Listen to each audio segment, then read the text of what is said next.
battle, we coming full throttle. Sanctuary under siege, time to show our mettle. Cooley crew and DFC, we the chosen few. Fight of the night, Thursday night, that's what we do.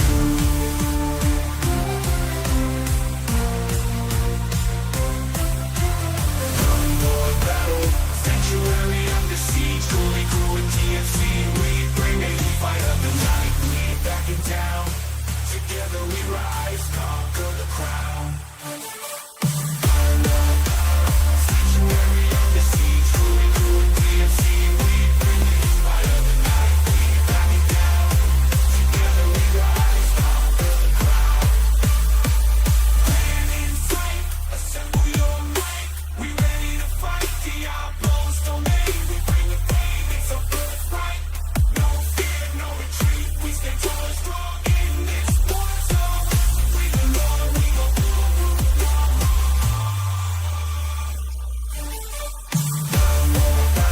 Sanctuary under siege, Cooley crew and DFC, we bring it, fight of the night. We ain't backing down, together we rise, conquer the crown.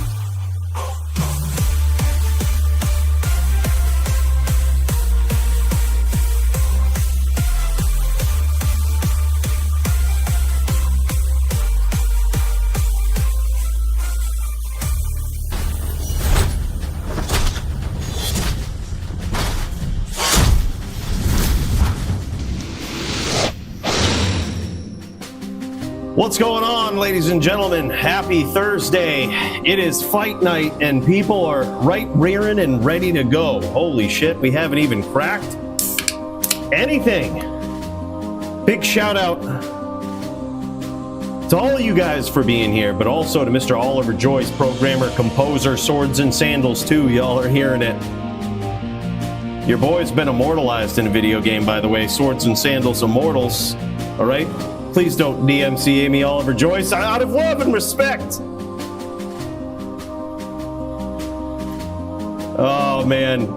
Hell of a guy, though. Dude, let's fucking get into this, huh?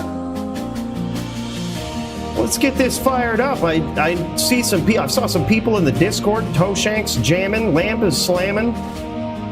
These guys are just ready to throw down. There's no stopping them. Holy. Happy birthday again, Cooley. What? Nightfall. Hey, thanks so much, man. Appreciate you. All right, we just got all of this loaded up. We'll give a big cheers to Nightfall before we head over here. That's huge, brother. Dude, thank you so much for the 20 Canadian coins. Huge. Holy. Much love. Miss everyone. We'll be back soon. GL Jewelers. Jesus. By the way, another one, Nightfall. Hey, thank you so much, man. Really appreciate that. Also, Kyle, Legend tier for 20 months. Fight Night, no lamp. Well, we got him right away. Okay?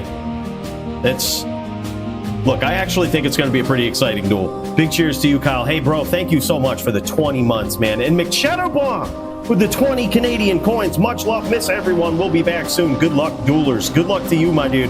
Thank you so much for those 20 Canadian coins. You guys are too kind. Right up at the top of the hour. Let's just get in. You guys just want to dive in. You see it going on in the background over here.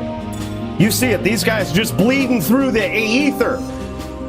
Ready to jam tonight. Let's get after it, dude. Let's just get on with the show, shall we? All right, man. All right, here we go. We are checking out Toeshank's perspective here. So we didn't get a chance to talk about the card yet, but you know what? Good. We're just going to dive right into it, man. This is Toeshank on a VT. We haven't seen this in a very long time, and he's going up against Lamp for the title shot. This will be, if Toeshank pulls this off, this will be Toeshank's 8th title defense in a row, putting him 1 win shy of tying the record for Elite with 9 title defenses after claiming it. This guy is on a roll, but this is probably one of his most challenging bouts yet. And I told him in the Discord, I said, dude, look, we shit on Lamp all the time. We make fun of him, we joke, we kid. Some people, it's not so much joking and kidding, but in all seriousness, Lamp is a threat, man. This guy has put down some serious dins in the past. Okay, and when Toeshank was like, yeah, I can take him on a din.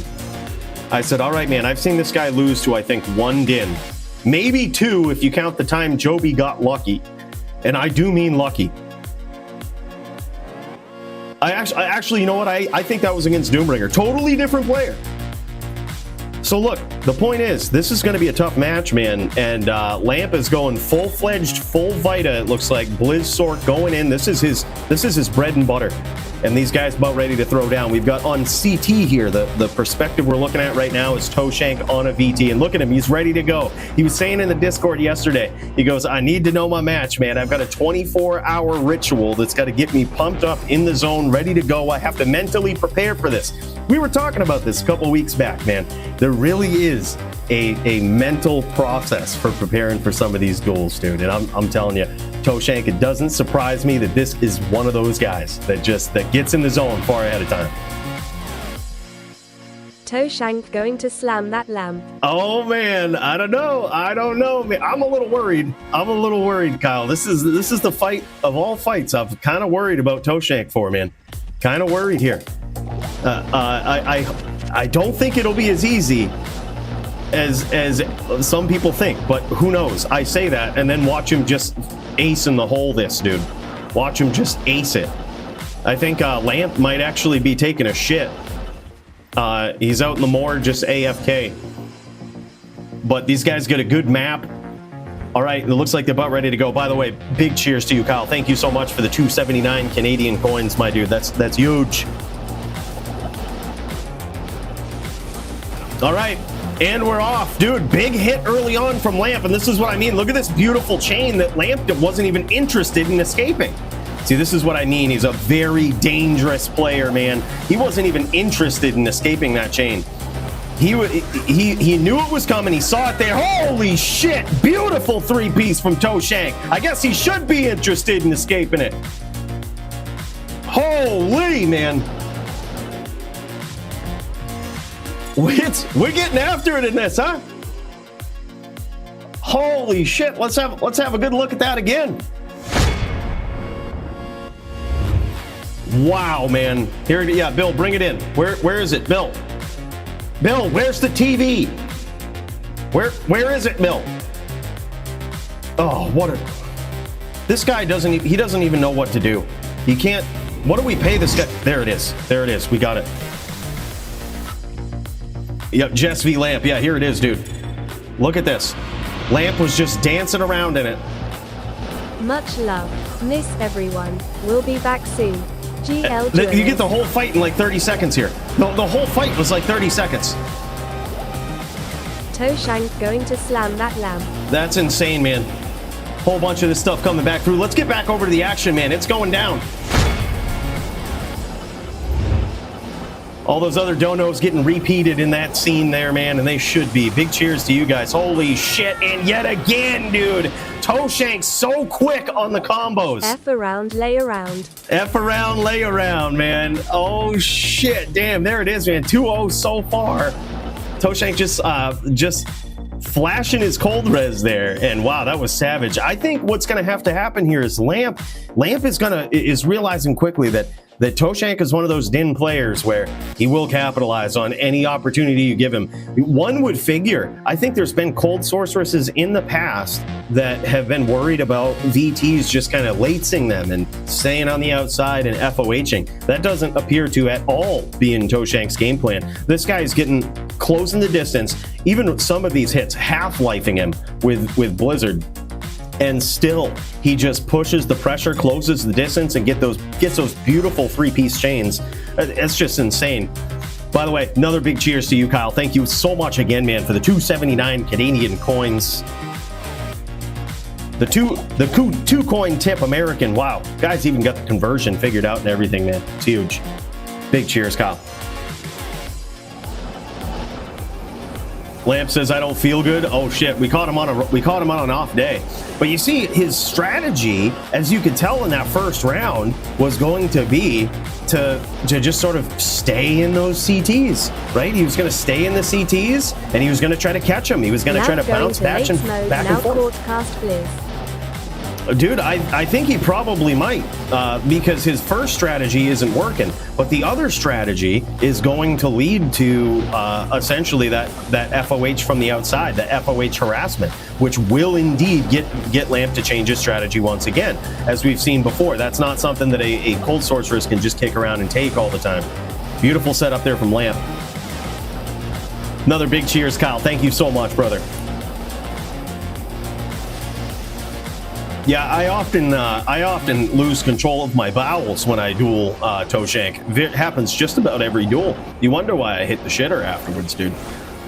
I'm telling you, it's a shocking experience. All right, Toeshank looking to get that chain. He's got a very nice one, and look at this. You can tell a different teleport pattern here from Lamp. He's now keen. He's now adapted. He's now figuring it out. He's saying, "Okay, I'm gonna stay on the outside." It looks like his plan now is to sort of surround Toeshank with blizzards, right? He's going to take a little bit to try to set up, right? He's going to try to surround the area with couple of blizzards, and then he's going to harass from the outside himself with some orb, which is a very interesting strategy unless Toeshank can catch you like that. Very nice chain there yet again. It's currently 2-0 in favor of Toeshank, but now that Lamp is learning the game, he's learning the ropes here a little bit versus his opponent. Very dangerous now. Oh man, another close call and a big finish from Toeshank. That was huge, dude. What? Holy shit. This is what I mean, man, and here it is. Like, look at this. It's just a whole different strategy from our boy Lamp going in there. Toeshank spending a little bit of time just being patient, looking for that name lock. And look at this, so willing to take damage until he gets it. Just always constant aggression. He gets it, and look at this finish. Just boom, he gets it. 3-piece combo, like an textbook. Absolute textbook 3-piece, man. Crazy. All right, now it's 3-0. I thought Lamp was going to take that round. I think you might have been one blizz away from taking that round. And it appears as though, based on my best estimate here, Toeshank can take about 5 blizzes. 5, maybe 6, depending on how long the duel goes. So Lamp certainly has to, he's got a big challenge in front of him now with having his back against the ropes. It's 3-0 in favor of Toeshank. And what he's going to do is he's going to have to be very strategic like that. In and out, capitalize, harass with the orb. 3-0. Can I hear a 4-0? We're gonna see, man. This is quite. I can't believe this duel is so far runaway for Toeshank. I really can't. Like, this was. I was worried. I was worried going in. I said, "There's no shot, man. You can't take this guy lightly." Lamp is an absolutely nasty cold sword player, man. And in all of his title reign, in all of his title defenses here, it always has seemed like Lamp has just kind of been on the outside of the challenge. You know what I mean? Like, never. This is the first time he's ever gone up against Toeshank for the title. So a new experience for him, but also I would argue a long overdue one. Because this guy is a monster, dude. When you get into the top 10, you know at some point, you're even in the top 5, you know at some point you're going to have to deal with Lamp. And that's something a lot of people don't look forward to, let me tell you. By the way, another big cheers to you, Kyle. That's huge, dude. Holy. He's cheering for that 4-0, but now Toeshank is getting a little low, man. He's going to have to really capitalize on these chains and closing that distance as Lamp is figuring him out.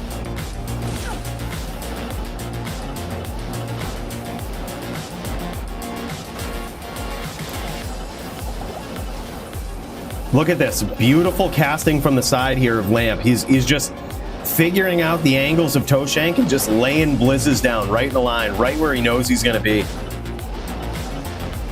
Great estimates of where his opponent is going, and most importantly, where he's going to be looking for the name lock. Central game is up. Details DFC chat. Good luck, have fun, Primo. Oh, by the way, happy birthday, Primo. Big cheers to you, man. It's actually Primo's birthday today. I think we ought to tip one back to this guy, because this guy always a savage. Even coming in on his special day to get a Central game up for you mofos. Holy shit, what a guy. Big cheers to this dude. Happy birthday, Primo. Now Jess is in trouble. 15 life, and it doesn't look like he has any life rep, or barely any. Swaps to CTA for a second there. just to get a little bit. But wow, he's now waiting for Lamp to come in. He's waiting for it, dude. He knows he's got to be patient. Lamp is also very low. Lamp trying to finish with Orb now. Probably not a horrible idea. Oh, and there it is. Beautifully placed Orb. And now we've got a duel, boys and girls. 3-1. Still in favor of Toeshank, but now Toeshank, he's felt the power. He's felt. He knows that Lamp does adapt, man. He does adapt to his opponent. He does adapt to the situation and what's going on. Took a couple of smites to the dome to wake him up, but now he's in this. By the way, Leroy, holy man. Hey, thank you so much for the gifted membership. What? Bonkai, an official welcome to the team. By the way, I didn't get a chance to say hello to everybody here, but by the way, I see you out there. Max, Sound, I see you guys. Nim, Sweaty Betty, Bonkai. What's up, guys? So good to see you. Clint too, holy. Yeah, well, I mean, the Cold Sork is not gonna close the distance on a smiter, although he actually has a couple of times, surprisingly. You know, anyone who thinks a Cold Sork should just play aggro on a smiter is just kind of, that's a little wild. That's a little out there. Cold Sork not necessarily an aggressive dueler in the first place. They always keep the distance. They always play mid to long range, and that's just how it goes. But especially in this one. By the way, another gifted one from Leroy, my dude. The first ever, and spreading the love. You know what I mean, dude. Big cheers to you. Thank you so much.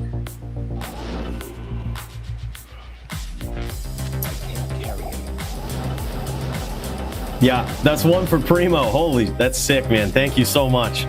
Huge, huge.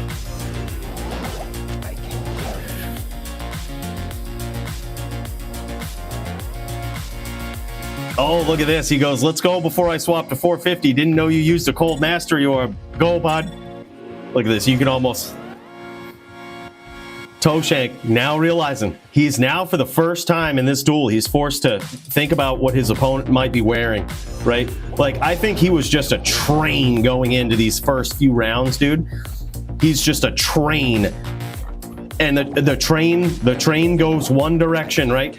It just mows his opponents down. But now that Lamp is bouncing on and off the track here, now it's a different duel. We now have ourselves a 3-1. Still in favor of Toeshank. Toeshank needs one victory here, one win. Lamp needs a few, but he's certainly got the patterns down. It's going to be it's like a duel of opposites here. It's going to be likely a mid to long duration patient duel for Lamp. And if it goes Toeshank's way, it's going to be one and done. It's going to be one quick chain and this fight is over. And that's what he's going to be looking for. Grabbing that name lock, waiting for Lamp to make one mistake and come in a little close. And Toeshank is the type of player that can punish him for it.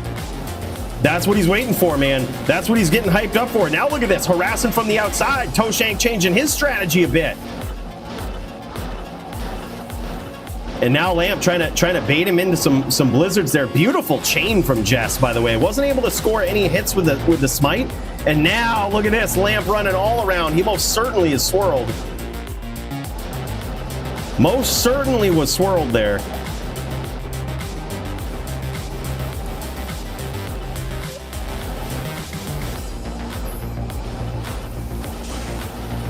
I like this from Toeshank. Going to what most Cold Sorks fear in this matchup, and that is that harassment from the outside. Oh yeah, he definitely was swirled. He did catch a smite there. It took a while for his life total to update, but that's why he was on the run. He certainly knew and had some respect for Toeshank's ability to three-piece him, and he wasn't trying to get caught by that. Now Lamp trying to run him through the ringer of these blizzards, but Toeshank doing a great job so far of avoiding everything. Inside the aggression, just as I say that, gets clocked by one blizz, and you can see exactly how much that hurts, man. Yeah, he can take about 4 blizzes at this rate, man. Maybe 5 with the Ravenfrost. Holy shit, that was close.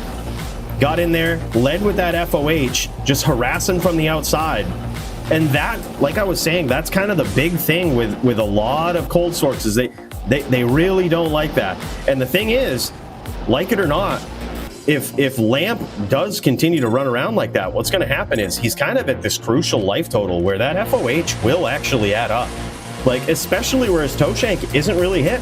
It will send the message to Lamp that you got to do something, because you've got to land some of these, because I'm on the up.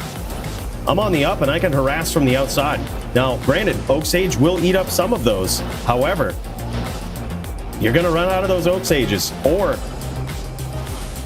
it might just hit you instead. That's how FOH works, man. You click somewhere close, it could just come down on the player. Beautiful chain yet again from Toeshank, but a double blizz hit from Lamp.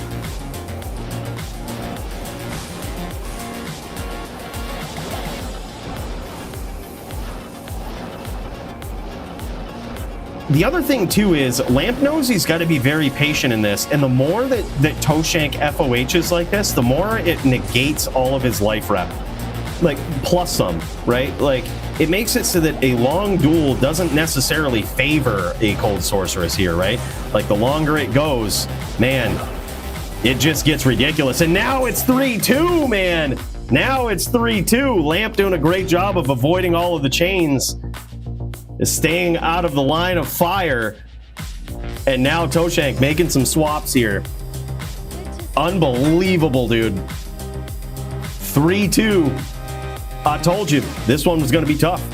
This guy's serious.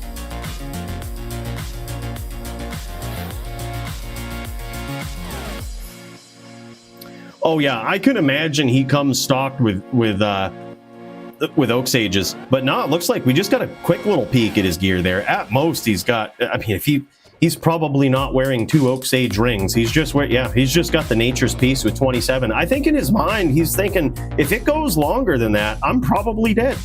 You know, like Lamp, very reasonable setup here. He's got the full Sunder setup. Look at this. Even with the 3 to cold skills amulet, only 8 rep life. Yeah, he is very familiar with this matchup. He's very familiar with this.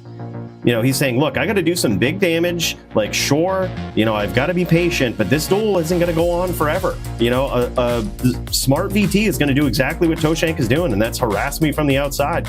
You know, with that FOH, he's got minus 295 cold res here. That's huge, man. Almost 300. That's so wild. That is crazy. Yeah, on point. This is the setup for Dins, man. I'm going to cut over to Toeshank mainly because Din is master race. It's, you know, fun to watch. But oftentimes in really any duel, it's fun to watch the aggressor, right? It's fun to watch the person pushing the pressure, see how that looks. And this is certainly a matchup where that's going to be the case. Now it's getting real, though. Toeshank feeling it. Toeshank is gonna go. He's gonna hit this point where he's gonna get into this zone where he's gonna go full tilt.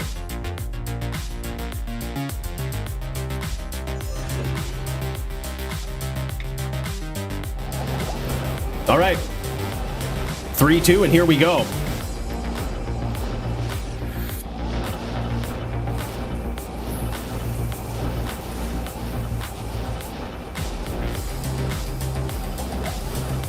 Toeshank harassing from the outside to start. I like this, man. What he might try to do here for Lamp is to sort of lull him to sleep with these like FOHs from the outside, because he's noticing that Lamp has in these last couple of duels adapted to his CT style, so he's trying to keep him guessing. And the way that he's doing that is just kind of fishing for opportunities, right? And you see how much damage that FOH is doing from the outside. It's actually working him down. He's got about maybe 5 to 10% in there from those FOHs. Just hitting him from the outside on the edge of his screen. Jess reboing early here. That one connected with Lamp.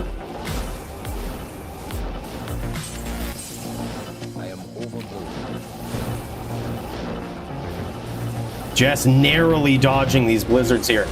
Oh man, and a big hit from Lamp.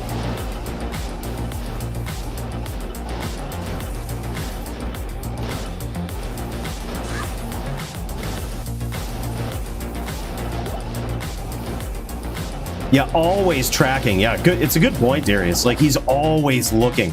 He's just always ready. Another big hit from Lamp.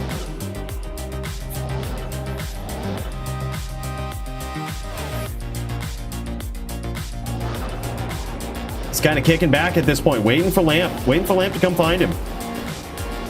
He says, your turn, bud.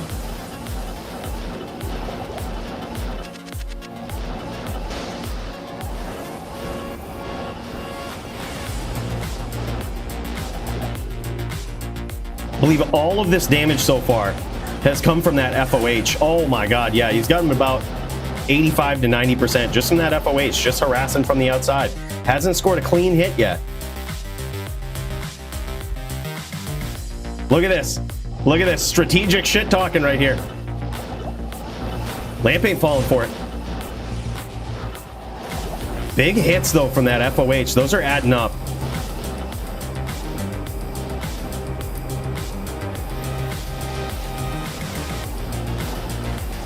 Lamp is doing a good job of cutting Jess off too with the blizzes. He's not necessarily trying to drop him down on top of him, but he's trying to figure out what his pattern of play is going to lead Toeshank to do. So he's trying to stay a step ahead with where Jess is teleporting. So Jess has noticed a couple of times here, he's just like, all right, I'm going to back off a little bit. I can see that you're in the rhythm. I can see you're in your pattern. I'm just going to back off a little bit. Make you wonder what's going on. Right, to try to break him from it. Oh my god, look at all of that damage from the FOH, man. Lamp is very low.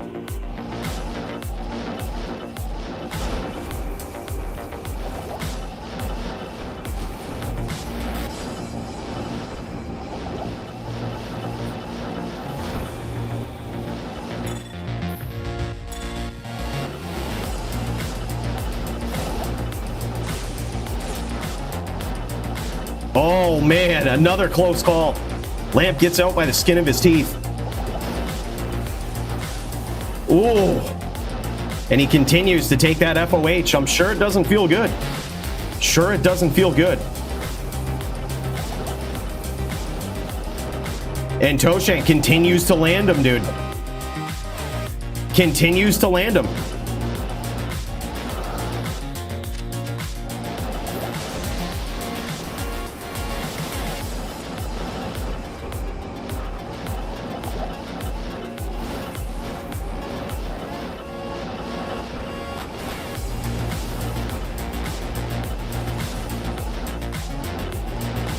What a nail biter, dude. This is so insanely close.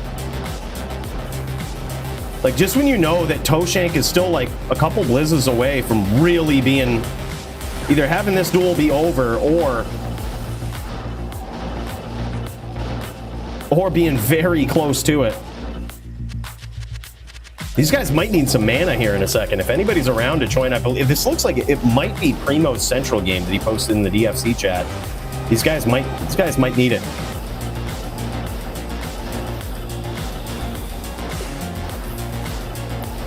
See, look at this. Toeshank wants to get in there and finish with that chain, but now Lamp has woken up, dude. Lamp has woken up. He's awake. Took a couple smites to the dome, but he's awake now. He ain't trying to get caught by those. Oh, but he does right at the last minute. Holy shit! What did I tell you, boys? He's trying to lull him to sleep with that FOH. Make him think, look, this isn't going to go well if you want to keep this up. And holy hell, man, that was wild. And still, the champ just says, champ out. That's it. That's it. Commence the violence.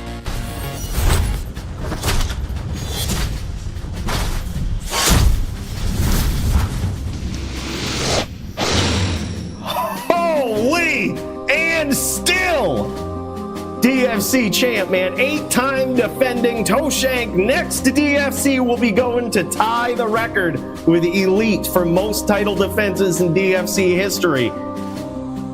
Holy. Wow.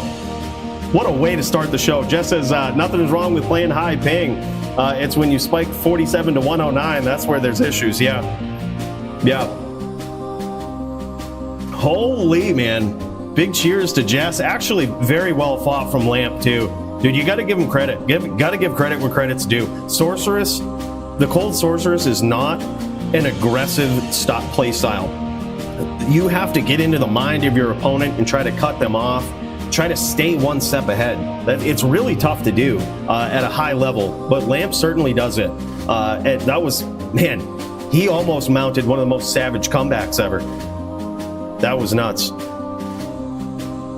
Wow, congrats to the champ though. Big cheers to that. And big cheers to you guys. Y'all are here early. Holy. Whew. Man, let's I say we check out this card, huh? We never really got a chance to go in and look. It's just been all action packed. But I say that, but now look at this. We've got Nim and Mildred just throwing down. You know what? Well, we've got time. Let's just dive right into the next duel, shall we? Let's just get things going. Holy shit, I can't believe it, man. Fight's just starting right up tonight. This is insane. Letting Lamp get the belt when it tarnished Toeshank's name. I don't know, man. I think Lamp catches a lot of hate, but he's pretty nasty on that sword. Yeah, fun duel to watch. Very well played on behalf of both players, man. Absolutely savage. All right, guys. Let's get over to this next melee duel. Mildred is back. Can you believe it? Mildred is back. Let's get in there and check it out.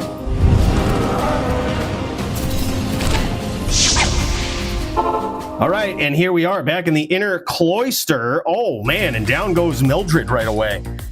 Whew. 1-0 right off the rip. Yeah, Nimrod, newcomer to the DFC Melee division. And man, oh man, this guy's making a big statement. All right, he's making a big statement coming in on this din and throwing down. This guy's just stacking them up, taking names, but he doesn't know. Mildred is a legend in her own right, stepping back into the arena. It looks like Mildred, it's hard to tell exactly, but it looks like Mildred might have sacrificed a little bit of IAS here for big damage, because those hits are really hurting.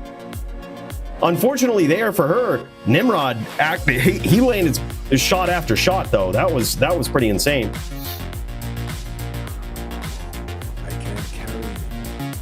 Absolutely insane. What a night of fights so far, man. We're just getting started. We're just getting started, man. Nightfall, you're live? All right, good stuff, man. Good stuff. We'll cut over to that after. Yeah. Most people don't even know what's on the card. We didn't even get a chance to talk about this card. It's just straight action. Man, I think this is the most action-packed right off the rip DFC we've ever seen. A big cheers to you guys for that. More big hits from Nimrod early on, man, against the legendary Mildred. Holy. Huge. Let's fucking go. Let's fucking go. Full wheel, my dude. Big cheers to you. Thank you so much for that 10 coin tip, man. Holy shit. Huge. What a guy. Dude, thank you. Man, full wheel, I hope you're as pumped up as I am, man. This is... I think we all woke up. I think we were all feeling like Lamp, you know, maybe prior to stream. I'd like to envision, like, I'm going to say at least 70% of us, we might have been in Lamp spot, probably myself included. But as soon as we took a couple of smites to the dome like that shit'll wake you up. That shit'll wake you up, bro. Next time we'll do better. By the way, Lamp, that was incredible, man. I think you did very well. That was good. Very well done. And Mildred now making a comeback, now laying the stamp down and saying, look, this is the werewolf you got to worry about. Yeah, that was incredible. I mean, we could see Lamp early on in those rounds. Like, it took a while to realize, like, to become accustomed to how nasty Jess is with those chains. But it is something that seasoned players can adapt to, and Lamp is certainly seasoned. I'm sure there's plenty of duelers out there that have tried to chain Lamp. I told Toeshank before this whole thing, don't you underestimate Lamp. I've seen him put down some nasty dins. And bro, you almost made a big comeback. That was insane. Very well done. And another win from Mildred. I believe this is 3-2 now. Insane. Holy shit, Primo. Primo, it's your birthday. It's your birthday, not mine. Holy. My guy. 10 gifted memberships. He says, happy birthday again. Dude, we just figured out we're a day apart, man. Mine was yesterday. Primo's is today. Holy. Guy, big cheers to you, man. That's huge. 10 gifted memberships. What? Let's tip one back to Primo. If y'all haven't already, if y'all weren't already tipping some back to this epic event, tip one back to Primo. Close duel there yet again. I believe now 4-2 in favor of Nimrod. Cooley, love your shit. Keep it up, big dog. Deuce! Thank you so much for the 5 Canadian coins, man. Huge! And the first ever super chat on a live stream, you give it to this guy? Are you crazy? My dude, thank you so much. That's huge. I'm honored, brother. Big cheers to you. Big cheers. But also some new memberships. Sound, official welcome to the team.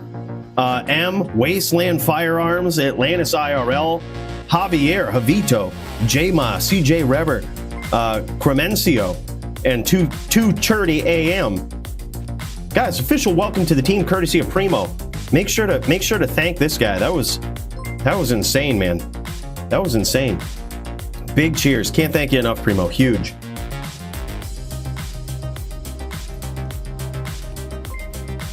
Hey, thanks, Max. Appreciate it. Yeah.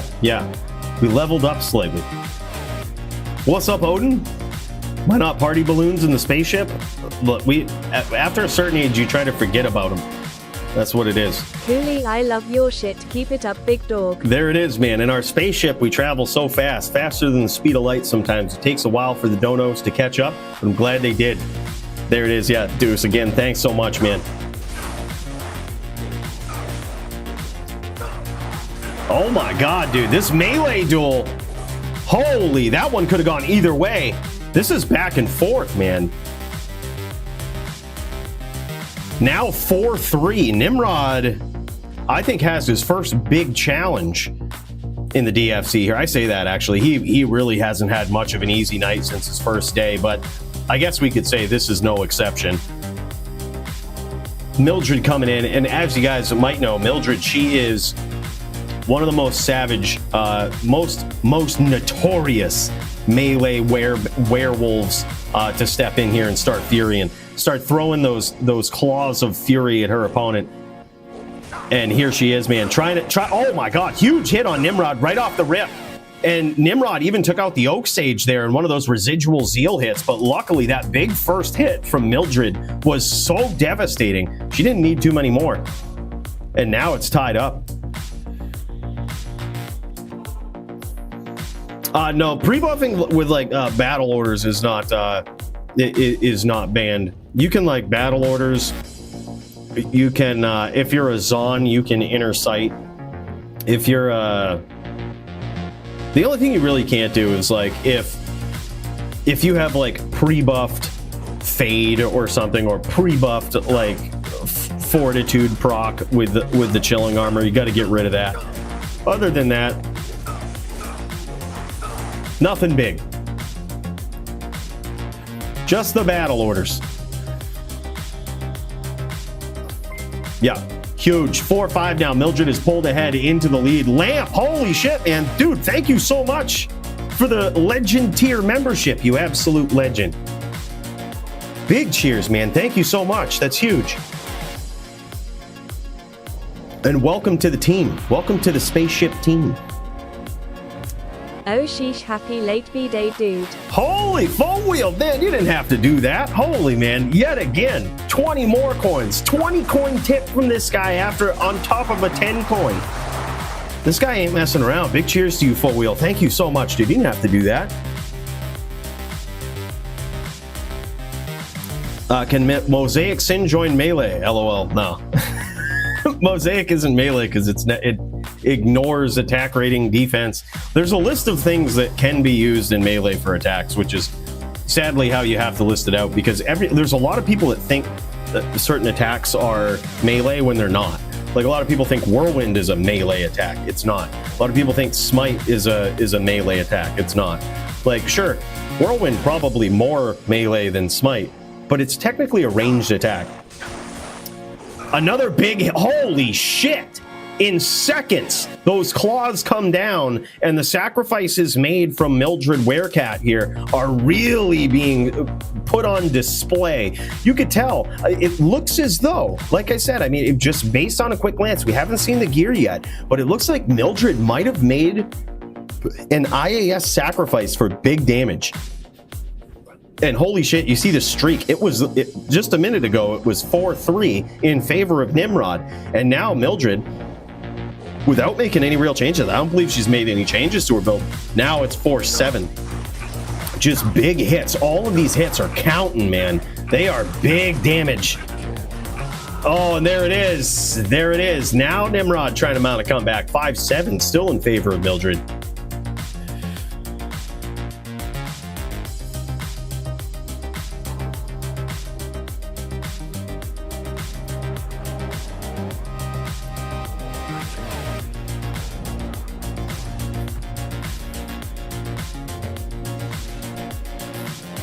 For like a shapeshifting, do you mean Christian? Do you mean like the metamorphosis helm? Metamorphosis isn't banned, but you can't pre-buff with it. Like you couldn't go swing at some monsters or something and pre-buff both of those things. However, you could do it in a duel. In the course of a duel, you could swap back and forth and get both bonuses from metamorphosis. And now 6-7. Nimrod trying to come back, trying to pull out of this slump here. Happy Thursday, bro chachos. Remember, best way to support this channel for free is to hit that like button and subscribe. Hell yeah. Hey, well said, Botosaurus. With the signature 2024 as a birthday for the bro chacho. My dude, thank you so much. That's huge. Super generous, man. This guy always coming in hot like that. Huge. Brother, I can't thank you enough, man. Big cheers. Holy shit, Mildred laying it down yet again. Now I believe 6-8 in favor of Mildred in this epic back and forth melee duel. Botosaurus, how you doing, man? I heard you was going to be a little late this week, and I was like, man, that's too bad. Somewhere deep down in my soul, I was looking forward to a Botosaurus versus Gogators. I says, man, that could be epic, but we might get to see it later this week, huh? Dude, either way. Welcome, my dude. Huge. I think some melee leagues are trying to make Metamorphosis bear only. Not sure. I think I heard that. No kidding. I know Metamorphosis is a big rune word. It's big in melee, man. We've seen it a few times. Now 9-6 in favor of Mildred. What an incredible comeback from a rough start early on. Yeah, it's now 6-9. The magical score of 6-9. Ban meta. Is it that bad? Holy. Is it that bad?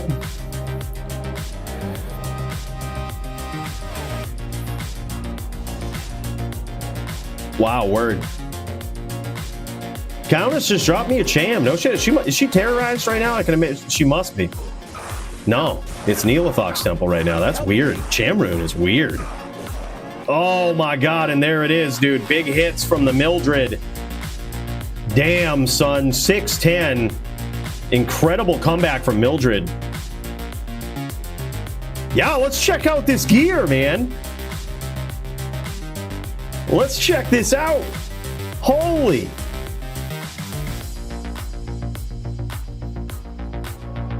Gogators is looking for an alt exhibition if something comes up since Bota can't make it. Yeah, I did see that. When we didn't get a chance to check out the card yet, but I was going to mention something about that. There may be some that aren't listed on there. And by the way, that was Jalal's. In case anybody thought that the Juck fuckery in there, people were talking about Metamorphosis. No, that was just straight Jalal's. Don't let that take away from Mildred's win over here. That was straight Jalal's. Arcane's Valor, Zodded Arcane's Valor from Nimrod here.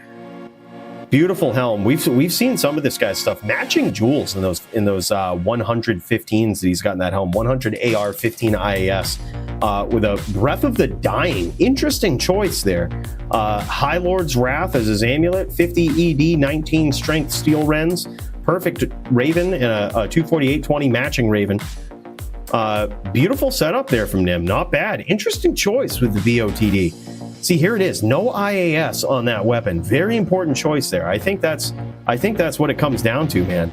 I think she made a sacrifice for big damage there with Black Hades armor, Storm Shield, Gore Riders, non-perf Gore Riders too. Gotta love it, man.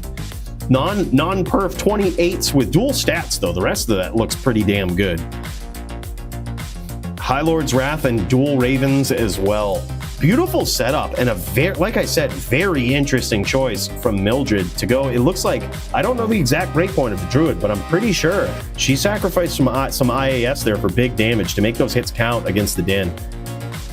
And it certainly paid off here. I'm curious about that BOTD. Is that to...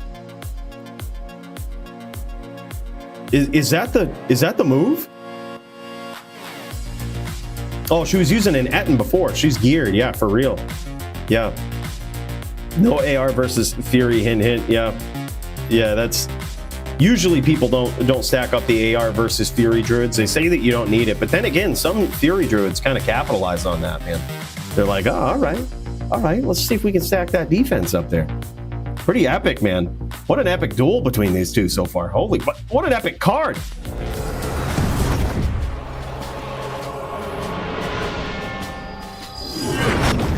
Be patient, tools. Gators and I will make up this match and you will clap my Barb's cheeks next week on stream. Oh, man. I don't know, man. I don't know. Botosaurus, an absolute savage. We know, bro. I know what you're trying to do. I know what you're trying to do. You're trying to make Gators feel like it's going to be easy. Like it's just going to be an easy match, you know? And, you know, get him back off a little bit, thinking it's going to be an easy day. But then you just get up in there and slay it, man. I see the strat. Bro, hey, thank you so much for that. Another 2024. What? Wild, dude. Definitely didn't have to do that, man. Really appreciate you. Huge. Wow, man. All right. We also have Nightfall. Jamming and slamming. Let's get this swapped over. Nightfall here tonight. Well, look, I know we didn't get a chance to talk about the card too much, but Nightfall has a couple of matches here. Nightfall's got he's going up against in LLD. He's going up against me, and then also on the card he's going up against Sawdust in Necro versus Zan. This is gonna be crazy. So let's see how he does here. He's on the Zan, Sawdust on the Necro. Let's get down there and check it out. Something tells me it's gonna be pretty nuts. May God have mercy on the Necromancer, even though it's technically in his favor. There ain't nobody that I know that enjoys them Zans, all right? I feel for you, Sawdust. I see that Zan down there. You see him. You see Nightfall on the Zan. Now everybody's on a Zan.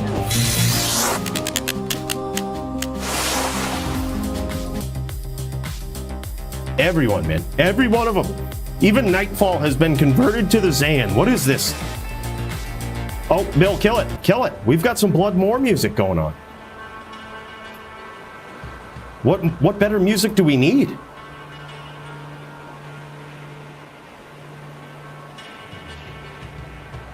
Botosaurus, hey, thanks again, man. Yeah, big congrats to Toeshank. Bro, I appreciate you, man. Wish we would get to see you duel tonight, my friend, but regardless, I'm looking forward to it next week. Should be a blast. Still looking forward to rebuilding Nats for this current patch. I think it has potential for a set build. Nice. Dude, I'm going to put this Iratha Din together. I currently have the stuff on ladder. And as soon as Montreana gets back on these, you know, Montreana, I believe Bruno jumped in at one point. There was a few people that were jumping in, trying out some set duels for the lulls, and man, those were epic. As soon as those come back, dude, I'm gonna surprise these guys. I'm gonna show them that old school classic Iratha set probably just gonna be the best. What is this? Is this CS? Did he go CS Zan? Oh man, he's trying to get those chains up in there.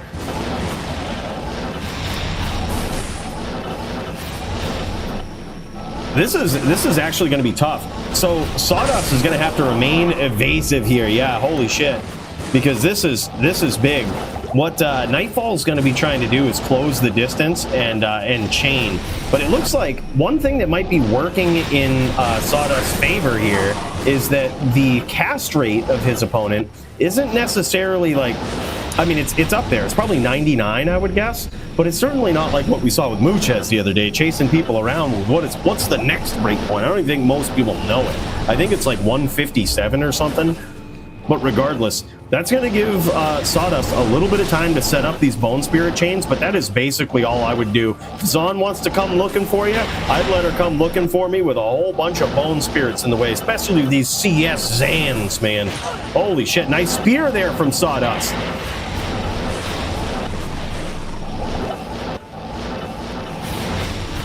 $152, thank you, Primo.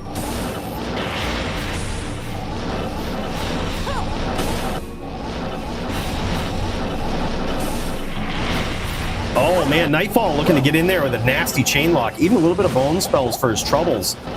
And that's just the patient fight that Sawdust has to keep up. You see all this dodge, avoid, evade. Man, it's so demoralizing, right? But Sawdust is doing a great job of avoiding a lot of the hits so far. Holy man, he's doing some work. Sawdust doing some work, bros. This is a challenge, man.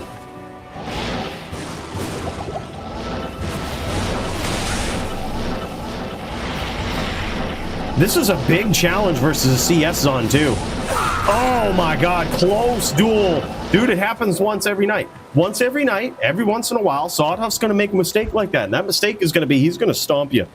He's gonna stomp you when he shouldn't have, right? It happens. He goes, yeah, right there. He says, jumped in the wrong place. We felt it. We felt it, we knew. Yeah, you could also teeth, yep. Yeah, teeth the shit out of a Zon. Screw him, dude. Screw him. I think that might have been the final round right there. Very close one, back and forth. Very good to see as well. Epic, man. Yeah, we were a little bit late to the game with that one right there, but I'm actually glad we got to catch the last round because that was epic. Sawdust did very well. Jodo trash neck want to fight? Let's jam. Oh yeah, them's is fighting words. Where's Jodo at? Epic, dude.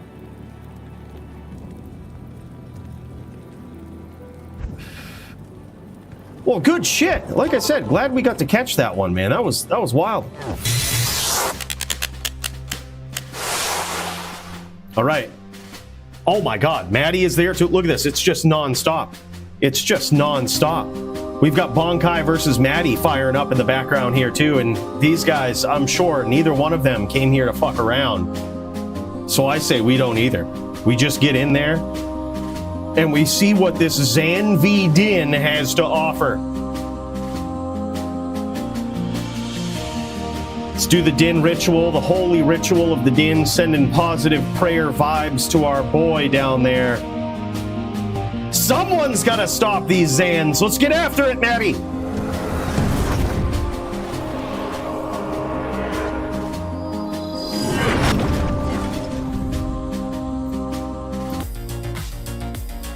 And here we go, man. Maddie coming in hot. Maddie coming in hot, dude. Now, one of the things that a Din can do here, regardless of if they have grief, which it doesn't look like Maddie's doing here. Maddie is doing, looks like these guys are just going no impale, no grief, just going straight up. Let's do this. H-Din versus Zan. You know, one of the things that a Din could do, even regardless, is just get in there and just start landing some nasty smites. Sometimes for a Zan, especially if you stay on that bow side, it's hard to get out of there. Big hammer landed early from Maddie. He very well could finish with smite now. He's trying to cleanse off that poison, trying to not lose as much life as he possibly can going in, because man, it can get pretty crazy. Like all the multis, everything, man, boom, there it is. I'm not sure if that was a smite finish or hammer, but it looked like it could have been a combination of both. That was insane. Maddie, that probably feels good for him right there. The last time he was in the DFC, I don't know who keeps giving him these horrible matchups against Zans. I don't know who in their right mind wants to duel Zans, but he also had to duel against Muchez. And as we saw in the last DFC, Muchez, one of the most creative Zon players that we've ever seen. Muchez on the last DFC card, this guy beat a VT, and not just any old VT. Havito PvP, the VT from hell. He pieced him up, dude. I don't even think he got touched. He just went on this 152 cast plan with 451 poison charms, no multi, no cheesing with that multi, just straight guided aim. Shoot, you just shit and get. Well, that's who Maddie went up against last time. Absolutely savage, creative Zon player, and very good, very experienced, very seasoned in this matchup in particular. And wow, it was a 4-1 shutout victory for Mr. Muchez. Mr. Much Easy. And now, Maddie having flashbacks. He's having flashbacks of the days versus Muchez, man. Now going up against, yet again, another savage Zon, Bonkai. This guy, I don't think we've ever seen him on anything but the Zon. This guy, when you go into the Zon way of life, right, you gotta commit. You see some of these Zon players that they have sunk hundreds of hours into learning the Zon, because it is, as much as big a shit as we talk about these guys, it is a very intricate class that requires some great movement, flawless movement, and an incredible knowledge of what to do in just about any situation. Beautiful 3-piece chains here from Maddie. Incredible strat there. Maddie just constant pressure, smite, FOH, PK, Tudley Stomp, PK combo. That's what he's trying to do. And the thing is, he hasn't really, it's like I said, a Din can actually just get in there. And if the Zon doesn't know what to do, they can just get in there and win practically the whole thing if you're just using the bow with smite. Even though it's not grief, they can get in there and land smites, and they hurt just enough to get in through the dodge, avoid, evade, and everything, and it's just so bad. Beautiful hammer stomp yet again from Maddie. Man, let's just look at this. We gotta check out this absolute aggression from our boy here. This is savage. Yeah, look at this, man. It's just constant pushing of the pressure here. This is nuts. And whereas we're in the spaceship, it's traveling 7 times the speed of light. We're going to have all of these reminders of the gifted subs from Primo and the kind, generous donations. And I love going back here, man. It's like a blast to the past, right? Really cool. Big cheers to you guys yet again. But look at this, man. Just beautiful combinations here from Maddie. Beautiful pressure. This is insane. This is insane. This is HDIN v Zon 101 right here. Very nicely done so far from our boy. Let's get back over into the violence. I love your shit. Keep it up, big dog. Let's do it. Another big cheers to Deuce.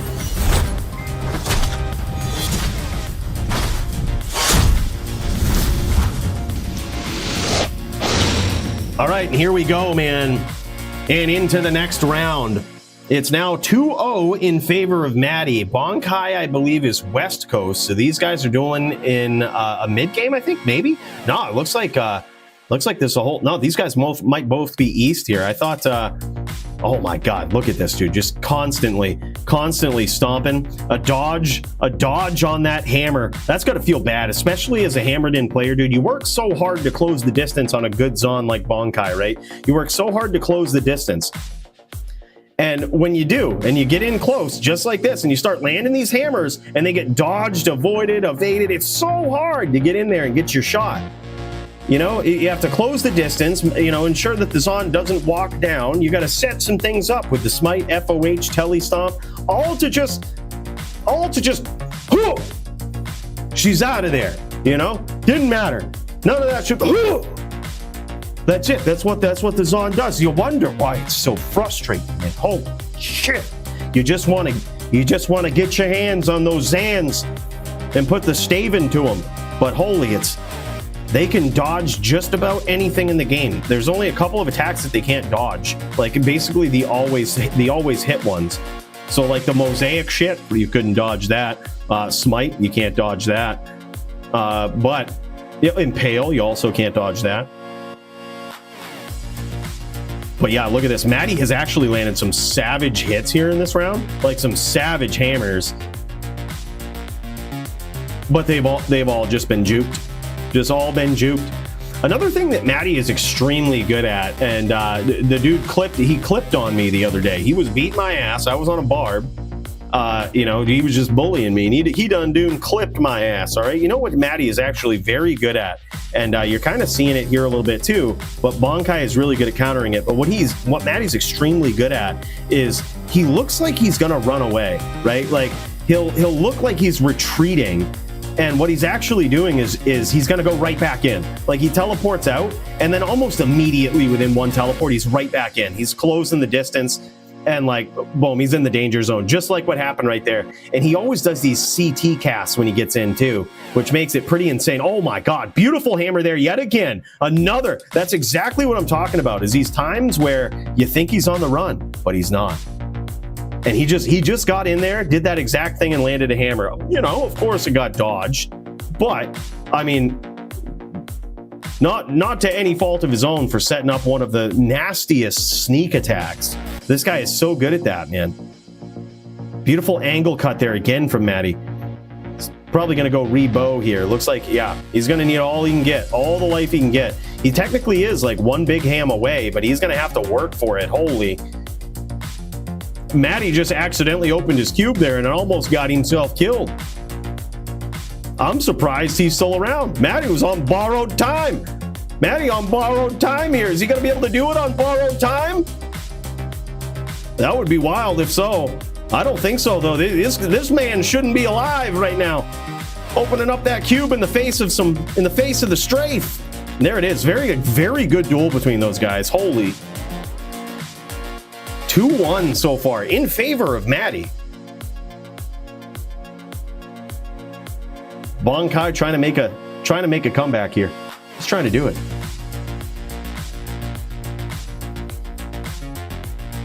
This is a very skillful, very hard matchup. This is one I enjoy watching with the Zan. I don't enjoy being a part of it unless I slap on a grief. Then I actually don't mind for some reason. It seems like a fair duel in my opinion.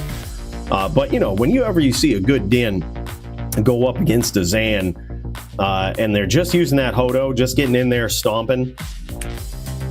Man, it's an intricate work of art to watch.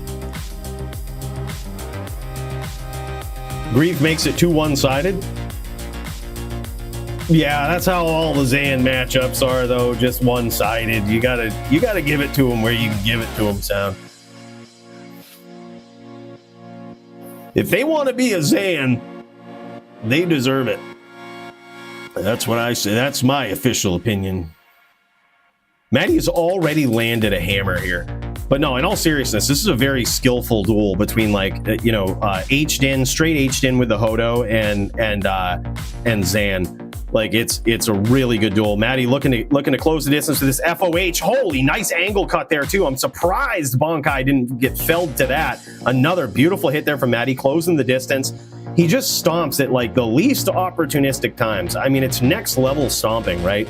Like he's the type of player that you only see this at the top level, and you'll know what I'm talking about if you've ever stepped into maybe a pub game, maybe a private duel game, and you've dueled against people who it just feels different the way they stomp. You can tell when it's coming from most people, but the really good seasoned players, you can never tell when you're going to get stomped. Like they keep you guessing. They stomp in the most awkward times when you don't think that they're going to do it. Like that's a sign of a good player. Maddie is just that type of player, man, stomping at the craziest times. Now he's trying to go back to the bread and butter here, trying to get those swirls, trying to FOH stomp, and he's going to get it here if he keeps that up. That's a beautiful play. Oh my God, and yet again, how is Bonkai still alive? I can tell you exactly how. Dodge, avoid, evade. Oh my God, dude, yet again, holy shit, close duel. That was wild. Bonkai can thank the RNG gods for keeping him alive about 5 times in a row there. That was insane. Very close.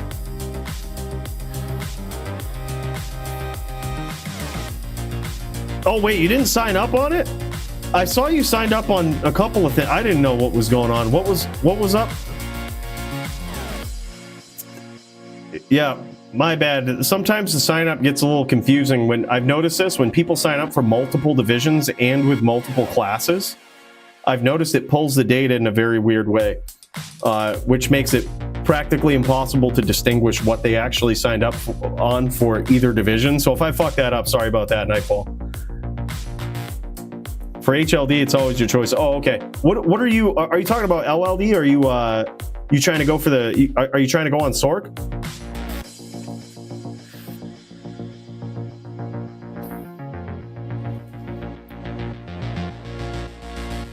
Yeah, I'm down for whatever, man. Just let me know. I'll pick my din accordingly. New Zan on LLD? Oh, hell yeah, dude. Wow. Wow, that's scary. Zan is tough, dude. Doesn't matter what din you bring, Zan is tough. That is the most fearsome matchup, I think, besides a Barbarian. Barbarian is insane, too. Like, a throw barb is probably just ape shit unbeatable, but Zan is pretty close. Beautiful stomps there from Maddie. He's now trying to pick his shots, get in and out, recast that Oak Sage. He's trying to keep him right on the wall there. Again, dodge and avoid. Holy shit, just saving Bonkai here. Nice angle cut from Maddie.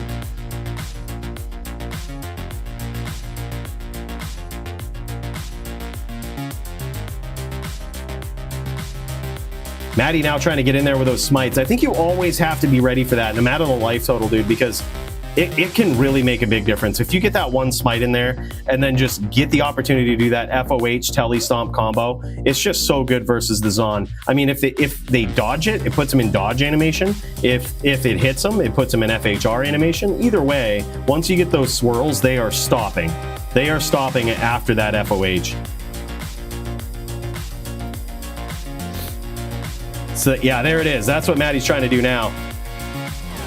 There it is, man. That's what he's got to do. No matter the life total, you got to get in there. Just boom. Oh my God. And Bonkai still dancing around.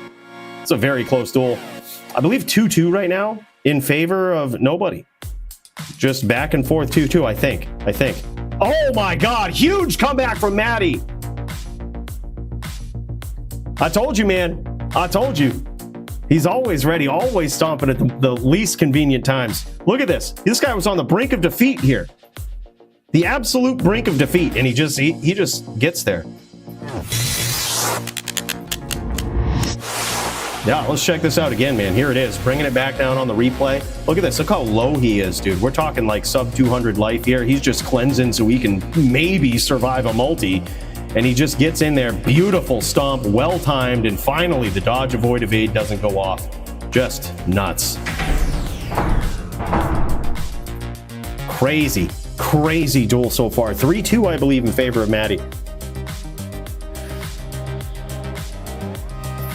Use that well. It's right there. Yeah, nobody will know.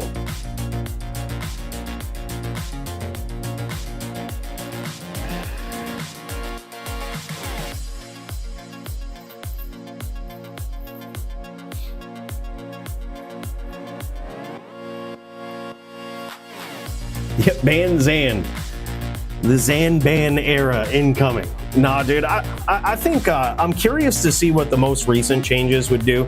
A lot of people, I saw Bonkai specifically, he goes, Cooley wants to run Doom on bans Doom.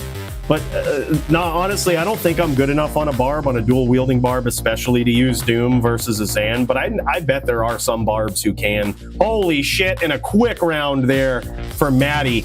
And there it is, 4-2, beautiful win. Epic work of art is what this duel is. Watching this is an epic PvP match in just classic Hammered In versus Zon. When you have a very good seasoned Zon player like Bonkai and a seasoned player like Maddie. Thanks for showing off the gear too, Maddie. Appreciate that. He's got a 3-socket triple bared 20 cast jeweler's helm up there. That's insane. Very, very interesting choice. And it looks like he might also have IK gloves to boost up. Oh, beautiful choice of charms there too. IK gloves are to boost up his dexterity because he's probably on a no dexterity din, right? So, or very little dexterity din. And those are going to allow him to get pretty close to max block. And he also put in defense charms. Very interesting choice there. But the reason he does that is to give him the best chance of survivability against the random multis that are going to be shooting at him as he comes in. You know, more defense and more chance to just have those straight up miss you.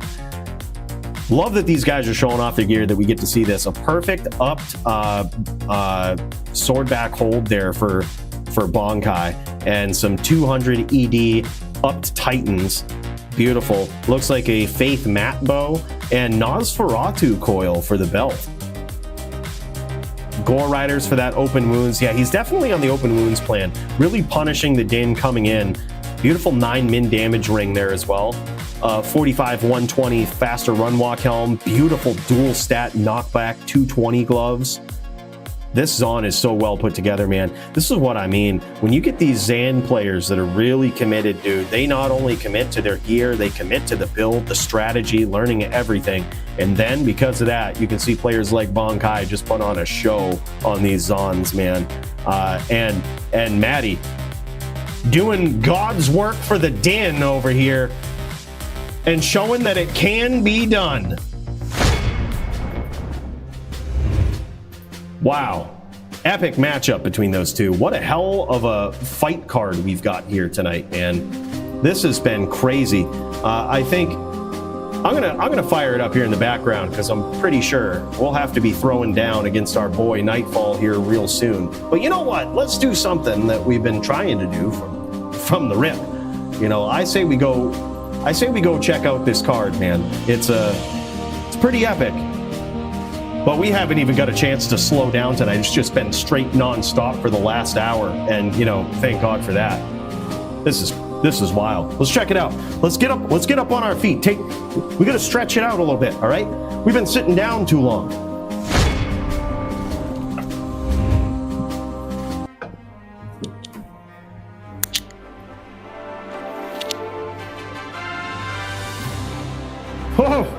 Oh, I'm just coming up the stairs.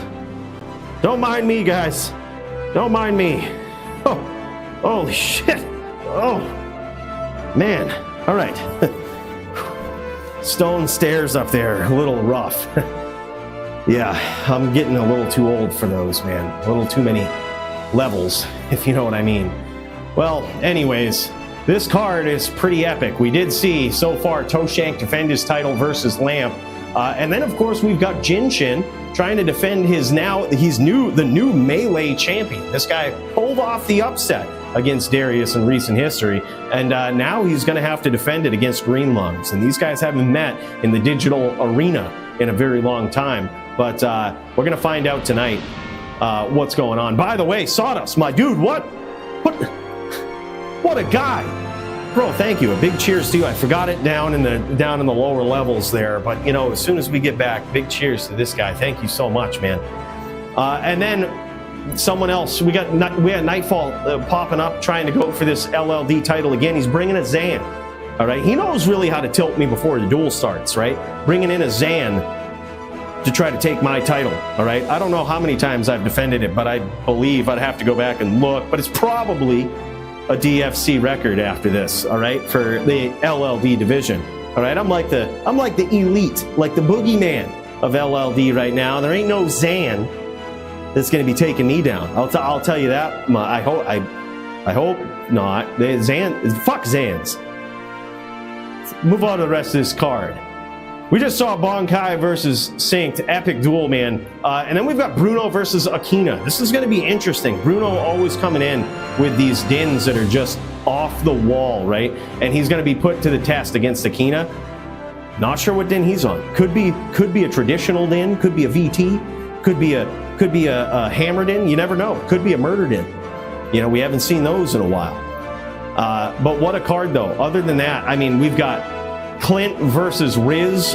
Riz on, you know, his hybrid Sin, that's something big, really. I mean, this guy used to be purely aggressive ghost, and he still has that aggressive nature to him. But now he's really putting it in perspective with being on a hybrid, utilizing those trap skills as well, which is certainly something he's going to have to do. You know, versus Clint, who is going to be on a Barb. And you certainly don't want to be whirlwind in a Barb. Most Sins don't. But Riz, if there ever was one that could pull it off, we've seen him do it before.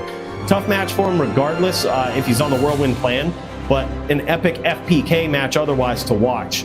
So yeah, looking forward to it. And then a highly requested match right here, Dist versus Folge.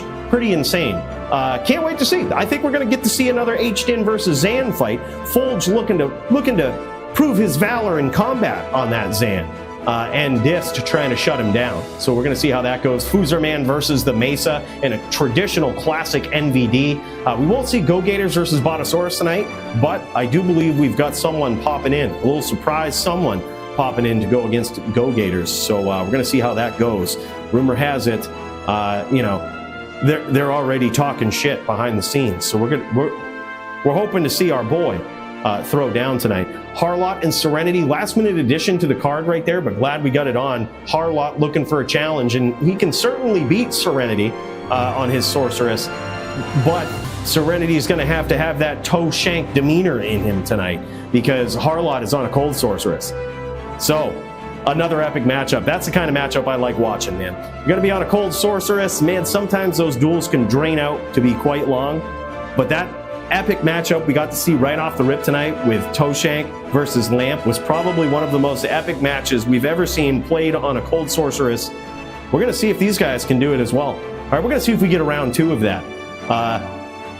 Interesting to see either way. Then Hasha versus Jin Shin. This guy has, look, in case you didn't know, all right, in case you've been under a rock in the Discord, there's been a change to the DFC rules, and I meant to bring this up right off the rip, all right, but we didn't get a chance to, all right, we dove right into the action. But there's been a slight change in the DFC rules. Barbs are now allowed to use Doom.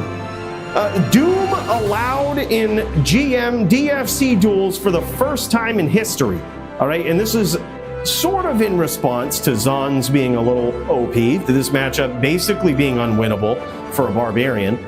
It's a way to hopefully be able to give the Zon more diversified matchups. And this will allow Barb players to either flash Holy Freeze and slow down a Zon, or just go straight in, you know, with a Doom and just have perpetual Holy Freeze, all right? See if that'll screw those Zons up a little bit. Now, if that is the case, if a Barb does that to you, if he ever utilizes his new skills of Holy Freeze at his disposal, there's a few classes that have some tricks up their sleeve that they can also use. So if that happens, a Zon can impale, right? Can also slow down the Barb. A Din can also use Holy Freeze if the Barb does, right? So if Barb comes out, a little bit of Doom action, Din's just going to flash that Holy Freeze too. And then with also some other changes in there as well. Like for a Sin, she could use Shadow Bay, which she otherwise wouldn't be able to use versus a Barb. But the Barb starts busting out that Doom. Out comes Shadow Bay, the most intelligent pet in D2R, man. Pretty insane. And then Polytheus versus Dingus McGee. Dingus going to be likely on a Hybe Sin, I would guess. I think if he's going to do it, he should be on a Hybe Sin. But he could go Trapper too. We've seen this done on a Trapper. We've seen Polytheus able to be taken down on a Trapper. We saw that last week in his fight with Toeshank for the title. Pretty epic, man. We're going to see if Dingus can do it. Dingus being put to a real test tonight. Sogi versus Hasha in VT versus Barb. We're going to see if some new rules prevail. We've given Hasha quite a bit. We've thrown him in. We've thrown him to the Dins, the Zans, the Sin. We've thrown him everywhere. I don't know how this happened. This is probably Bill's fault as to why he's on there so much. But Hasha, hey, we appreciate you. I'd like to think it's because we all love seeing Hasha on the Barb, and that's why we just keep giving him these top dudes. But also hoping that this guy absolutely just throws his reputation out the door and says, you know what? Fuck you guys. We're busting out that Holy Freeze. I got respect for you as a person, but I ain't got respect for you as a Zan. Gets in there, dumps them. Zans, Dins, Sins, all alike. Just dumps them. And speaking of nasty Barb players, we also got Punch with a couple of matchups versus the Dazer Chen. I'm not sure. Might be a little late for Dazer. I'd be surprised to see him yet. Would be interesting. Ever since the rule change here. Now, we don't see Dazer up in here. We don't see Dazer. He might be a little scared. Might be a little scared of that Holy Freeze coming from those Barbs. All right, I don't blame him. But regardless, then we've also got Punch trying to avenge the Barb name against Squigs. Squigs trying to shut him down too on his Necro. Squigs with a very dominant win versus Hasha last week, and it has brought Punch out of the woodwork, brought him back onto the card. Can't wait to see it, man. Pretty epic. And then we've also got Kramer versus Hasha in Melee. Another epic matchup between those two. I don't believe we've ever seen that one before. And then 40 ounce, it says to be decided, but I believe we've got him an opponent in the Discord. I think he was going up against Toeshank, but if not, I know Root was on the roster ready to throw down. There's a few people ready to throw down. So either way, you know what? Whatever happens, happens. Anybody's around. We'd love to see 40 ounce throw down on the Zon and LLD. And then, of course, we saw Mildred versus Nim. shit was insane. This card has been nuts so far. Another big cheers to you, Sawdust. I see you. Let's get back in there for some official cheers. Guys, welcome to the DFC. Happy Thursday. Let's kick some fucking ass.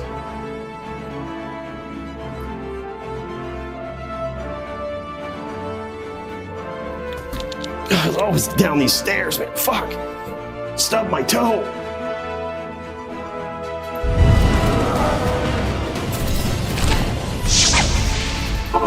Oh man, wow, it's rough. When you level up, when you level up as high as I have, navigating stairs is dangerous, to say the least. Yeah. All set up for it? Oh, GG, Toeshank, that's sick, man. That's sick. Yeah, would love to see it, man. I know it was kind of, we didn't have an immediate fill-in on the card, and I was like, all right, man, I was so happy to see some people step up and be up for the challenge.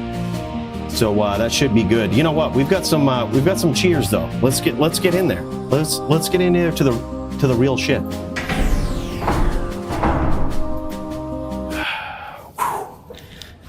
Lamp, congrats on the title shot. Make sure to just don't come in. All right? You're still banned from the tavern. But you know who isn't? My boy, Sawdust, Tommy Fred's trains. 2 counts of the 224. He says, now that you're old enough to drink. Yeah, right. Yeah, exactly. Yeah, leveled up. Finally 21. Yeah.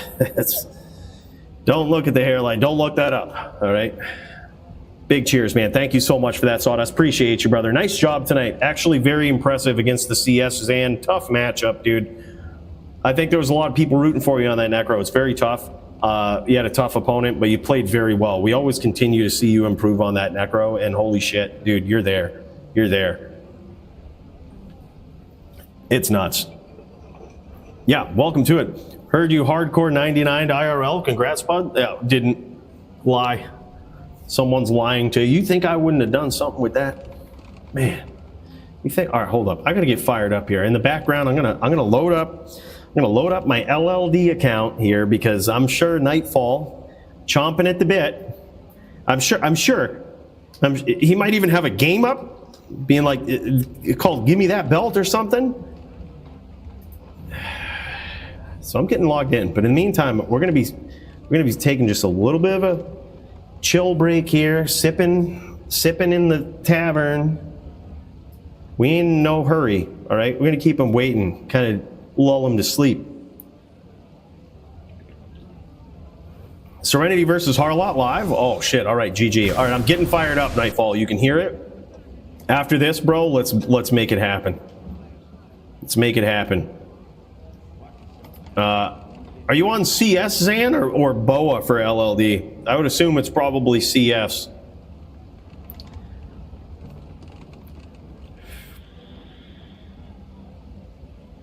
Hybrid CS?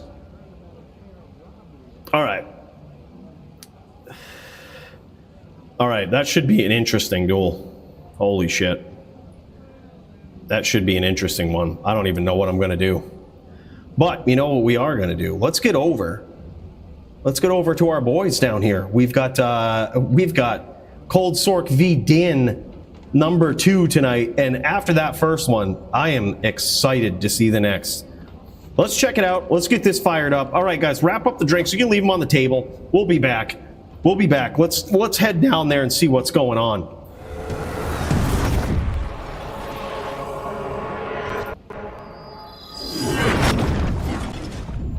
Oh, wow. All right, here we go. Okay.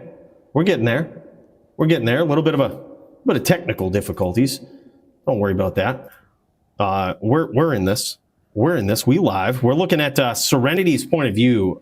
Usually in these matchups, we try to watch as much as we can the viewpoint of the aggressor. Unless I have to be the later, and then sometimes you guys are stuck with it. But other than that, we've got a good view of Serenity here on the Din. It looks like he might be on a VT. I mean, classic Serenity VT. It's like magic watching this guy on this class. And he's going to be going up against a pretty epic opponent. Harlot, as we've seen him before, this guy is very seasoned, especially on a sorceress, and he's coming in on something new tonight. I think we're used to seeing this guy on fire, right? if my memory serves me well. I haven't checked the data. All right, but I'm pretty sure we are used to seeing him on fire. He's trying it new. He's really switching it up. So we're going to find out if he's got what it takes to take down one of the most savage VTs in DFC history. And that is who you're looking at right here, the Serenity, the top Din himself. He's going to need to be on point. Look at this. Yeah, oh yeah, he's got 442, 450 when he swaps out the amulet, 450 cold res. He ain't even worrying.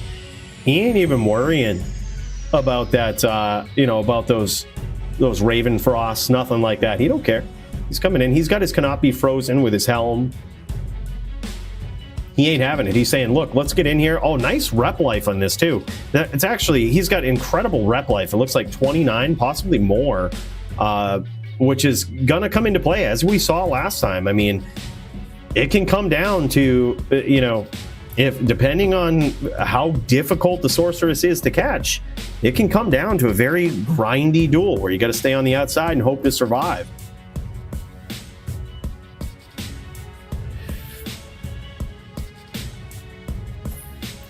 And here we go, man. These guys get ready. Serenity says he's getting the stream on. He's getting his stream on, ready to throw down. And we're ready to check it out. I'm pretty pumped about this. Gators is also live. Oh, shit. All right, man. Yeah, we got some... Stand by, Nightfall. CS, full gaze, and...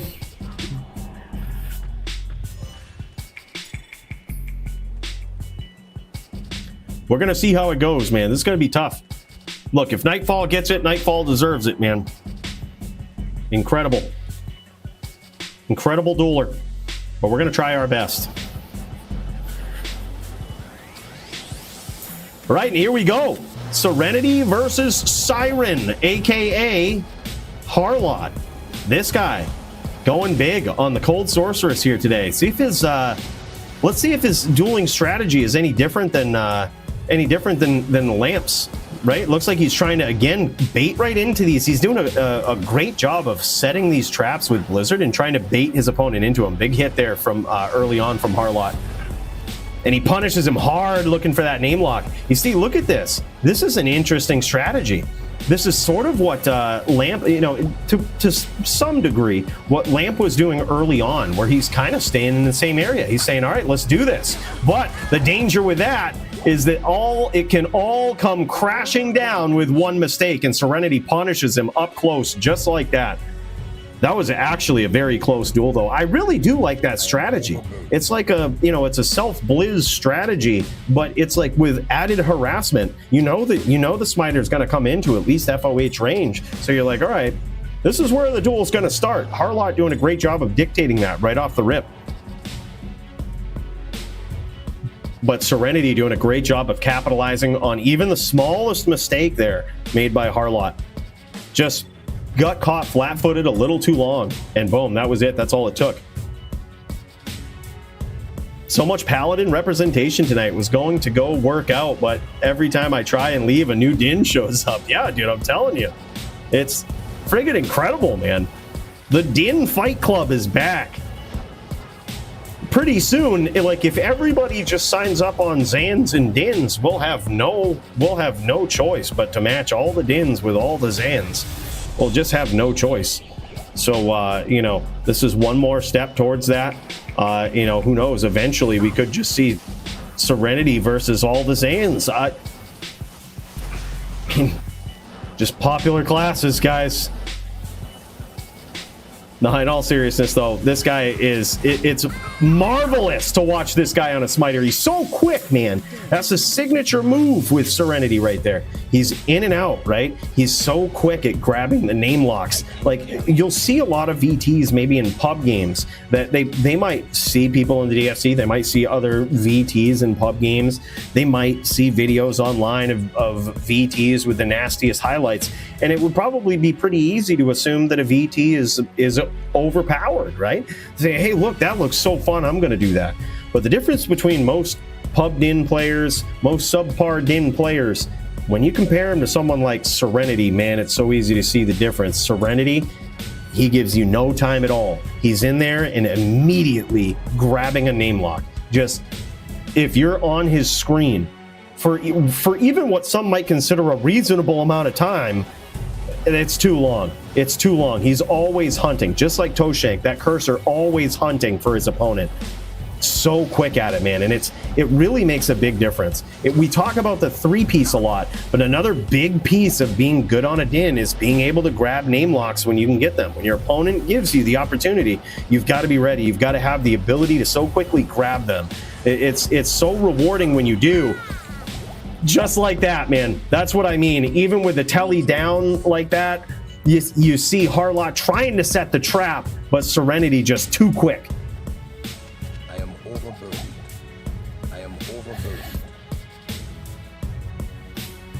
Yeah, I would agree, Max. I almost set up a Zan v Zan. It was going to be Dazer versus Jin Shin, but then I was like, all right, Jin Shin's on West Coast, Dazer's in EU, so by the very best case scenario, both of these guys are even home from work and ready to, well, Dazer will be, but Jin Shin might not. Well, you know, best case scenario, their schedules line up and they're still dueling in an East game with shit ping. So we ended up matching them against other people, but yeah, it almost happened.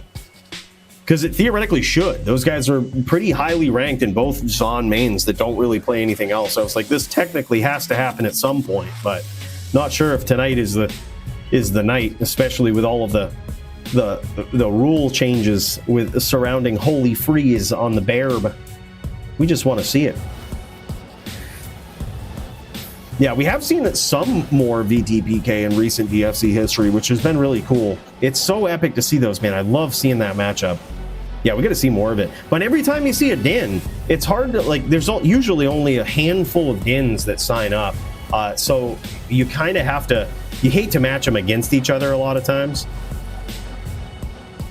That's the thing. You want to really want to see as many dins as possible in the course of a night. And usually VTPK doesn't last more than like 5 to 10 minutes. So.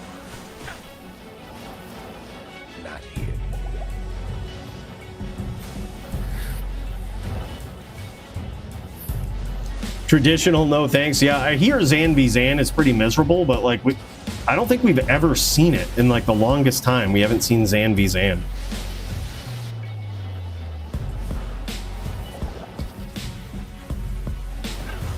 Holy shit. Okay.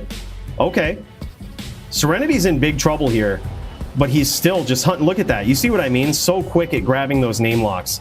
And now Harlot really setting some nasty traps here.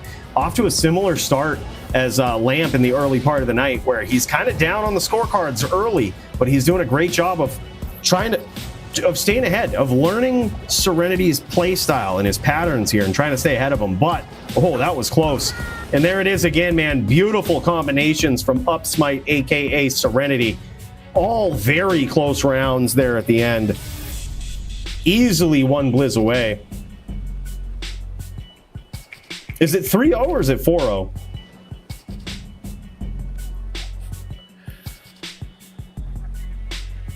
All right, yeah, GG. Yeah, good duels, man.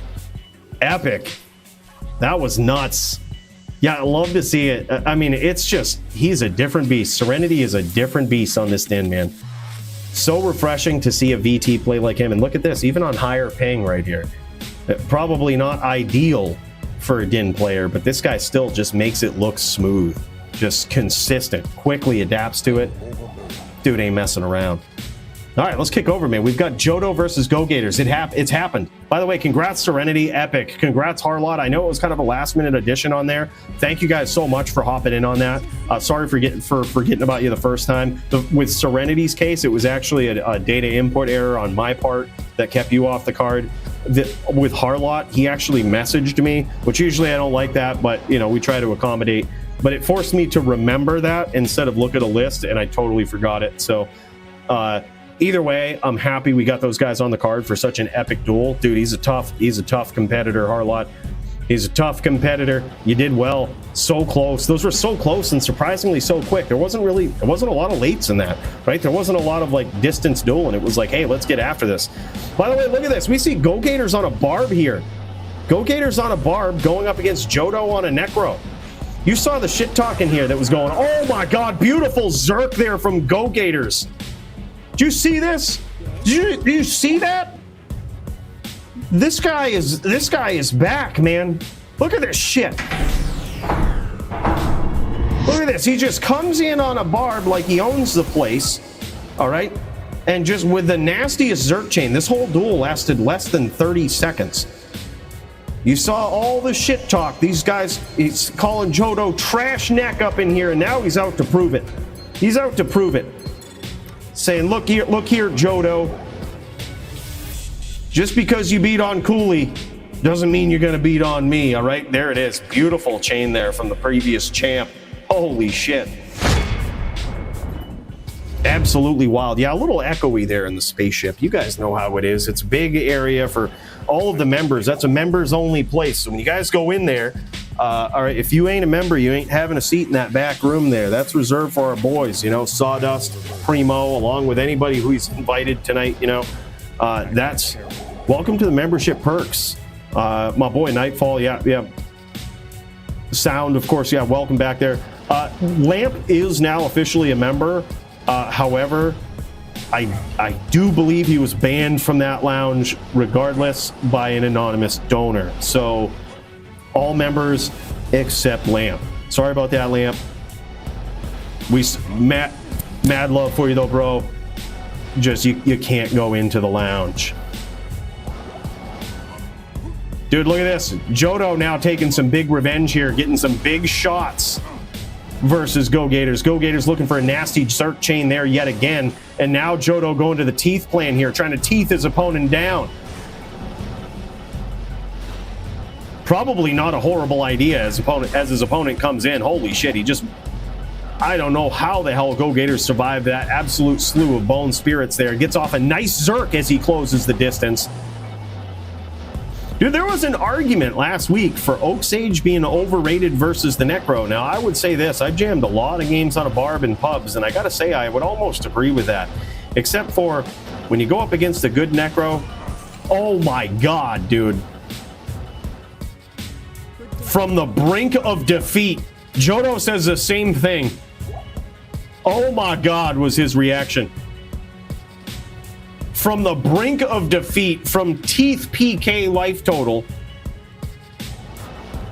Gogators just trashes him.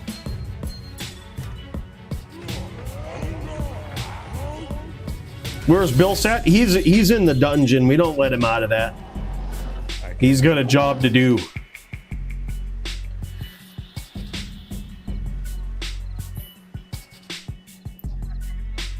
Yeah, you kind of feel bad, Cooley Bay, for, Lamp, if he's trying to... We tried to start a donation for Lamp to be allowed back into the tavern and the spaceship lounge. However, that donation pool was started inside the tavern, so he'll never be able to collect it. Didn't think of that, but, I mean, whatever. We'll put it to good use. Happy DFC birthday to Cooley. Thanks for the streaming and everything, my dude. Big cheers to you, brother. Holy shit. Fire cool. Holy shit, my boy Taz. Holy man, 20 Canadian coins from this guy. Big cheers, man. You didn't have to do that. Appreciate the birthday wishes and the kind generosity, my dude. It's always good seeing you. Hopefully we get to see you jam on the card here tonight, man. Bro, big cheers. Thank you so much. Huge. Representing that Canadian ping.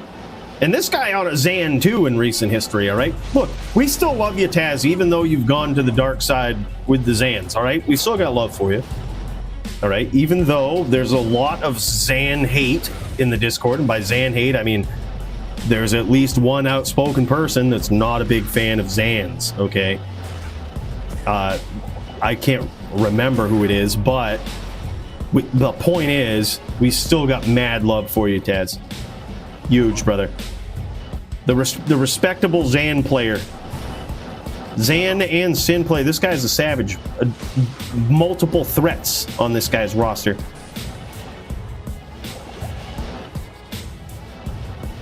Mildred #1.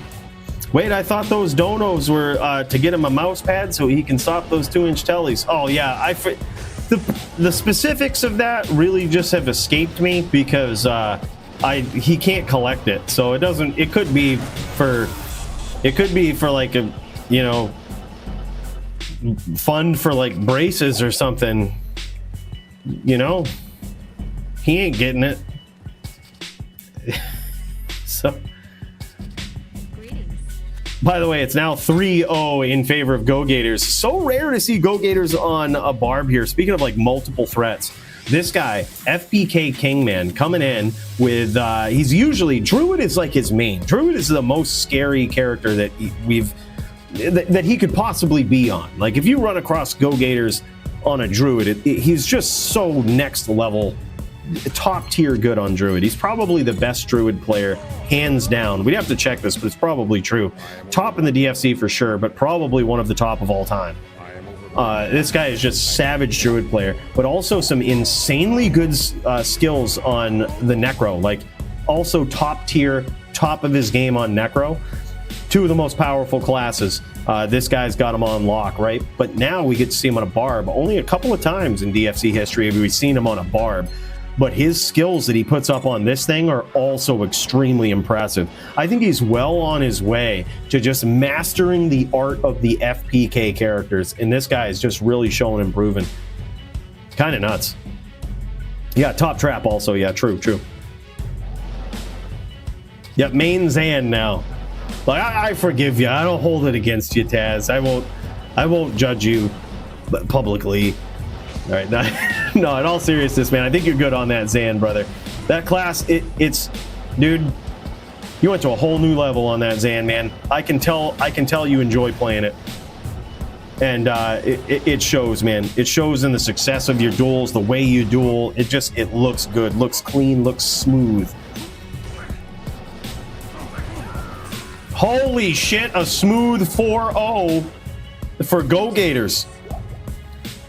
So much trash talking on Jodo, the trash neck in the DFC chat over here. And now he gets to, in his exhibition match, he's put down Jodo just to prove a point. It's so exciting to see Barb players, man, especially insane players like Gogators rocking the Barb. Very, very cool. Barbs, VTs, these are exciting builds to watch, man.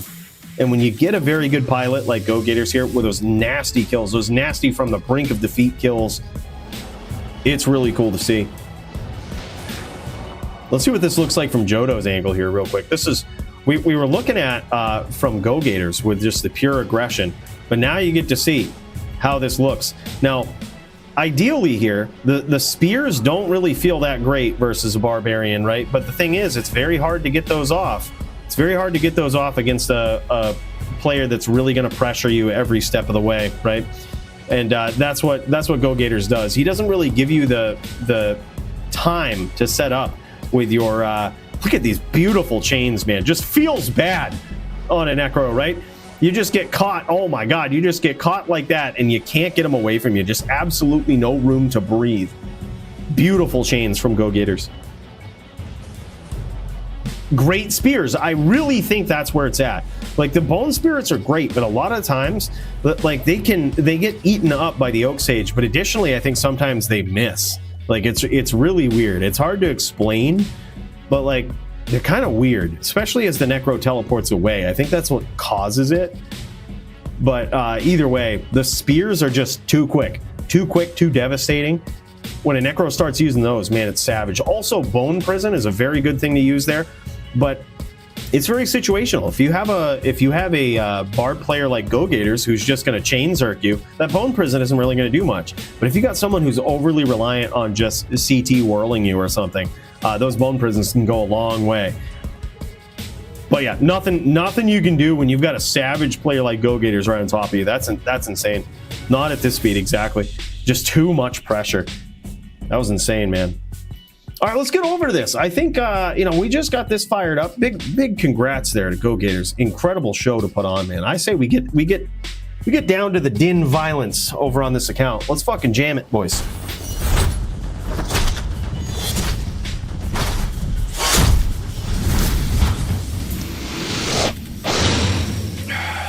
All right, here we go. I must defend my title. I've got to get in the zone. I don't even know what I would bring. I don't even know which one. I think versus any Zan, CS is going to be pretty friggin' hard regardless. But I think against any Zan, we're bringing God the Bounty Hunter, man. Look at this beautiful golden ham he's got to match the golden shield, the golden circlet, the golden gilded edges of his armor. He's so well put together. It's just a beautiful din. Let's see if Nightfall's around, man. I got a message from him. All right, here we go. All right, we got to get in the zone. This is going to be a title defense, man. Title defense, hopefully. Hopefully a title defense. But man, Zans are rough. They are very, very rough. So, wish me luck, boys. This isn't going to be fun. This is not going to be fun. We've got low lightning resist. We got to change that. Certainly got to change that. We got to be fast. Cannot be frozen. We got to be fast. I think I'm probably going with this. We probably want... This seems good. Although I do... Man. The faster run walk here is actually just really good.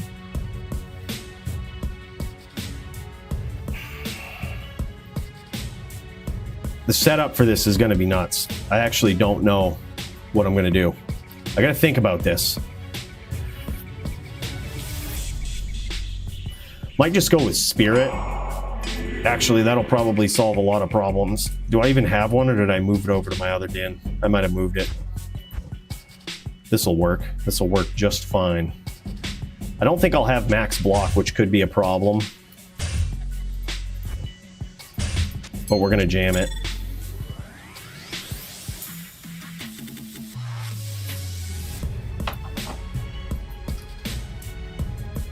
If that's the case, do we keep cannot be frozen? We can probably swap out to these, which would give us max block with Holy Shield. What do we just do? Oh god, we could just do this. Could just forget about all that altogether. I kind of like that.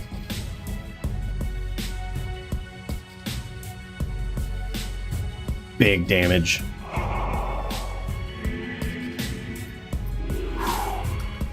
We're gonna try our hand. We only got 74 light res.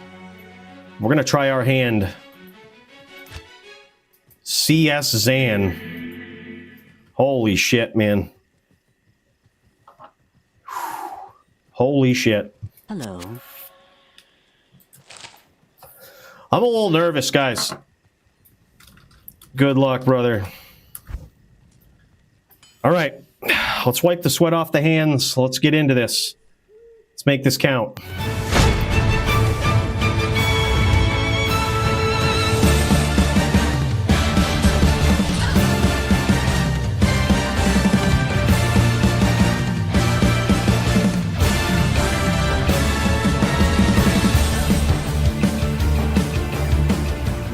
In this corner, we've got DFC champion Cooley on God the Bounty Hunter. In this corner over here, we've got Nightfall, the challenger, CS hybrid Zan. The pinnacle, the antithesis of Cooley builds, the Zan. We're going to see if we can do it, boys. We're going to try to get in there.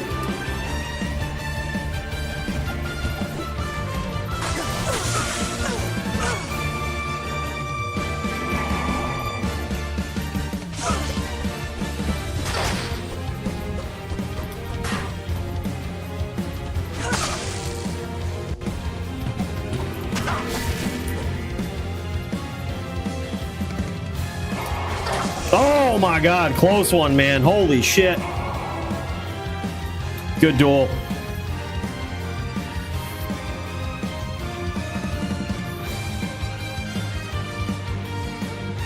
The dodge, avoid, evade, even with the 1 point, is insane. Plus the block. Holy shit. All right. All right.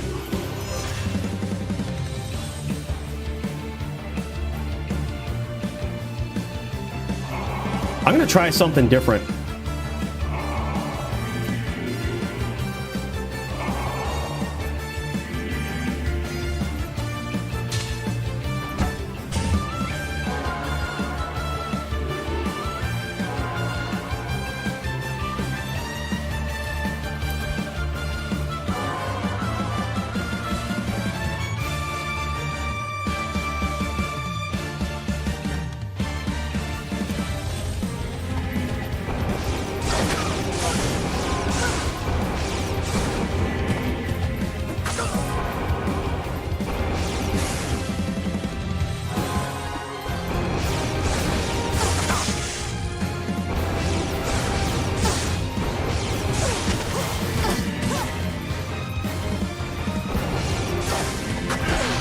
Oh my god, holy shit!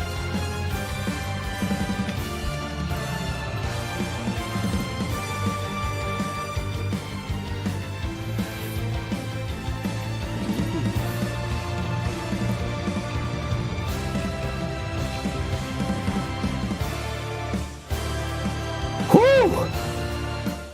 Good duel, man.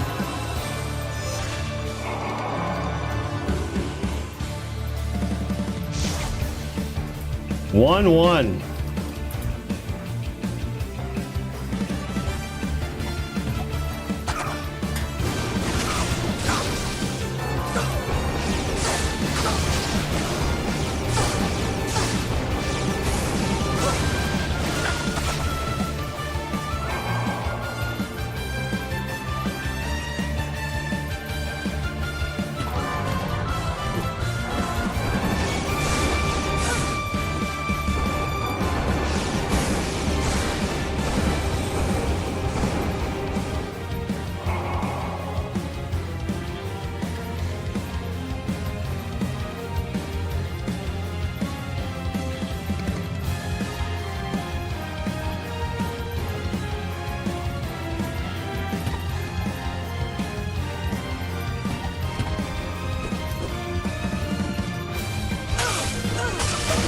Oh my god, what?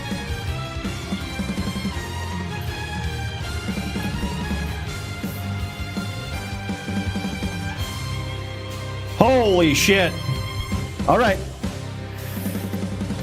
Yes? All right, we in this. Was about to say big mistake, Odin. I don't know, man. Sometimes you just gotta go for it.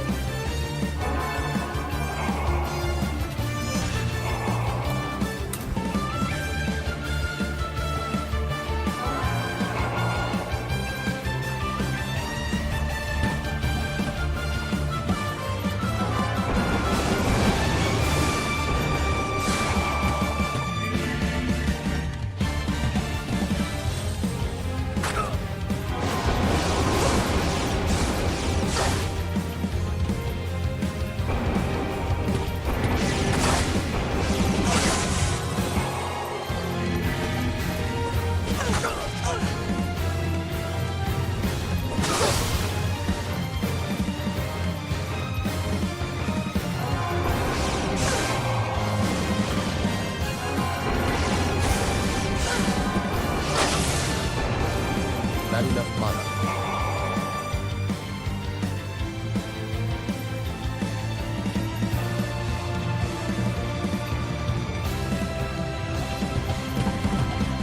Oh shit!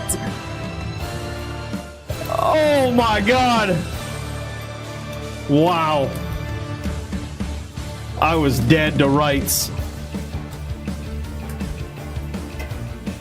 Oh my god, I was dead to rights.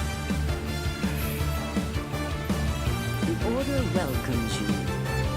Yeah, that was a Hail Mary charge for sure. I was out of mana too. I was like, well, we're fucked. You need some reps, sir. Yeah, for sure.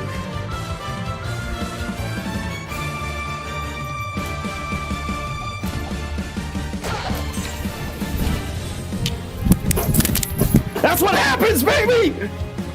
Oh, shit!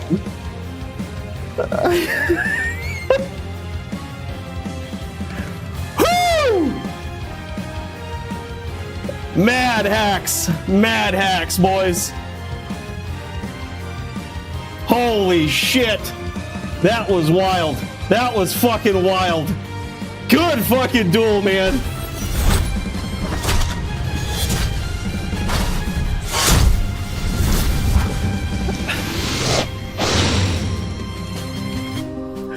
Whoo! Damn, son.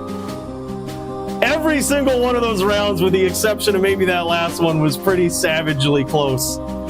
That was epic, man. That was epic. Holy shit. Uno reversed them. Good fucking duels. Wow. Bros, let's check this out. Look, let's cut it a little short here, okay? Let's check this out. Let's see what's going on. Holy shit. What an epic match. Let's check out this Zan gear, man. Look at this helm. 5 min, 16 max. Beautiful jewel in this thing. Resist 130-20. Insane charms. He's even got the cold damage on the charm, dude. This guy knows. Nightfall ain't no chump. So this I know this is a little hard to see. Let me get over onto the other side here. This is it's a little hard to see, but he's got these charms. He's got the cold damage in there too. That's a good call. That's exactly what you want, man. Along with some 3XX15s, faster run walk charms. Twitch throw, dude. Not a lot of people know this. Insanely good armor. A green matching 24 max damage jewel in this. This guy is certainly a hybrid, like with big physical damage. That shit hurt at distance. Dexterity to make it really hurt. Holy, dude. Insane ring here too. 4 min, 71 AR. This is a 6-pointer, ain't it? That's a 6-point LLD ring. That is beautiful. Just barely by the skin of its teeth, I believe, a 6-pointer. But beautiful. 2 10s with the dex. A little bit of fire damage is regrettable there. However, whereas he has Cow Kings, it actually kicks more characters into FHR animation than it actually hurts them with the bug. So that's good. Oh my god, beautiful jabs. 430 jabs. Look at these things. These are the equivalent of like 640s in HLD.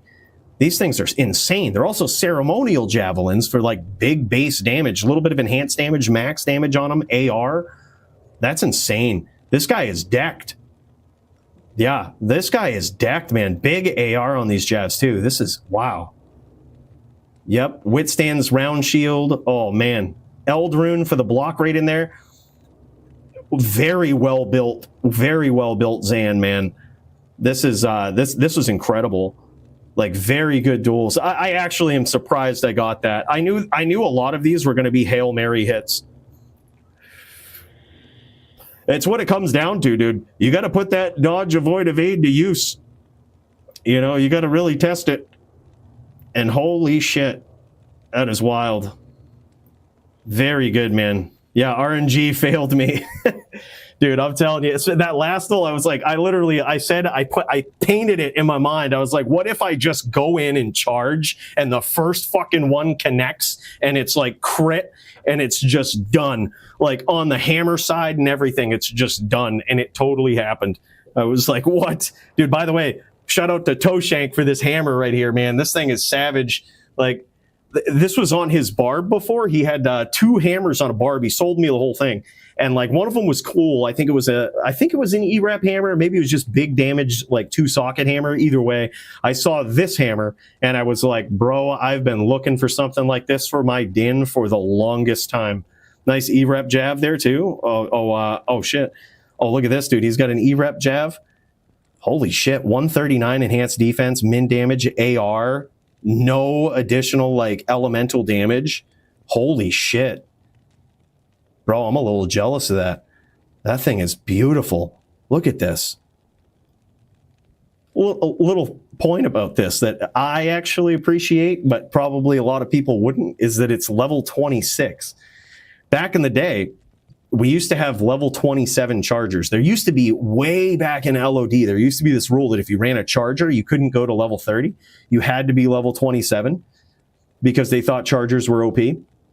And so I always had an appreciation for items that had a level 27 or less requirement as well. That could be used on a charger, like a hoplite style charger. And this is certainly one of those jabs. This thing is insane. Yeah, me and 40 ounce, we're going to start now for our LLD match. Oh man, we get some more LLD action going on. Hell yeah, dude. That's awesome. That's awesome. Yeah, sick jabs, man. Sick gear. That's insane. I'm going to just show off what I used for this here, just real quick, and then we'll cut over to Toeshank versus 40 ounce. So happy we get to see another LLD duel. I actually bought this in recent history, 130-20 on the charger. Just moving fast is so important on the charger. I never really noticed how important it is, but it's extremely important, especially when you need to switch up and do some FOHing. Like, never thought FCR would be important, but it kind of is. And as you can see, like, having mana there is also pretty good. We ran out of it very quick casting FOH, but this is a 15-13 jewel in this, I believe. 15 max damage, 13 all res. Used for these specific occasions, all right? This is Fakz coming in here. Holy shit. Yeah, dude, look at this. Look at this helm. Dude, this is trophy room shit right here. This is the first one I've ever seen like this. 30, 20, 2 open sockets, 40 base life, 79 base mana, and in case you missed it, 30 enhanced damage. This is the most beautiful charger helm I think I've ever seen. This thing is so sexy. Yeah, you've got it on a brawler. This works on far more builds than many people think. Like, you would think that it has no skills, so it's just junk, right? Not the case. Charger would love this helm. It's just a beautiful, beautiful helm. Zons would love it. Yep, exactly. Brawlers love it. This helm is so gorgeous. One of the most gorgeous LLD helms I've ever seen. Fakz just pops in to show this off. I'm glad you did, dude. This thing is savage. I destroy Zans. Oh, man. That's good to hear, man. Frig those Zans. Frig them. All right, we went with the Immortal K of the IK armor and IK gloves. The reason I did this was to boost up the dexterity, because I would have to swap to the Akaran Rondesh. So I was like, we're going to need dex for that, but also 20 to strength helps with your charge damage. It's like enhanced damage, much like it is with the Barb. So that's big on the belt too. You get 25% enhanced damage, light res, 20% enhanced damage on the gloves, all pretty good. The Peace Armor and SOJs is a combo, so that if I hit on my actual damage side, like non-honor side, honor has deadly strike, which is good, but this doesn't. So peace allows me to get crits with a nasty high damage hammer like this, along with some 24 maxers and a crown shield. All 24 maxers up in this beast. Very regrettable base. I don't know what I was thinking with that, but at least the jewels don't match. Looks like shit, hits like a brick, dude. And then just Sanders. And life, mana, skills, looks good. Inventory full of 3XX15s matching, because this is the din for the win, boys. It's just, that's how it is. That's how we roll. Holy shit, dude, Nightfall, good friggin' duels, man. That was so wild. I can't believe I actually got that. Like, I really thought I was down and out. I thought that was it. I thought this was the end of the reign tonight, man. CS on, you were so good on that, so patient. Like, the way Nightfall was dueling was so clutch. I was like, this guy knows. He knows how to duel, man. He's too good. I ain't got this, but we got there. Just barely. He said, look, Fakz kills CS. I eat Zans AFKs. What a guy.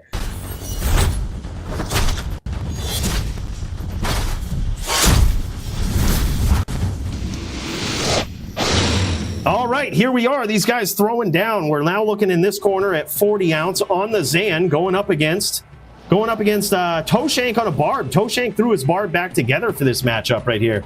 So, oh my God, 40 ounce is getting some big damage in there. Almost got ganked right at the end, but a big comeback, man. Holy. All right, tough opponent too. Toeshank is a savage on that Barb, as we've seen with this guy. He's so renowned at just bringing more telly staffs than most reasonable humans need into a duel. I think you might be limited, or I'd have to check on a Barb. Who cares? Doesn't even matter. What's most important is the action that this guy puts on in a duel, right? Like, just always telly stomping you, getting up in your face, closing the distance, smacking you around a little bit. That's what he does. Let's swap over to the Barb perspective here. But 40 ounce, man, something tells me this might be his first DFC duel, but this guy ain't no chump. these Zon players right here, these Zan players. LLD was the first place that I learned to fear the Zan. Big hits there from Toeshank, and down goes 40 ounce. Now making it at least 1-1, I would guess. Good day. But yeah, something tells me this guy ain't a chump, man. You come in on a Zon, I think that it not only does that require some really select high level of understanding with regards to LLD items, like you really have to be going out of your way to hunt down LLD Zon items. You have to be familiar with the division, right? But also it requires very, very good play. And you can't just be a teleboa, right? Not necessarily. In most cases, you got to be good, man. And holy shit, Toeshank catches him yet again, man. Now making it, I believe, at least 2-1. Let's cut over to 40 ounce. We will give him some good luck over here. He's getting pieced up now. I am overburdened. All right, so it looks like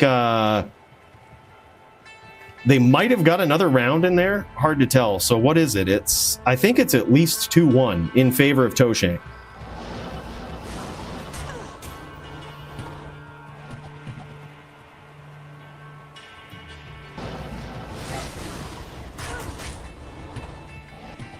So don't sap to bow and walk. Oh yeah, for sure. Yeah, don't swap to bow. Yeah, that's basically how the Barb has to catch you. He has to catch you with that bow out for the biggest hits. Now, granted, if you start walking out from his whirlwinds on your Jav side, he can still catch you pretty good. But it's not necessarily like it is in HLD with Barb v Zan here, right? Because the Barb will actually do a pretty significant amount of damage. And the reason that is because they'll get in close. There's not a lot of options that a Zon has to reduce her, to reduce the amount of physical damage that comes her way in low-level dueling. You don't have like an SS. You don't have options like COA. You're basically taking all the damage, and Barb's put out a lot of it. Thing is, you got to be very consistent with that Zon. You got to swap. Oh man, it's tough. And Toeshank had a great strategy there going in. Like, his strategy was get in, throw a couple of short whirls, right? Possibly get some damage, proc that, dodge, avoid, and evade. But then, once they swap to those Javs, get out, reset, repeat. And he just made quick work of it, just like that. That was an incredibly tough opponent for 40 ounce for his first duel in the DFC LLD division. But I'm telling you, from what we've seen here, actually looks like a pretty good LLD. Like, this guy, he knows what's up. Toeshank is just a different level of aggression, dude. Guy's insane. Yeah, GG though. Epic duel between these two. Right off the rip in LLD, right back to back. That was nasty, dude. Nasty. Holy. What a night of fights so far. Just seeing who else we've got on the roster here. Let's check this out. Let's see what else we've got to look forward to here. We got some people hostile on us. Look, they all want a piece of the champ. They all just want a piece of the champ. We're just trying to look at the card, all right? That's all we're trying to do. We're just trying to get up over there, all right? Let's check it out.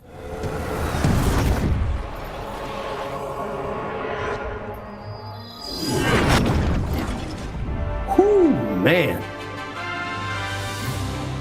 What a night we've had so far. Toeshank versus Lamp. Toeshank defends the title for the 8th time, going on to try to tie the record next week for most number of title defenses back-to-back in DFC history. Currently held by Elite at 9 title defenses after gaining it. Absolutely insane. That's gaining the title and then defending it 9 times is what that comes down to. So it's essentially like winning the title 10 times in a row. It's insane. So Toeshank is now at gain title, has defended it 8 times in a row, looking to tie up that title and possibly break it. Told the same guy 6 times, you wish. He's run through the entirety of the top 10 plus some is what Toeshank has done. There's nobody left new for him to challenge up in there. But I think we know who we're going to see next week.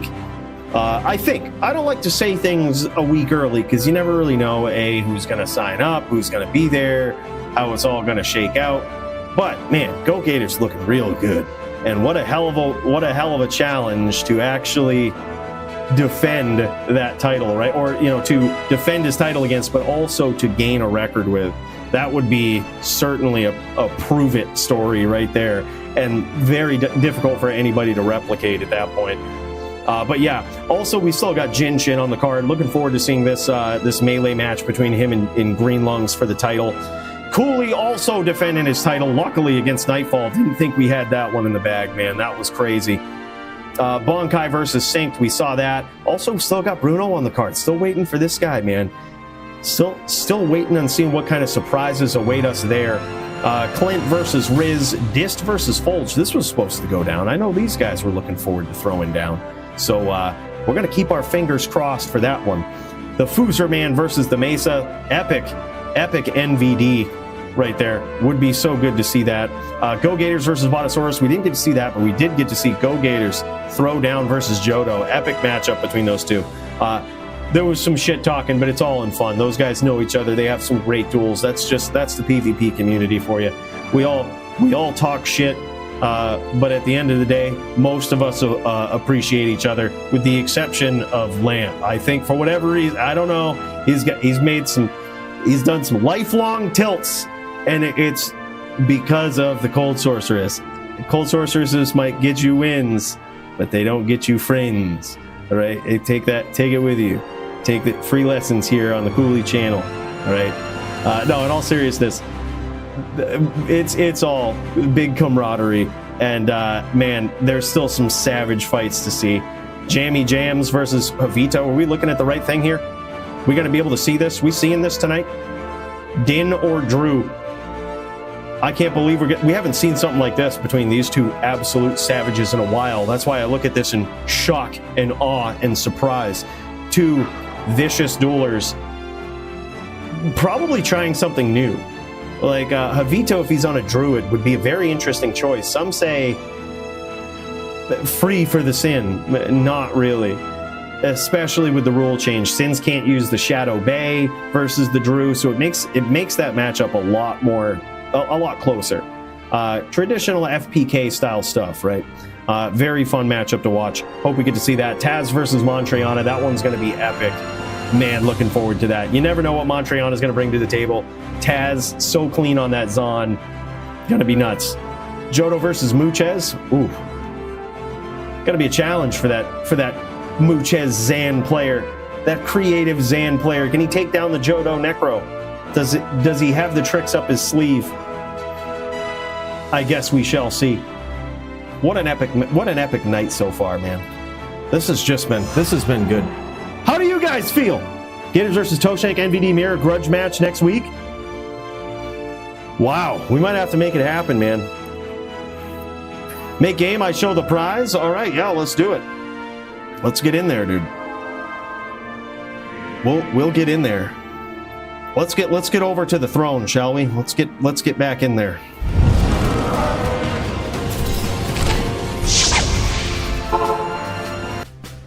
All right, here we are. We're chilling in the throne right here, Darius. We're in night 11, password 11, and yeah, that's just us in the background. You know, the reigning, defending DFC champ, the Din, the Win, the Bin. This is yours. I need this with 2 sockets. Oh wow, what is this? Hold on, you guys, we gotta actually check this out. Yeah, Bill, let's step in there. Let's step in there. All right, kill it, Bill. Yep, let's do this. He needs this with 2 sockets. Holy shit, yeah. That's like a melee armor for LLD. It's ornate plate with 100% enhanced defense. It's magic, but it's got it's ethereal with repairs, like self-repair. And he's put a max damage, life, all res jewel in this with negative rex too. Interesting jewel choice, but decent for melee. I mean, holy shit. With 2 sockets, that would be godly.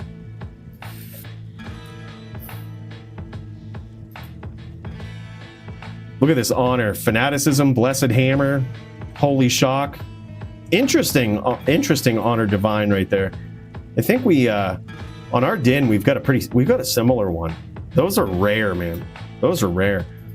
Need this with 1 ED. 165 is max on this. Fakz just showing off the nasties here. 164 enhanced damage, big attack rating on it. Life leech for those pesky druid pet players. This is a trophy room episode in and of itself. Oh my god. Look at this jewel. Yo, Fakz, what'd you pay for this jewel? Bro. Yo, it's this is the game name and pass, bro. This is probably the best LLD jewel I've ever seen. This is crazy. It's basically a 30-60-9-9 for LLDs. It can only go up to 20% enhanced damage. It can still go to 60 attack rating, but 6 strength is perfect and 9 dex is perfect. This is the best LLD jewel, I think, in existence. There's none better. This thing's got to be worth 10, 20k, easy. Like, 2 bear runes? He paid 2 bear runes for that. Someone needs to watch the DFC. Because that's the find of a lifetime right here. Like, if you found that, that's the best item you've ever found in your life. And it's not even close. And this is a perfect jewel too. This is also a very beautiful one. Holy shit, Fakz has got some nasty LLD jewels. Look at this. 20 ED, 6 strength, 9 dex, 8 life. All of those stats rolled perfect. That's crazy. Wow, man. This guy says needs better jewels. This is Aura. He's got a Barb shield. This is a great smiter shield, rolled with faster hit recovery, 30-22 open sockets. And it looks like he's put 2 close to 20 ED damage jewels in there. Might have rolled with a little bit of MDR. There might be dexterity in those jewels too. It's hard to tell. I think these shields can spawn with some dexterity, but I'm not sure. But either way, beautiful shield. Combat skills. Oh, look at the one that Fakz threw up here. Combat skills, faster hit recovery, 30-22 open socket with, wow, 220 ED, 9 dex jewels in them. PLR 75 too. If you're not going to use a spirit, which, you know, usually smiters don't, you usually want a barbed shield because they do the most smite damage in LLD. This is a beautiful shield. Holy shit, that's beautiful. Damn, son. I always thought mine was the best in LLD, but I think that's better than. I think that beats it. These guys just showing off some nasty LLD gear. Not E-Rep trash, right? 8 min, 9 max, AR, 8 strength, level 2. How much in gold find? Probably not much. It's missing a lot, but I shouldn't say not much. You have a market for it. It's probably melee, but melee players are very oftentimes, the premiums come from the extremely rare jewels, like with perfect rolls.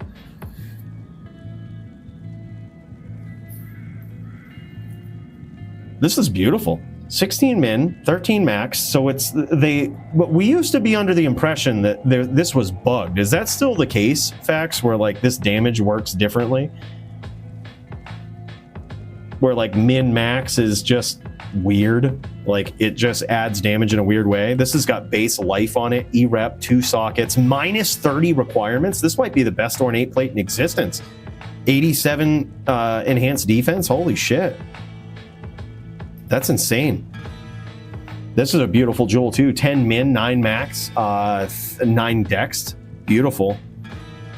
I believe, is that 3 abilities or is it 4 fail? Like, is it 9 min and then it tried to roll min again and just got 1? Or is 10 the max? I forgot. Another beautiful one here. 18 total damage with 9 dex. He already has jewels for replacement. Yeah, that's nuts. That's nuts.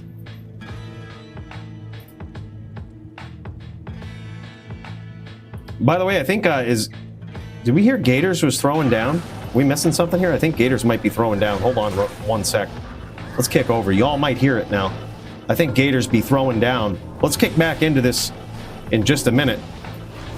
We've got some epicness going down.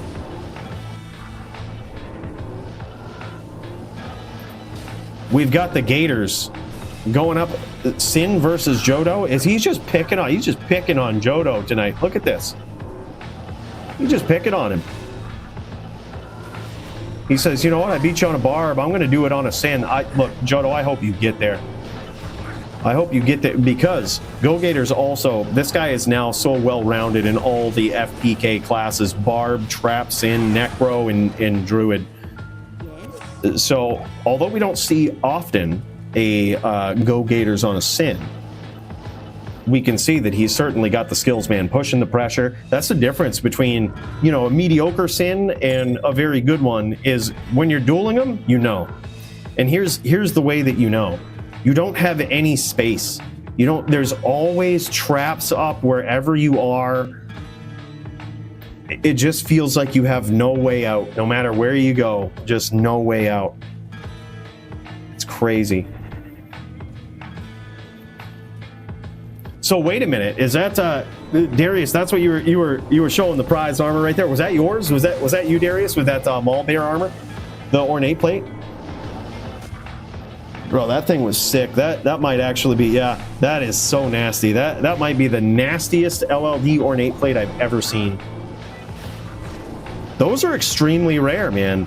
There's a lot of people. You see it in pub games. You see it when you go into pub chaos games when it's terrorized. There's people that just jack all the drops, right? They jack all the drops, and you can tell they're just tryhards. You know what they leave? They leave shit like that. Ornate plates. Like rare ornate plates. You don't even see them pick them up. Even so, I always thought that maybe they've got picket or something, but no, sometimes they've left F1s right down there, and I get so excited, man. Finding those is super rare.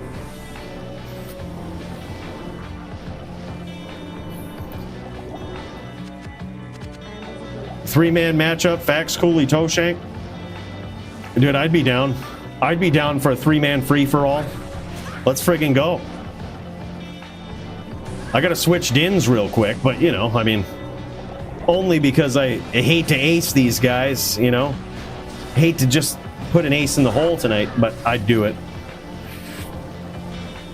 If they gotta force my hand, you know? If they gotta force the champ's hand, we gotta get in there. Facts, LOLs. If you gotta force my hand, Fakz, huh? I guess I'll get in there. Make it happen.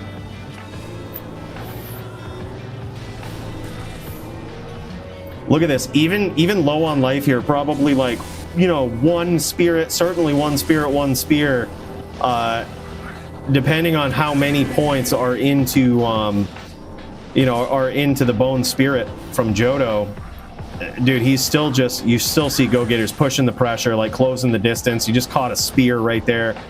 Yeah, he's one spear away from death, and Jodo knows it. But the thing is, even at this low life total, you figure most Sins would just sit back there in a 5-stack, but that's definitely not what he does. Look at this beautiful aggression from Gogators. This guy is a savage, man.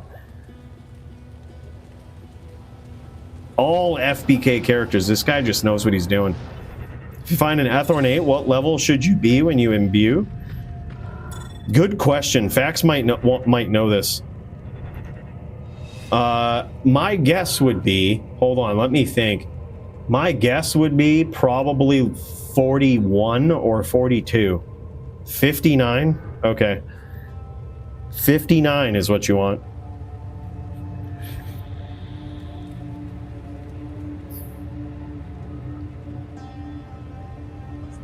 Yeah, gamblers usually are, but ornate is something very special in the sense that you're probably not gambling for those, because the only way to get a really good one in LLD is to find an F1, like an F rep. So you're probably not gambling for those.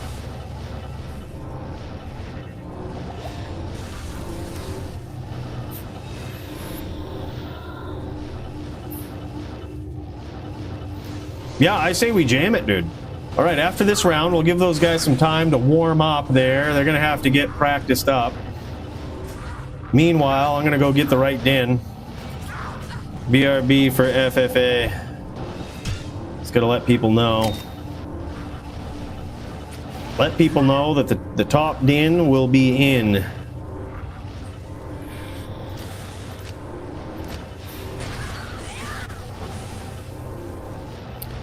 To my knowledge, Mike Lauren, that seems like a very specific thing to armor, because it's much like Frog was saying, 45 is a very key level for gambling a lot of things, like amulets. There's also like javs are, some people gamble javs, but there's a special level for that. I think a lot of them boil down to between 40 and 45, so it seems like a very specific thing to armor.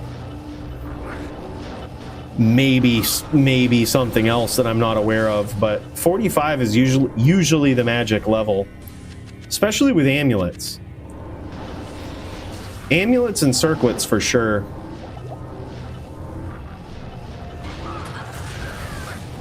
The last time I saw Toeshank, he was puking into a McDonald's bag after a bong rip. I'd like to say I'm surprised, but I could totally see it happening. All right, man, let's get over there. Let's show these guys how it's done.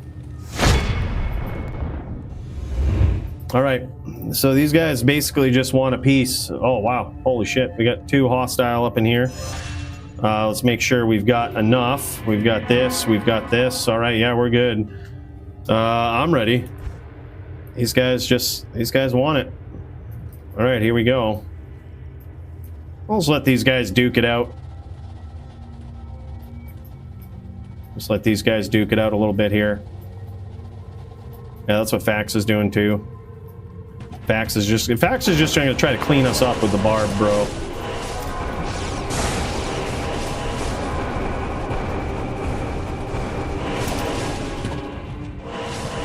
He's gonna try to clean us up after we damage each other, man. We're gonna start working together. I don't know what this Zan shit is, man. All right, we're gonna go looking for Fakz.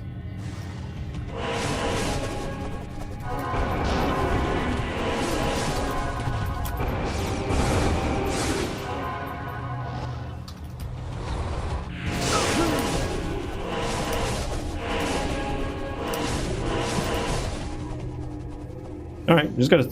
Oh, I just tagged him with a ham. Just tagged him with a ham. We just got to get in there. Just got to get in there, show our dominance real quick. It's all methodical. This isn't like a death match. Let's race to get in there and die. This is a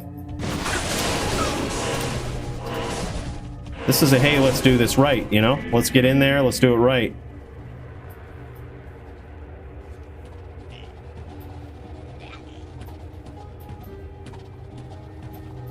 All right, Fakz be throwing them jabs too. Okay, I see what's going on.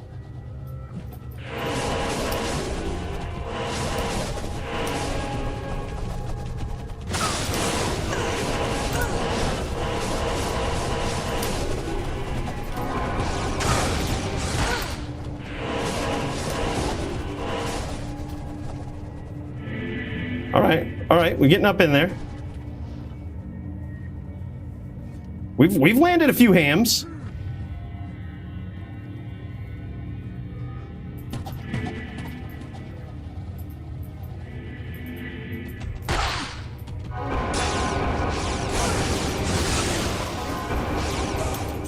All right, down goes one.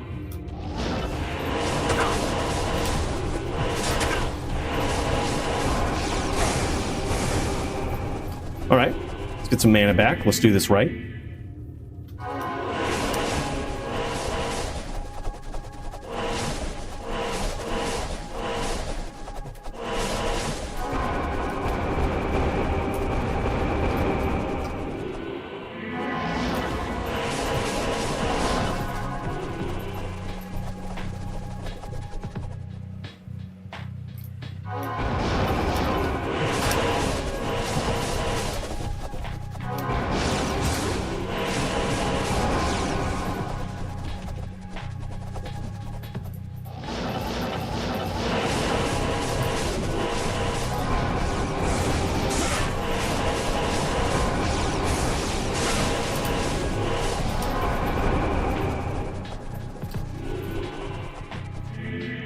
All right, let's recover some of that mana.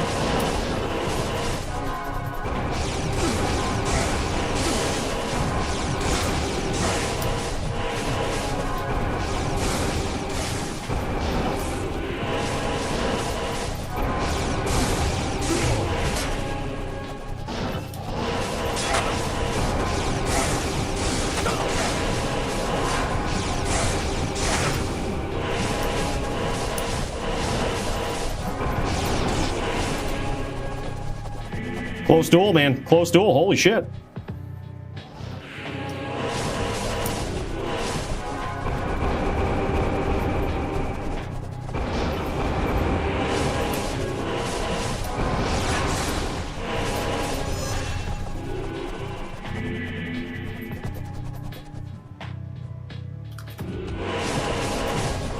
Oh, bullshit. Good duel. Very good duel. Epic match.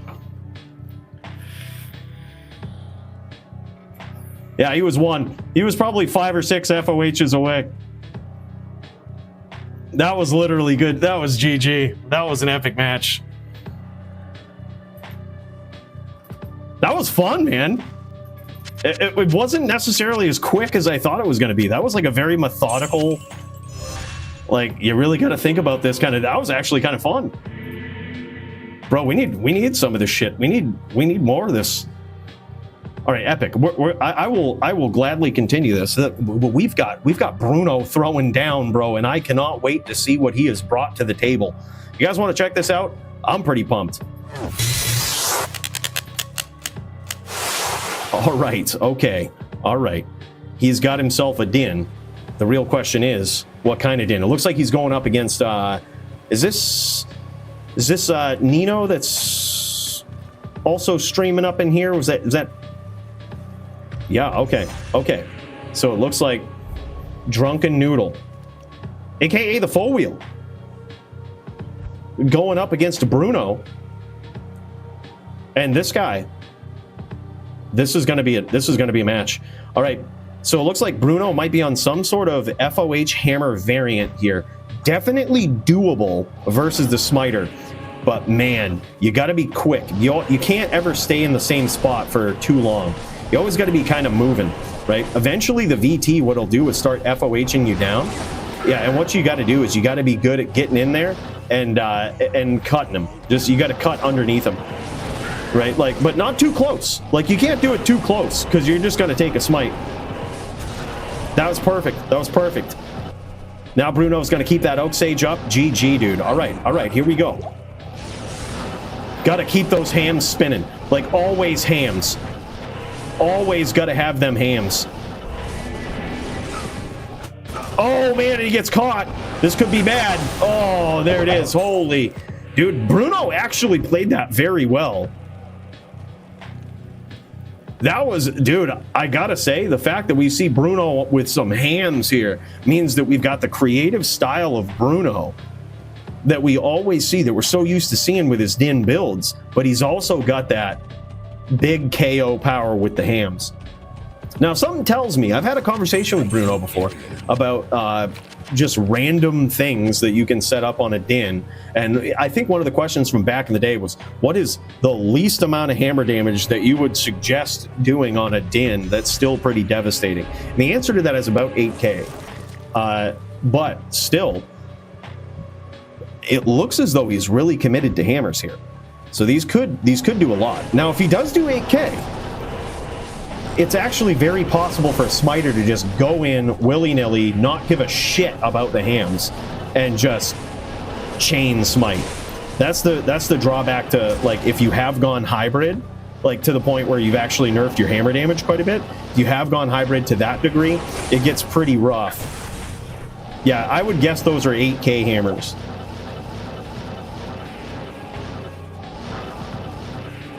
But just based on what I know, that was a good hit from Bruno, by the way.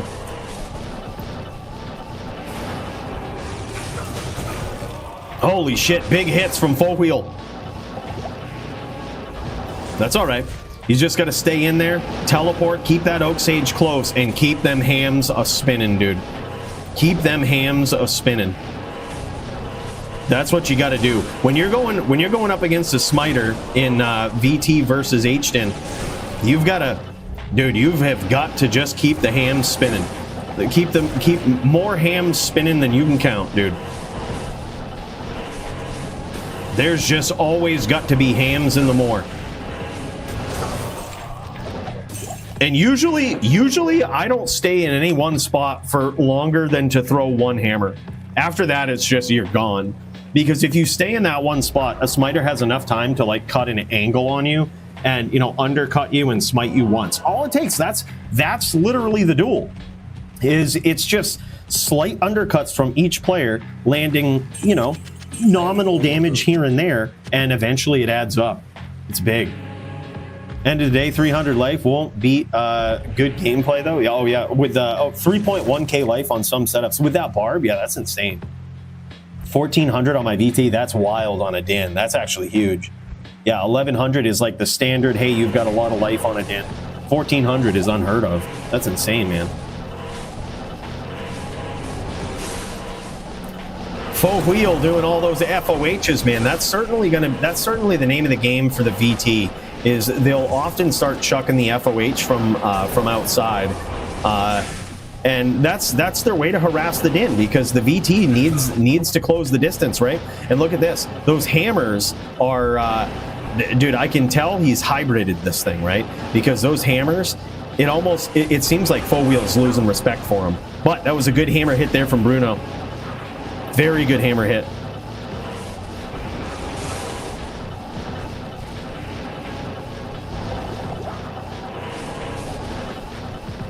And a beautiful undercut from Faux Wheel.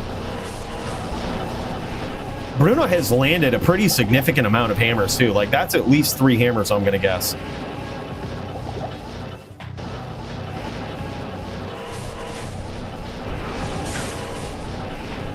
And now comes the FOH. Dangerous.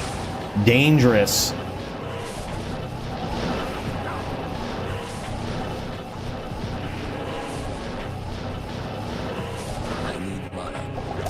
Oh man, got caught flat-footed for just too long. Yeah, he was trying to re-up on his mana there. He noticed as he went to teleport he didn't have any mana. That'll catch you. He says, I hit 3 too much. Oh yeah, he was hitting 3 to drink, but there was no potions left. Yeah, GG. Epic Din v Din match right here. I use harpoons on my VT, dude. I actually like that. I think the hoplite style in LLD is very underrated. I used to play that back on LOD on my charger. I had like a regular charger variant, and then I had like a hoplite charger. And you got to find the right jabs for it. But man, it's really good when you do. It's a super fun build to play. Allows you to address pretty significantly from the outside. Like your throw damage on a charger or a VT even, just with, you know, because you already have the charms, you got the max damage AR charms in there. It's already going to be pretty decent. So even if you land a throw hit from the outside in LLD, where DR is pretty limited, it's going to hurt.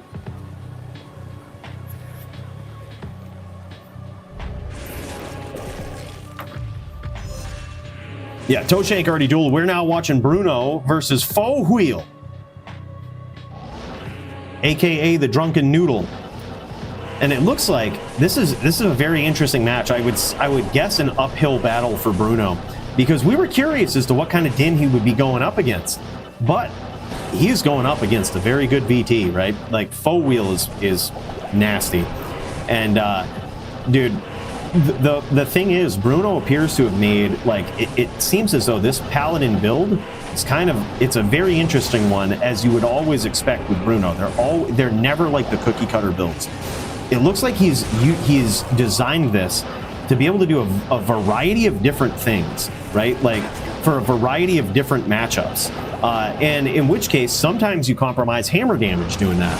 I would guess that these hammers are hitting for around 8k, maybe 7.7. And that is dangerous in a VT duel, dude, because they can practically throw caution to the wind, which is what Faux Wheel did a couple of times there, and just aced it, dude. Yeah, very curious to see what this build is, Bruno. Why does Bruno run the builds that Bruno runs? Okay, so that's what it is. He goes, I spec Zeal. That leaves me some holes against Din with Holy Shield. Yeah, okay. I was gathering that. See, look, you're talking to a seasoned Din, experimental Din player here. I can tell when there's a hammer Din that's gone hammers as backup, and that certainly, I could tell there was something special about this. But he's made it so that he can tell he's Zeal. He's got, look at this, Death. Interesting, dude. Very cool, too, because in this matchup, I think I probably would have swapped to Jodo or something, but still, like, that allows you to get in there versus Zons, start smiting, charging, do what you got to do, versus Barbs, you're probably just hammering anyway, but, like, your charge damage is pretty surprisingly good, but when you got so many hits going off with Zeal, that crushing blow from Death is pretty nasty. 75% FCR, good break points here, man. 59% crushing blow, 82% deadly strike. A lot of that's coming from Death. His DR is 8. Yeah, that's also deadly. Well, the thing is too, when you start going hybrid with all of this, that's why there's these set in stone like cookie cutter builds, because they are the ones that can reach all of the breakpoints and can do all of the things, right? When you start going hybrid and you start getting creative, the big drawback is that you eventually start giving up some of these breakpoints and some of these, I don't know if you call DR a breakpoint necessarily, as much as it is a suggestion, especially against a VT. But he was on the don't get hit plan, which I honestly respect that. That's what I do versus VTs, is just don't get hit. Like, don't get hit, man. Yeah, sure, your smites are going to hurt, but these hams will too. Yeah, any block is just greater than Zeal. That's for sure. If they start stacking up the block, that's why he's gone into hammers, so that he has some sort of backup here. But he would rather be Zealing. Oh, GG, look at this. Faux wheel just giving him a spirit here. It looks like, I would guess that's a spirit sacred charge with 45 all res. He says, I don't use this if you want to roll it. He goes, if the Zeal hits, it drops like stupid fast.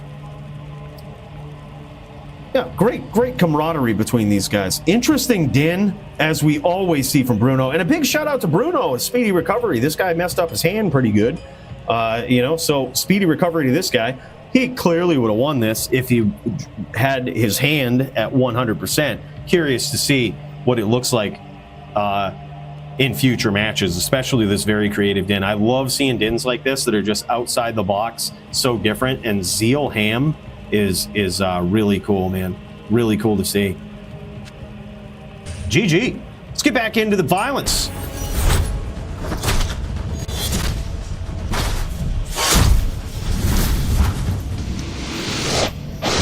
Oh, look at this, man. We scared some people away. Oh, what now? Fakz is going. What is he doing here? What is this shit? He's got two things here. He's got two little things. He got his two little javelins. This friggin' guy. Hold on. We've got to do some swaps here. Got to do some swaps.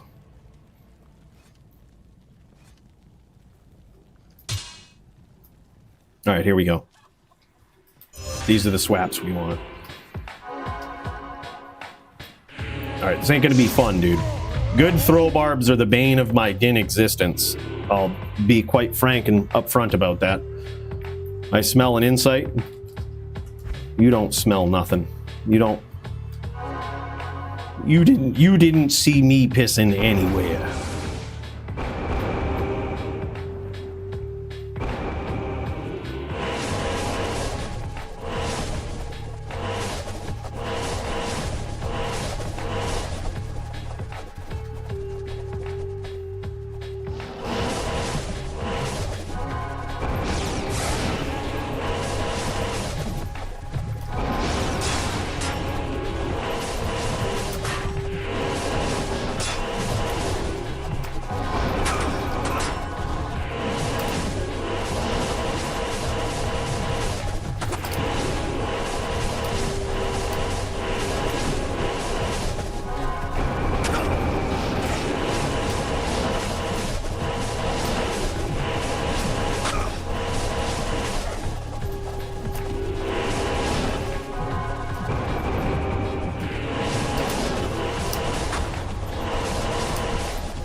Oh, we got him.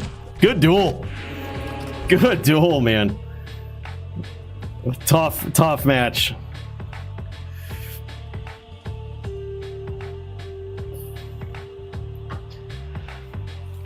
Yeah, that was what it was. Toeshank in a brace, basically.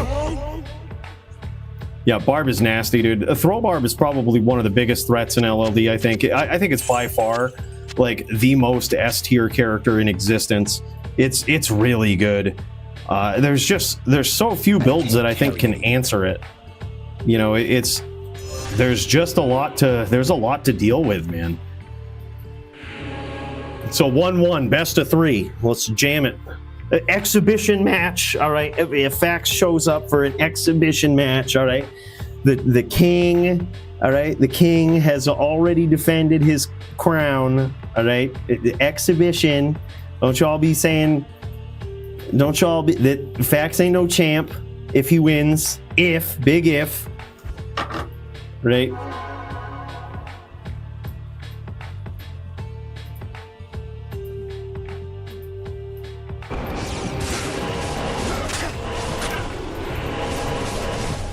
That wasn't too profitable for him.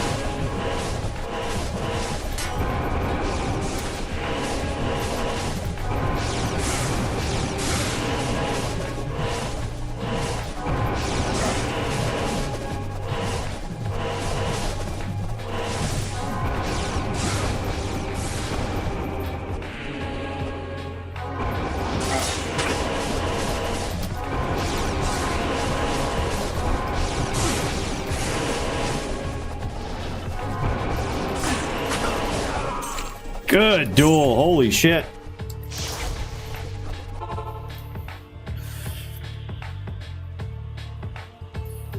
Hello.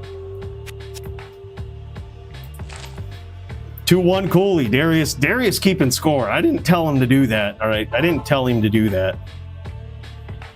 Checks Fakz helmet at the end. Oh yeah, we've seen it, dude. It's the 3022 open socket 30 ED life mana. That thing is the most savage ever. It's the most savage helmet. Yeah, this is, oh no, it's something different. Look at this, 32 max damage. He's got, oh, this is interesting. This is very interesting. This is, yeah, I was gonna say, don't tell me. It's 216 max, 6 strength, 9 dex. I'm gonna guess 8 life on this. No, the life was on the base. Okay, 16 max, 6 9/9s. Or 16 max, 6 9s. Yeah, that's GG, dude. That's insane. That's a helmet right there.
Good duel. 3-1, baby.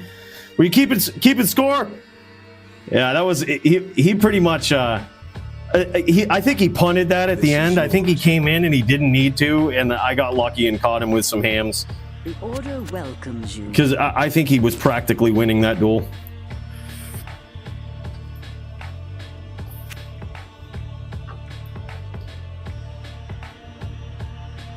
I let him win. Oh, what a guy. What? Really? You're kidding me? Really? Sec, bro. Really? Really? Darius, what? Are you serious? Bro. No friggin' way. This was the prize. So by prize, you didn't just mean, hey, I'm showing off the prize. I'm showing off a legitimate prize to the winner of you and wow. It's a good thing I didn't know this was on the line. I might have been nervous. Holy shit, he was actually serious. Dude, that's insane. Thank you so much, dude. This is literally the best LLD ornate plate I've ever seen, bro. Holy shit. Dude, Darius, what? Bro, big cheers to this guy, man. Holy shit, you guys see that? That is friggin' wild.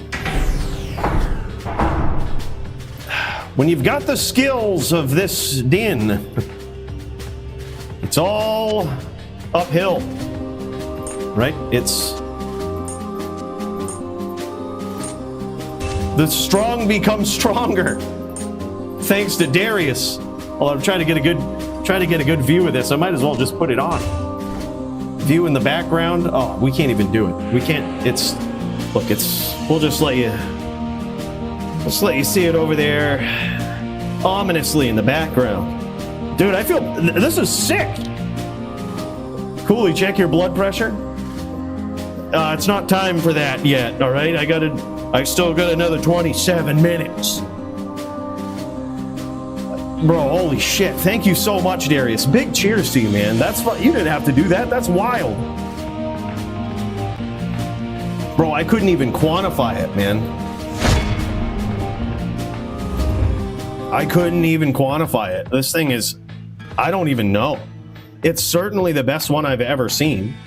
On the base, it's 87 defense, 2 socket, E-rep, minus 30 rex, which is, and probably, yeah, base life as well, which is all of the things you're looking for on an LLD armor.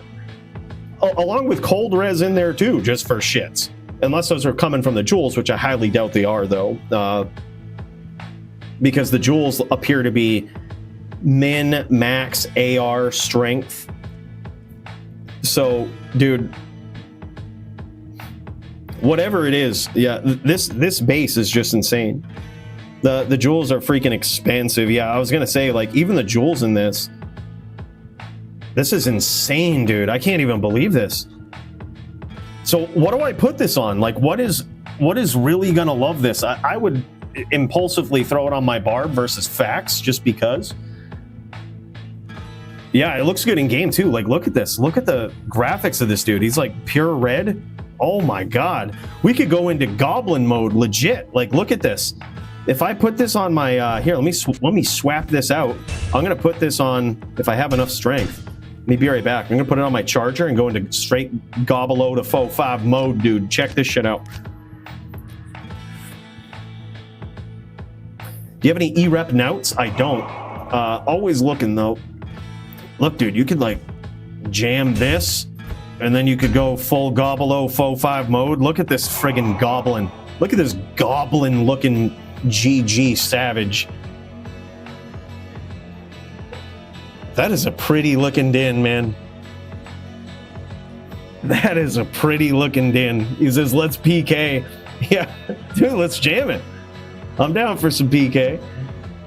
Now you're way harder to hit. Yeah, look at this defense. 2K defense with 1,200 of it, 1,200 plus coming from the armor. Darius, I can't thank you enough, man. I'm cracking a fresh one for you.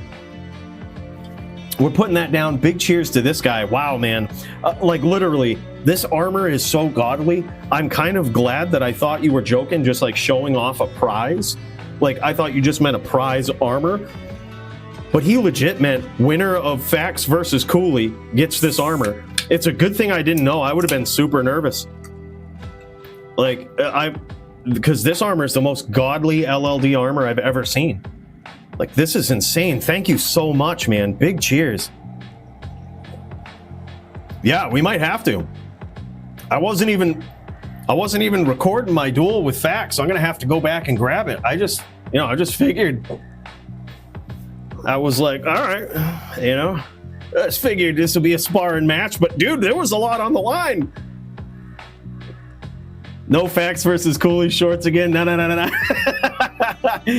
don't do it. Don't do it. Happy birthday. Thanks so much, Nimrod. Appreciate that, man. Yeah. That's really, I would believe that Fakz let me win. I would believe it. Put it this way. I don't think I've ever beaten Fakz in recent history. But then again, all right, to my defense, I know, look, I'm probably going to go on a pedestal about this, all right, and think I'm better than I am. But to my defense, all right, I've gotten pretty good in recent history. Ever since I've gotten the title and I've taken it seriously, like legit, we haven't drank much on stream, but I've said no drinking until my title shots are done. Like, you know what I mean? Until my matches are done, no drinking, no nothing, like full clear head. Dude, we've done all right. Like, I think I've gotten better, okay? He's humble. He's a good din.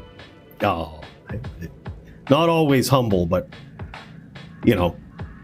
I will humbly say, top fucking din, and there's no debate, all right? There's not even a debate, not even a slight one. We like to keep it humble around here. That's what it's about. Good PvP, humble. Top din, no cap. No, in all seriousness, man, thank you so much. This armor is so wild. Cannot believe it. And we got token Taz needs. Yeah, I think I've got one on this account. Yeah, I've got one. Dude, that is so wild.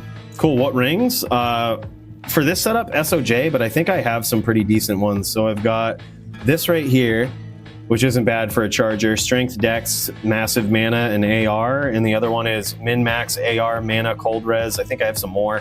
Yeah, I've got max AR, strength, Dex, mana. This is probably a five-point ring. Rings aren't bad. Then one with AR, rep life. Whoa, what is this? Well, holy shit. Are you just dropping those, bro? Holy shit. They've got the 9 strength on them too? 8 and 9 strength? Jesus Christ, dude. Bros, y'all have blessed me here today. Blessed me. Way more than you need to. That's fucking insane, man. Thank you so much. See these rings? Look at this. 9 strength, 8 life. 20 life is the max on LLD. You can't get higher than that.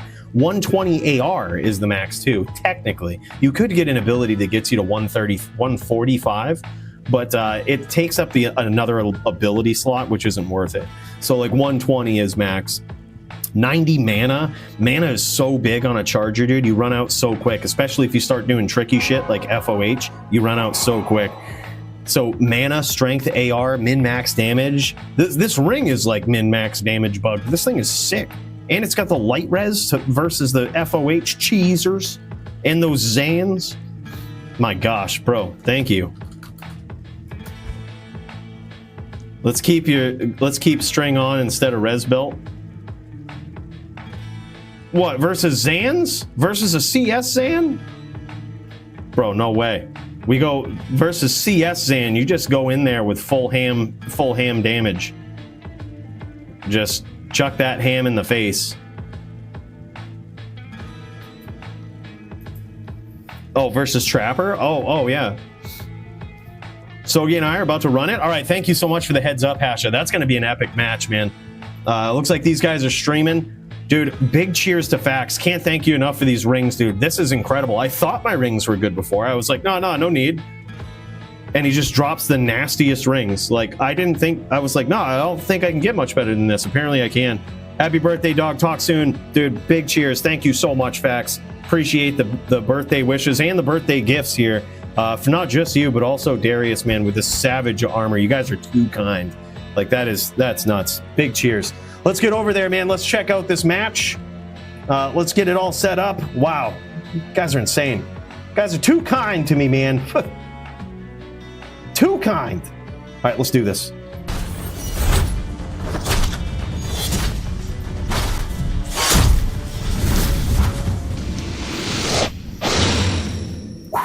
All right, man. All right, we up here.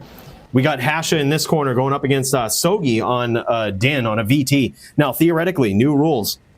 These guys could flash the Holy Freeze at each other if Hasha ends up going with Holy Freeze, ends up going with the Doom. And this guy was showing everybody in Discord. He, as soon as that rule changed, he immediately started rolling Dooms. Dude rolled a 100% perfect Doom. Like, I thought he'd be rolling it for a while. Like, oh yeah, man, we'll make some slight upgrades. I thought about rolling some of my own, and I was like, now he's taking up all the good luck. But we're gonna see if he actually has what it takes to take down one of the most savage VTs. One would figure that Holy Shield, Holy Freeze flashing in here would be good, but then again, the Din could do it to you too, so you never know. This matchup could be interesting. Regardless, I think it is a very hard matchup for the Barb. Looks like he has his bow, his cube bow helm on here. He'll certainly want to swap that, unless it's some crazy tech we've never heard of. Unless he's got himself like a Vizzo helm. Can you imagine he's got himself a Vizzo helm that he's jamming for this? That would be epic, not gonna lie. But regardless, I think this is gonna be an epic match. Because it's Hasha, man. We love seeing this guy throw down. He's always so exciting. Always epically exciting. Let's get ready, man. And Sogi ain't no chump. He ain't no chump either, man. This one's gonna be close. It's gonna be an uphill battle, I think, for Hasha. We're going to see what he's got up his sleeve.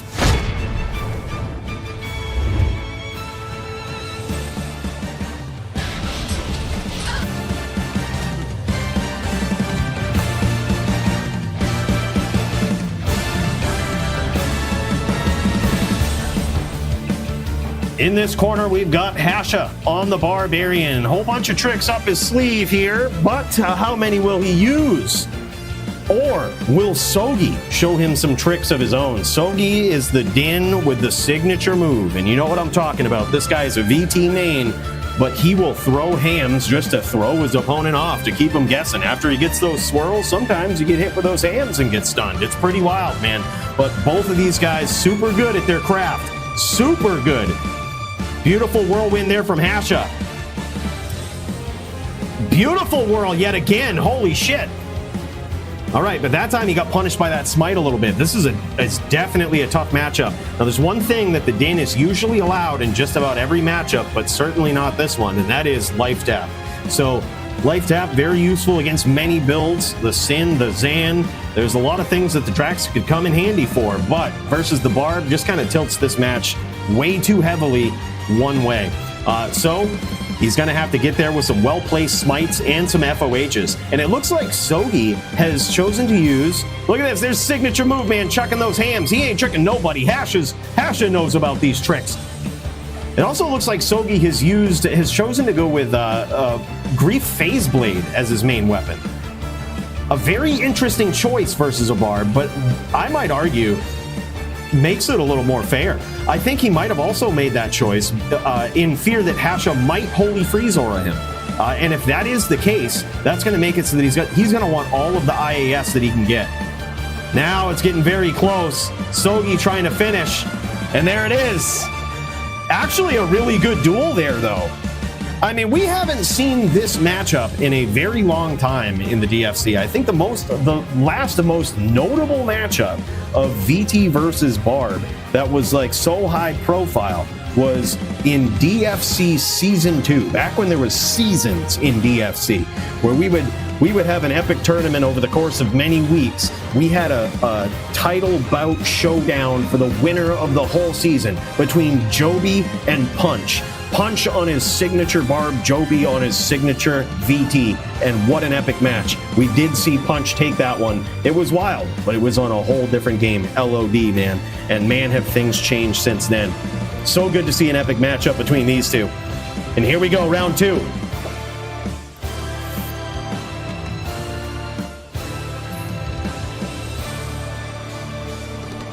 Hasha going full DR at the cost of some cast here. He's really stacking up on, oh, beautiful whirls there from Hasha. He's stacking up on COH for his DR. And that is because he knows getting in close, closing that distance on a smiter, you're going to get hit. You got to be able to take a lot of hits. And now he's cutting his opponent off. Beautiful whirls again. He is doing some big damage, but he can't get overzealous. He can't. As a Barb, you just got to take your hits. You got to take your licks and let your opponent kind of make some mistakes. And right now he's ahead. He's going to be looking. Oh, there it is. Sogi trying to close the distance, walk up and smite. He scores some good hits and gets out. Smart in. Very smart player. But Hasha's got some big damage that he can deliver with those axes, as we've seen, and some beautiful whirls so far. Now he's trying to cut Sogi off.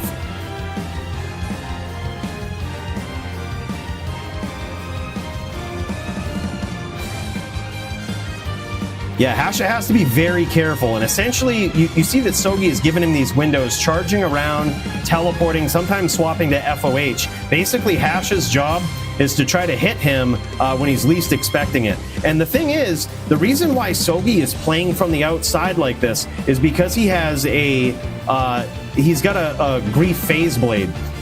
And that means he can't necessarily keep the same distance. Like he can't go toe-to-toe with Hasha because Hasha will outrange him. That was an epic match, dude. Both of these guys were won, and Sogi ended up finishing with the FOH from distance there after getting the open wounds. Epic match so far.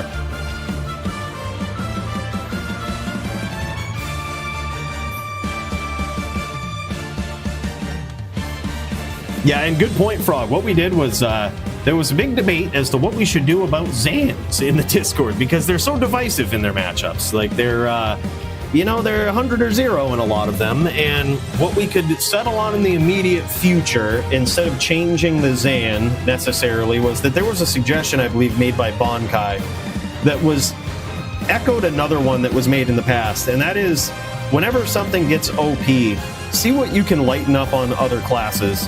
And Holy Freeze has always been banned. So we said, you know what? Let's give it to the Barb and see what happens. It's already a miserable matchup for Smiters, Zons. Why not? Let's see if just lightening the load on the Barb, giving them far more options, is something that leads to more domination from Barbs. We all love seeing it. We love watching Hasha duel. This guy's a savage, man. Same with, Jesus. There's been some good Barbs, and Hasha is up there among the legendary ones. He scored some big hits against Sogi here so far. Sogi keeping that Oak Sage up to hopefully thwart against some of those random whirlwind hits that Hasha is so good at utilizing and predicting. See, that's the thing. You got to watch for those very specific moments when Sogi, Zung, the Paladin here, switches. Look at that. When he starts walking towards you, you know he's got you name locked with that smite. Very dangerous to stomp. Hasha wants to catch him when he's not ready, just like that. Those are beautiful stomps as he's charging around. And what Sogi's doing is upcharging. He's hoping to actually catch Hasha when he stomps like that. Now he's going to let that open wounds take over. Going to put the pressure on him. And there it is. 3-0 so far for Sogi. Let's check it out from Sogi's point of view here on this Din.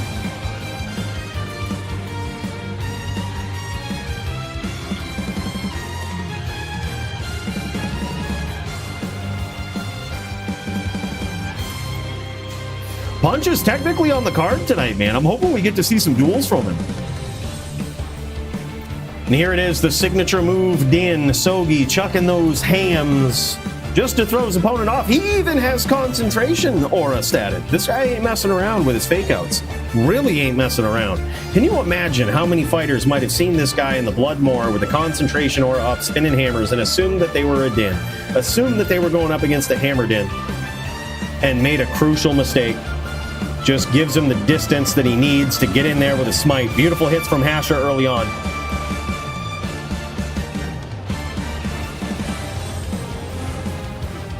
And look at this. He's so good at grabbing that name lock and just holding it when he thinks that Hasha is going to stomp. And there's an upcharge right there.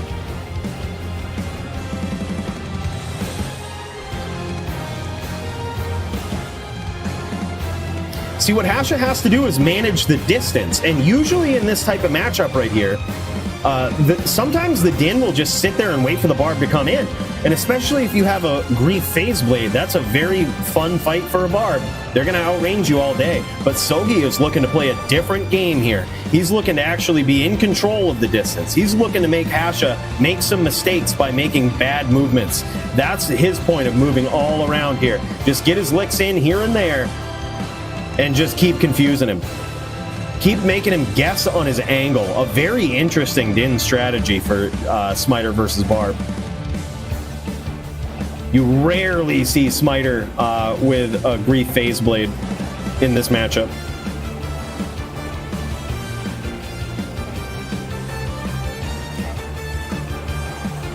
And there it is, solid 4-0 from Sogi. Damn, son.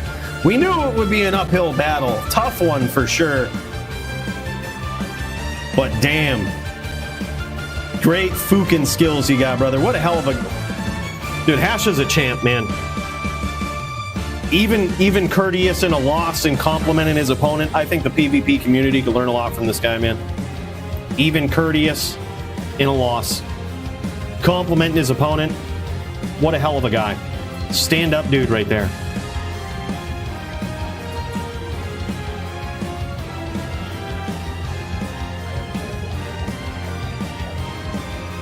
You know who else we see? By the way, big cheers to these guys. Great duel. Certainly an uphill battle for a Barb, brother. But Hasha, big cheers. You have the hearts of all of the fans, man, including myself. Savage Barb play. GG. Let's kick over to Montreana, who's cheating on his widescreen here. Cheating! I won't say anything, though. I won't say anything.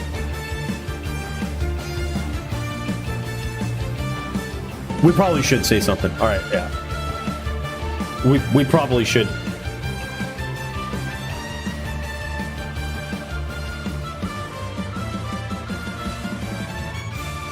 He doesn't have the option to switch to 1920 by 1080, I think is what he's showing off here. Does anyone know what he has to do here?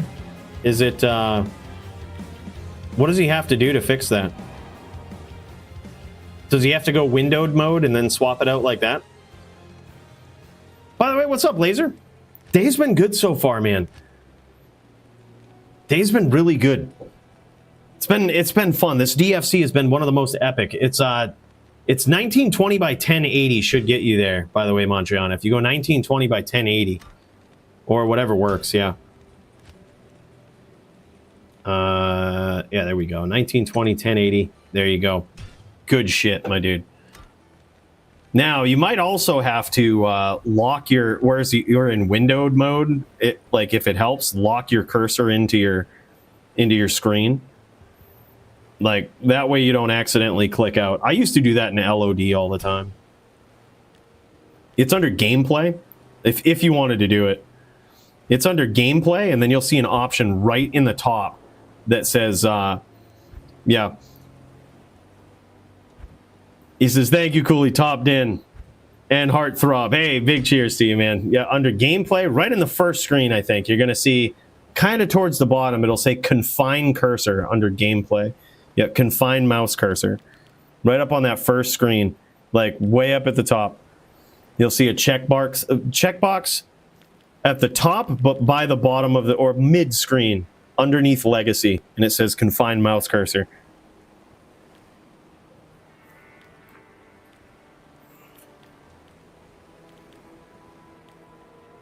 Here, I'll show you on my screen real quick. If you look over to mine, I'll show you on mine, brother. So just check this out real quick. I'll show you. So it's under options, and it's this right here, confine mouse cursor. So like right as you swap over to gameplay, confine mouse cursor, right there. Got it. He nailed it. He's got this.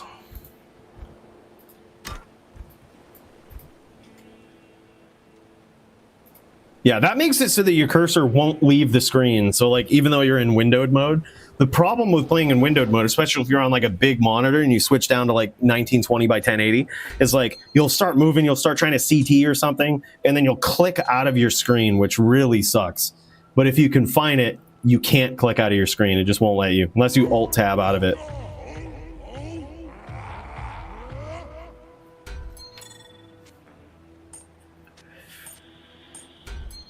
I usually change resolution in NVIDIA control panel. That's a good way to do it too, Bruno. Yeah. More steps to get it back, though. I would think. I've never changed it in the NVIDIA control panel, but one thing on window mode is that you can still click X and close the game with confined cursor. You still can? No shit. I guess we'll know if it happens. Oh my god, look at this, dude. Dude, look at... Oh my god! He just amped him! He just amped him, dude! Holy shit!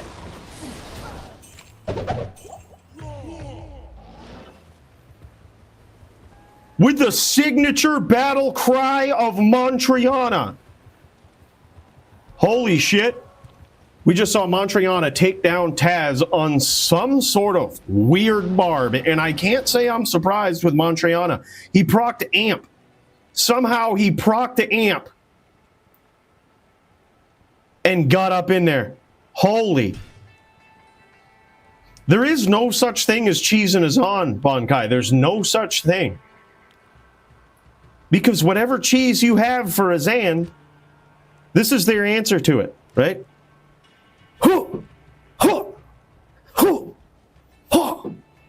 That's it, dude. Whatever cheese you have, it doesn't matter.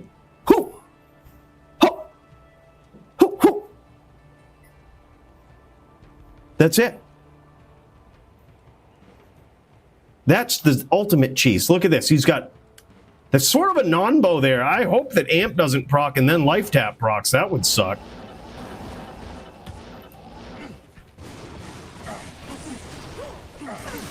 Dude, look at this, man. Gets in there with Cons. Yeah, there goes life tap. He's getting in there, closing the distance on Taz. He's keeping the bear dream alive, dude. Keeping the bear dream alive. Going Cons for... He's going hit for hit against the Zan. Oh, shit. I think Taz weld. I think that means good duel. Or you know what? Fuck it. Keep it going. Fuck it. Give it to him. Give it to him, Montreana. I'll allow it.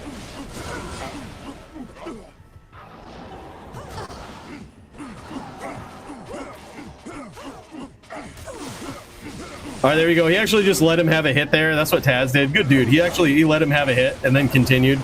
That was good.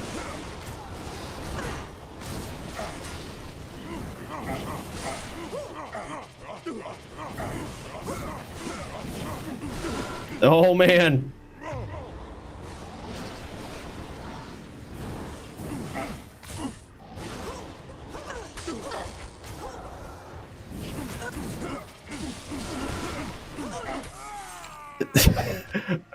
All right, well, we got to give it to Montreana because of the well, but oh, we could just redo it. This is actually a fun duel, man. Yeah, I think when they're one, you probably whirl, right? Just because it's so many hits at once, it just outpaces the Cons, and all you need is one damage.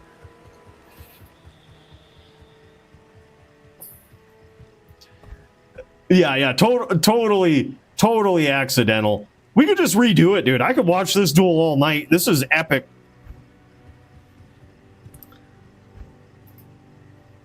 This is sick, man. Good friggin' duel.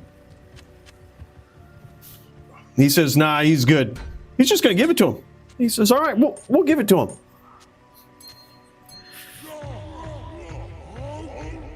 We got HLD, LLD, melee, all well and in one round right there. Yeah, that was a good way to put it, dude. It was like the close range combat, like very little teleporting that you associate with LLD. You have the toe-to-toe jab versus Cons combat, and you have the teleporting, everything else, the crazy amp procs, life tap procs, all of this shit of HLD. That was one of the most epic rounds I think I've ever seen. Even with the well. Cooley inspired, no cube bow. Oh my god, big hits. He keeps the bow out there, probably a little longer than he intended. Dude, get him in there. Oh my god, gets him down with the conch and the signature. Holy shit, dude. He took a page out of the Cooley book without helm. I see what you're doing. I can appreciate that. Massive IAS from the helm there. 2 carrion wins. Holy shit. What are the carrion wins for? Is that for, he's trying to proc some stuff. This is a proc barb, dude. He doesn't even have grief. He has last wish. He's rocking last wish, dude. Yeah, so he's proccing Nova and Twister with that. Terror's about to be unleashed on Sanctuary. Well, shit, we better get into a game. We're probably going to miss this, if I had to guess.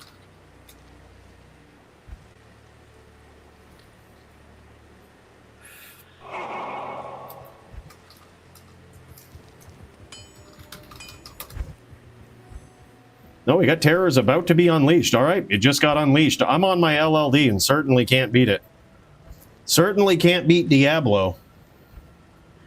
Are there any studs out there that want to come into a game and smash Diablo and let me have the charm?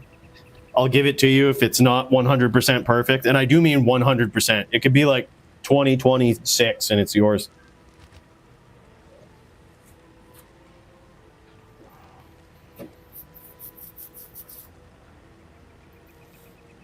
I got an anti-perfect. I got one of those a few months back, dude. First one ever.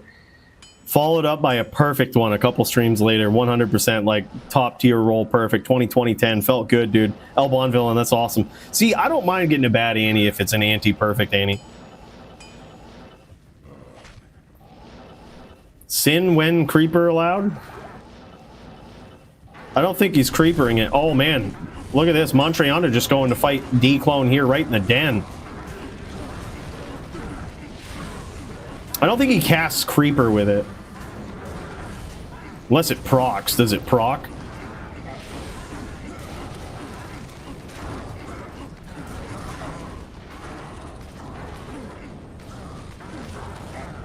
Yeah, I think you have to cast it. Oh, wait, does he cast it in the duel? Oh yeah, if you cast it in the duel, you gotta. It's technically banned. All right. I mean, his opponent welled in the second round, so we'll allow it. All right, but for future rounds, you're right. I think that's a good point, Gators. Good catch. Good catch.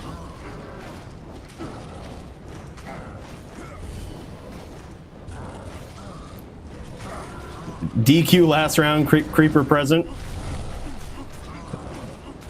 Montreana DQing himself. All right, 2-2.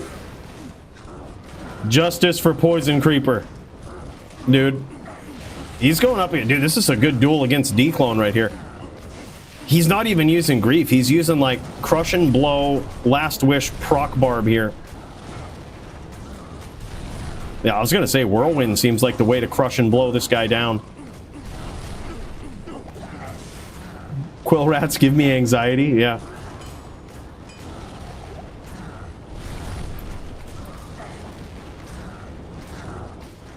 Look, we just want to see some entertaining fights, Gators. If it looks good, I'll allow it. If it looks good, I'll allow it. No, in all seriousness, complete mistake. If these guys fix it themselves, I say jam it. If they fix it, theoretically, if they need some help with it, we got them. But I think people know. I think people know what the scoop is, what the deal is. All right, what kind of stud out there is capable of getting in there and conquering this DClone? Although I probably could take the DClone down because I am the champion of the LLD over here. I would probably level.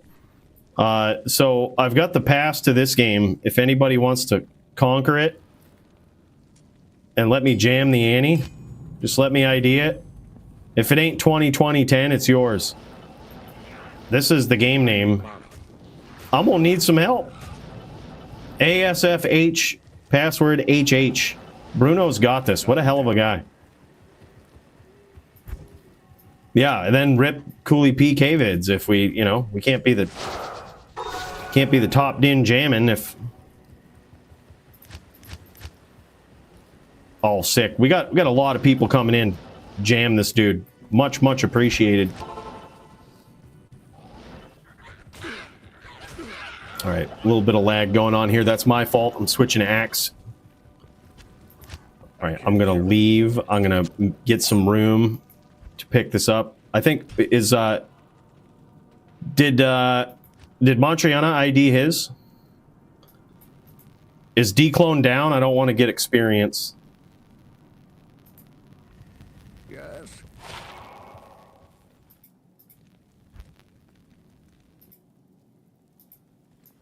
Is the DClone down? DClone down.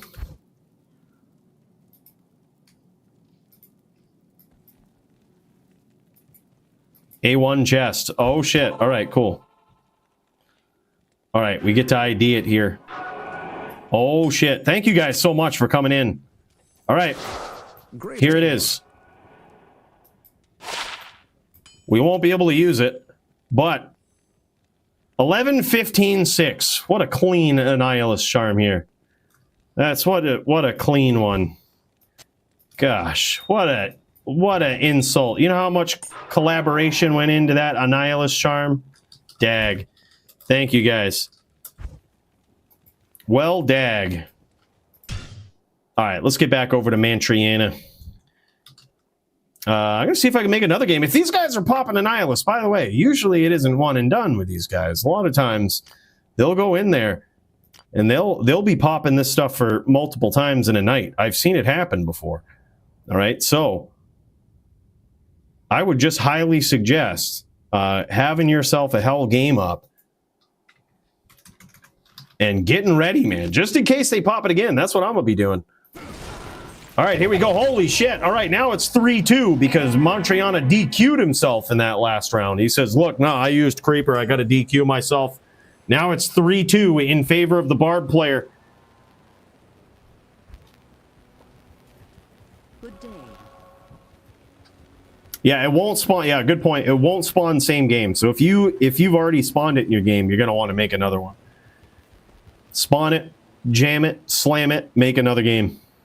Good point. Good reminder.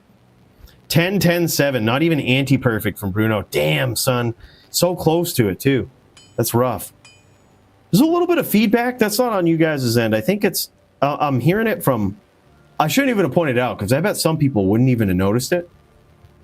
But, like, listen to this. As soon as I shut it off, you'll notice it forever. Ready? Yeah, you hear it now, right? You hear it now. Like, now you can't unhear it. Right? I think it's worth it. I think it's worth it. Just for the sound. I enjoy hearing the sound of back and forth digital manslaughter in the blood more. It's 3-1 me. Take your time. All right, GG.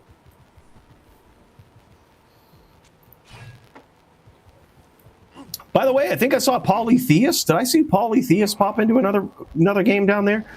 That boy has also got a duel tonight. Holy shit, dude. Montreana just gets in there, jams a couple of Zerks. Now he's just waiting for his opportunity. Oh, man, he's catching some of those arrows, though. He's catching some arrows. Going toe-to-toe. This is like, yeah, melee HLD. This is like everything. I think you noticed that Taz was lagging right there, so he backed off a little bit. Yeah, something's going on. Taz? You lagged? Yeah, all right. Yeah, that's all right. Thanks. Yeah, he says, I lag. He's coming back. Hey, no worries. That's all right, dude. That's all right. That just means we get another round. Yeah, dude, he's using Last Wish on this, man. Very interesting Barb. He's got like a proc Barb. He's got Last Wish, so he could theoretically proc, looks like he's procced Fade here with Last Wish. He's got the Might Aura, could proc Life Tap off from that. He's got Life Tap off the gloves. He's got Amp Damage off from the Amulet. He's got many other procs from his Carrion Wind, be it Poison Nova or Twister. Like, This guy's proccing everything. It's all over the place, man. Kind of crazy. I love that helm too. I actually had one of those on the on my throw barb recently. The you put ED IAS jewels in your helm, and it helps you hit crucial barb breakpoints. Thing is, barb IAS breakpoints are so bad. You have to be extremely creative to even hit the subpar ones. So that's probably why he's using a helm like that, is to allow him to get creative with builds like this and also hit the IAS breakpoints. Fades 6 life L life. Oh, like 6k life. Yeah, that's actually not a bad life total for a barb. He just doesn't have oak. Like he doesn't have oak up, so it's probably why you don't see like an 8k life barb. It's because he doesn't have oak. But he did. Yeah, it looks like he did put a considerable amount into strength and dexterity. But even so, like, speaking from experience, with oak, you probably have somewhere around 7.7 to 7.9k, mainly because I did something similar on my throw barb with base life around like 6.7k. Yeah, and he's got barb, he's got the cube bow too. Like, he's got the setup, man. Got to rejoin to clear fade every round. Put it this way. I'll allow it if, you know, I'll allow it. He's going up against a Zan, and there's not a lot of elemental damage coming through, but, I mean, there is some DR, but he does have an SS and Enigma, so that, I mean, he's not really relying on this fade. If he was relying on it, it'd be a different story, but...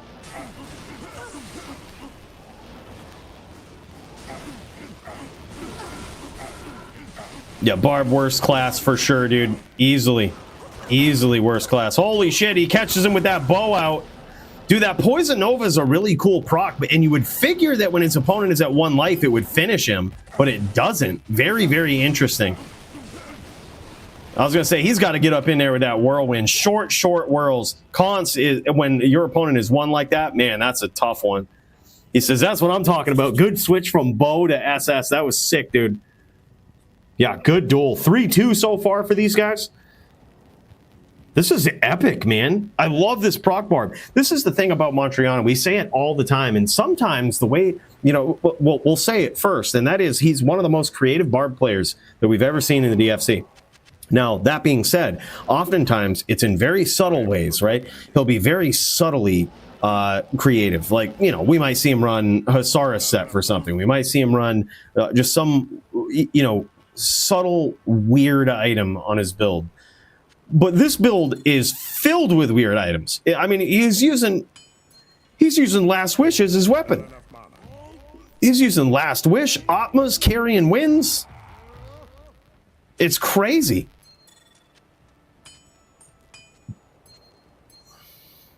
Fade, pre-buff, and welling allowed. Got it. I'll allow it. I'll allow it. Yeah, I mean, like I said, it'd be one thing if you're, like, relying on it, but I don't think it's that big of a deal. Gives him... It like, gives him res and, like, 8 DR or something.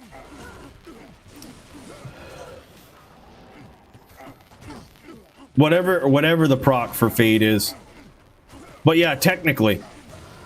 Oh my god, and he gets there, dude. What is that, 4-2, 4-3? And the signature war cry of the Montreana win.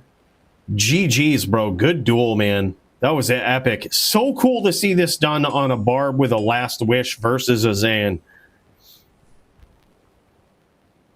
Yep. Yep, that is nuts. Taz, show gear, sir. You do punishing damage. What a good dude. Complimenting his opponent here after a savage win. What a good dude. 2017 6. Most would be happy with that. I'm not. I wouldn't be either, to tell you the truth. Did it pop again? Did it just pop again? Hold on. My gosh, it did. Yo, someone come save me.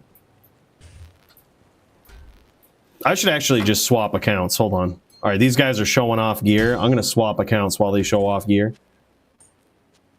All right, I got to make sure that I go to the right game.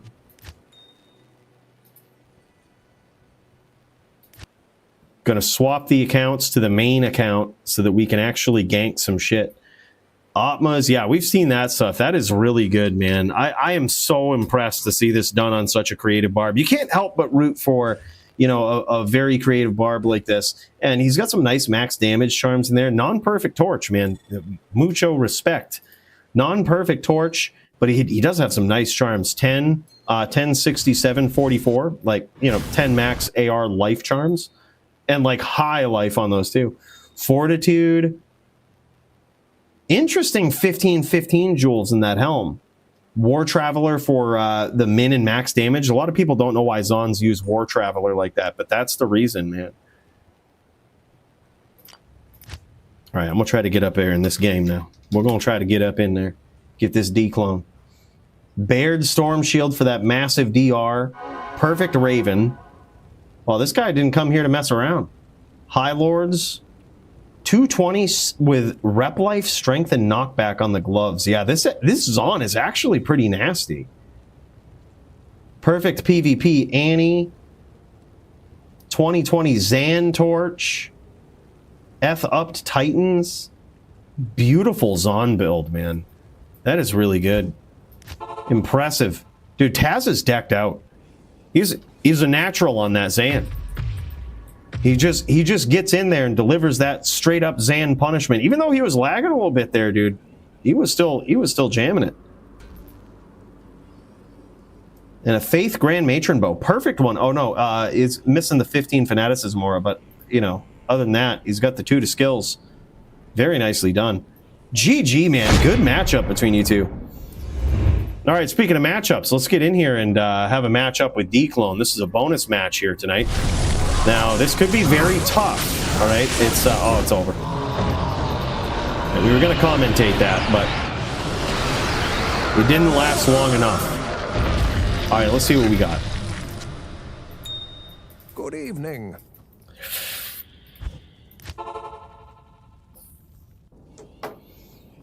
It's on the Wormhide gang. Yeah, dude, you love seeing those interesting rare enigmas there. There's a certain player in the DFC that will only play Dusk Shroud and Wormhide enigmas. All right, pop quiz if you know who it is. Bonus points. All right, but you might, if you've ever seen his gear, it's always Wormhide Dusk Shroud.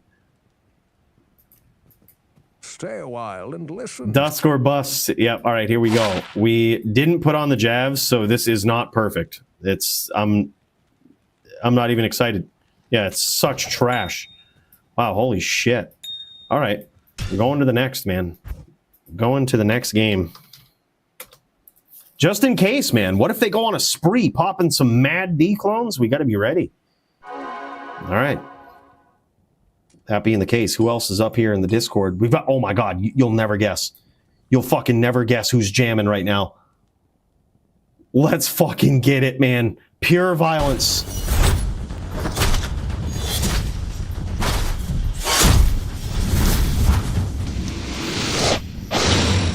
In this corner, we've got Sir Punch himself, Season 2 DFC champion and absolute PvP legend, Alan, aka The Punch to Punch.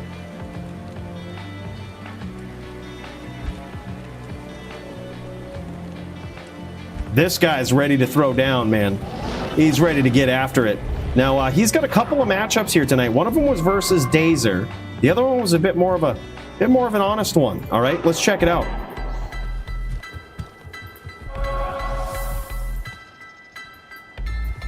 Bit more of an honest one. The first one, we were kind of just hoping that he would jam, you know.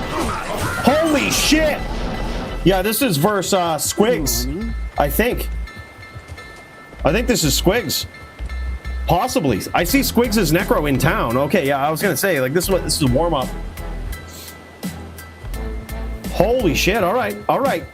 Squigs about to know what he's up against, though. He's Punch is showing off these skills. I think Squigs might be fake AFK. He might be over here like, yeah, give me a few, man. There's another Necro in here. I gotta take a shit, man. Feel free to duel on stream. AFK a sec. He's checking out his opponent here. He's getting in on this. He's got to know what he's up against. Looks like we're gonna get another DClone. Looks like they're popping it again, man. Keep those hell games a-coming, man. We all might get multiple rolls. I'm gonna guess that this is none other than the Mont J, members of the jury Discord. These guys super kind in the community, always doing things like this, man. Always popping DClone servers like mad. All right, well, let's get over there. Looks like we've got another one we've got to deal with. So, all right, let's get ready. This one is going to be an epic bout. We've got Cooley on the CS zone. We've got DClone on what could only be considered a shaman. This guy uses a lot of fire skills. Armageddon as the main damage-dealing attack. But damn, it looks like Cooley's closed the distance. It's over. It's over. Good duel. Good duel. That's it. All right, let's check this out. Can we even get excited? Can we even get excited about this? Yeah, dunked on, dude. Easy.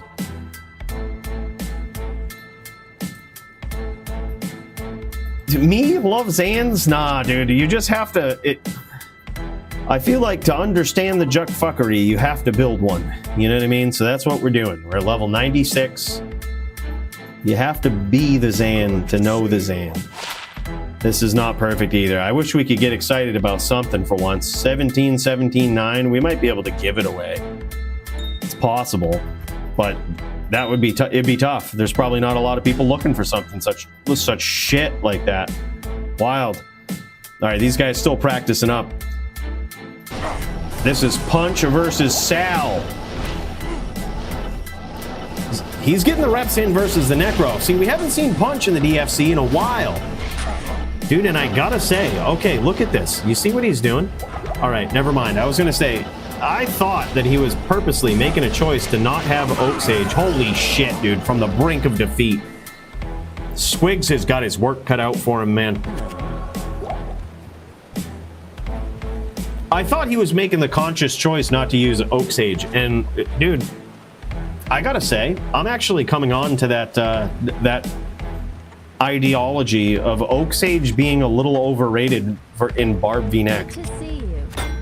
Being slightly overrated. Now, granted, in my experience, I've trashed on a lot of Necros with my Barb, but to be fair, they probably weren't the top tier Necros. There were a lot of pub Necros that would just spam Bone Spirits, would take a few spear shots every once in a while, but at least with a small sample size, I will say I could subscribe to the slightly overrated ideology. It does. It definitely does help mess up Bone Spirits. That's for sure. I totally get what it does. But in my experience, if you know what you're looking for with the Bone Spirit trains, like once you have that in your head, like, okay, there's probably a Bone Spirit train there, then you rarely need it to protect you. You know what I mean? Like, so the other question is, what else are you using, you know, that you don't already have? But it could allow you to use things like open wounds or crushing blow on your gloves, IAS even for like better zerks through like a pub clay golem or some shit. You know, there's a lot of opportunities that having like 10 cast in the ring slot allows for you right there. And see right there, it didn't actually protect against the spirits there. Like, sometimes you run into that. You could just run into a situation. There's 2 times in a row where it actually, 3 times where it actually didn't protect. Like that happens too. So like, yeah, I mean, it's very situational, but yeah, it's different, dude. Yeah, good fight, Necro, for sure. Can't carry anymore. He's using Circa Rack Trang's Ring for 63. Yep, so he does have the 63, which honestly, Punch has noted that it feels laggy in this game. And granted, the ping isn't ideal, but I would argue that one of the reasons it feels laggy in this game is because he's hitting the 65 breakpoint. Now, Punch is a seasoned barb and probably knows this, and he might even be used to this. But what happens when you hit the 65 breakpoint on a barbarian is weird shit happens in casting, right? So it's hard to explain without going into a lot of depth. But basically, everybody's familiar with the FCR breakpoints. Everybody knows that you cast faster at 37 on a barb than you do at 20 or 0, right? Like you cast a frame faster. But what not a lot of people are familiar with is something called an action frame. Now that means, let's say it takes you 7 frames to cast your, or actually to make this simple, let's say it takes 8 frames for you to cast teleport. When you have 40 casts, right?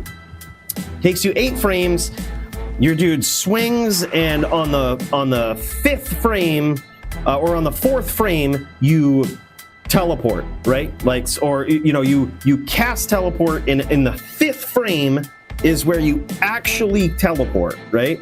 And then the other 3 frames in those 8 are recovery frames, like where your animation finishes. When you go to 65, the next breakpoint up, or 63 or whatever it is, let's say it goes to 7 frames, right? Well, now your teleport might happen on frame 4, which is technically faster, but it's later in the animation. So if you're used to watching the animation to know where your teleport's going off, it feels really weird. So like it hits later in the teleport. So you hit on, let's say, frame 4 or 5 or whatnot, but you have less recovery frames or maybe more recovery frames, depending on how it shakes out. But the point is, the actual teleport happens technically later in the animation. So it feels like you're lagging. Like it feels like, wait, my teleport seems like I'm going a little later. Yeah, it feels slightly off. Like the actual action frame might be a frame faster, but the entire animation, which you're used to seeing, isn't happening the same way. So that's what happens when you go to 65 cast on a barb. Long story short, your action frame hits in a totally different spot, and if you're not used to that, it can feel like you're lagging. Like it almost feels like you're double tellying because it takes longer to recover, than it does to, you're used to being able to tally a little faster after you've already teleported. So when you start chaining multiple teleports together, you start noticing this in a compounded fashion. You have more recovery frames, faster cast, more recovery frames, faster cast. So your brain just isn't used to that cadence and it doesn't feel right. But the way to fix that is to go to 86 cast, because then it puts your action frame 1 frame sooner, which then makes it feel right. It actually lines it up to where that action frame is on 37 cast. It's really weird. It's very high level shit on a barb, but usually, just because I'm kind of new on a barb, I usually don't go to 65 unless I go to 86, which is extremely hard to hit. Yeah. Okay, so it's more lagging in games that the ending recovery of Telly transitioned into Whirlwind gets buggy. Oh, yeah, that's a good point, too. Because, yeah, you have to have the recovery frames and then before you can do anything. Whirlwind, teleport again, or whatever. Yeah. So you want +1 frame in that recovery to make up for lag. Yep. Yeah, that's a good point. Yeah, you want more recovery frames that makes up for the lag. Your action happens sooner. Teleports happens like more smoothly.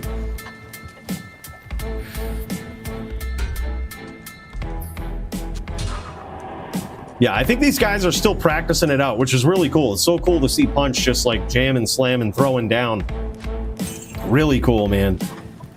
We don't see enough of this guy in the DFC. So good to have him back for a couple of duels, but we didn't get to see the one with Dazer. I think Dazer was dodging. He says, nope, I ain't going up against Punch. I ain't doing it. I ain't dealing with this Doom shit. I'm used to beating barbs. Here, to be fair, Dazer is an insanely good dueler, but I think he has to practice a lot of reps. So when there's like a rule change that might affect a matchup he's in, I think sometimes it can tilt him a little bit because like he's not used to seeing that or having to deal with it. All right, here we go. This is actual match. This is actual throwdown match right here. I just noticed it's Alucard out here. This is actual Squigs. All right, now we're seeing these whirls up in here, and you also see G-Face. You also see G-Face from Punch here. Big crushing blow. Now the reason he's doing that is so that if he clips his opponent with Whirlwind, he actually hurts him through the bone armor.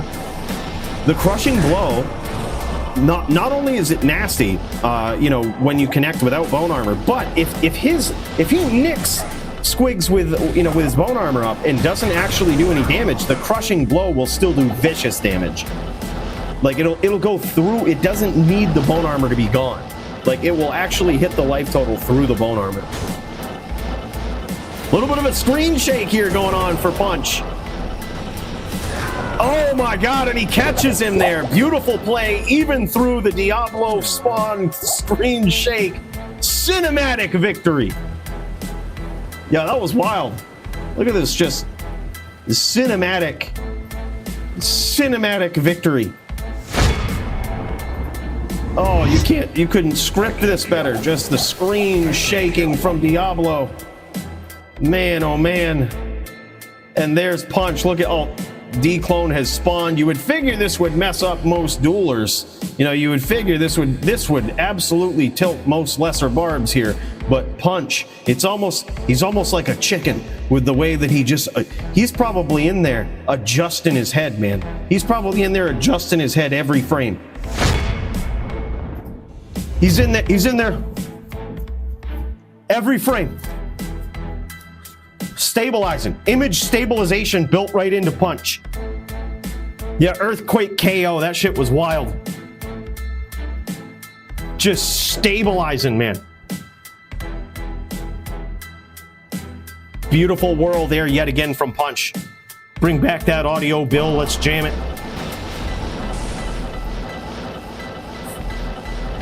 Now, you see, this was a duel right here where Punch wanted to avenge his fellow Barb in Hasha.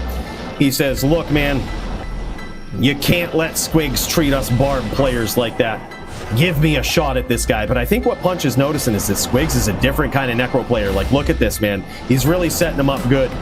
He knows what he's up against. He knows the absolute savage player that he's going up against. And he's having some respect for him right out the gate, dude. And he's setting it up. He's not giving him too much of an opportunity to get these name locks, but that's because when he does get them, that happens right there. Big Zerk, and now he's in trouble. Bad teleport right there, and Punch is the type of player to punish you for it.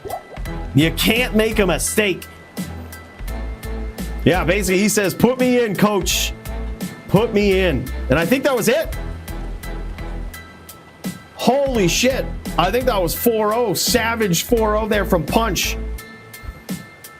He goes, Hasha, I avenged you. Shout out to Hasha.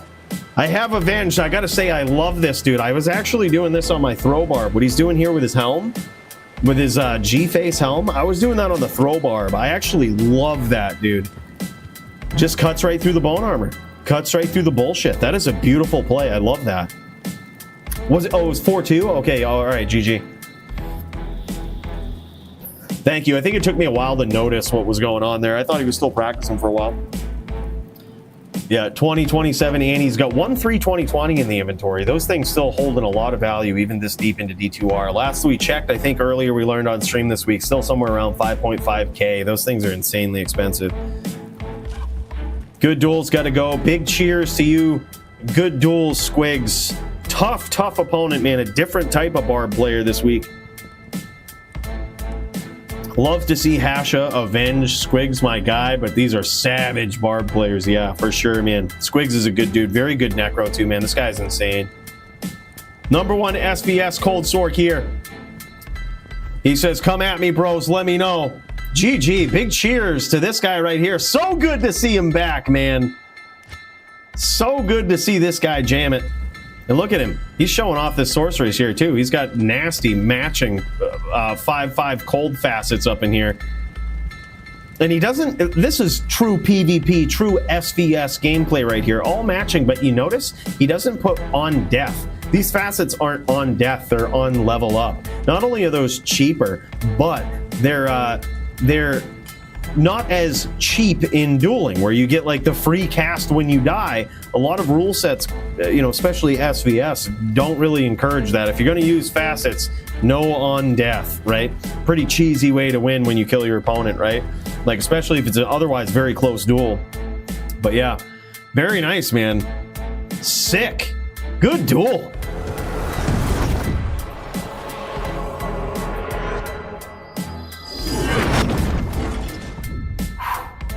All right, here we are. Do we have another? Did we get another D-clone? We did. All right. It looks like it anyway, possibly.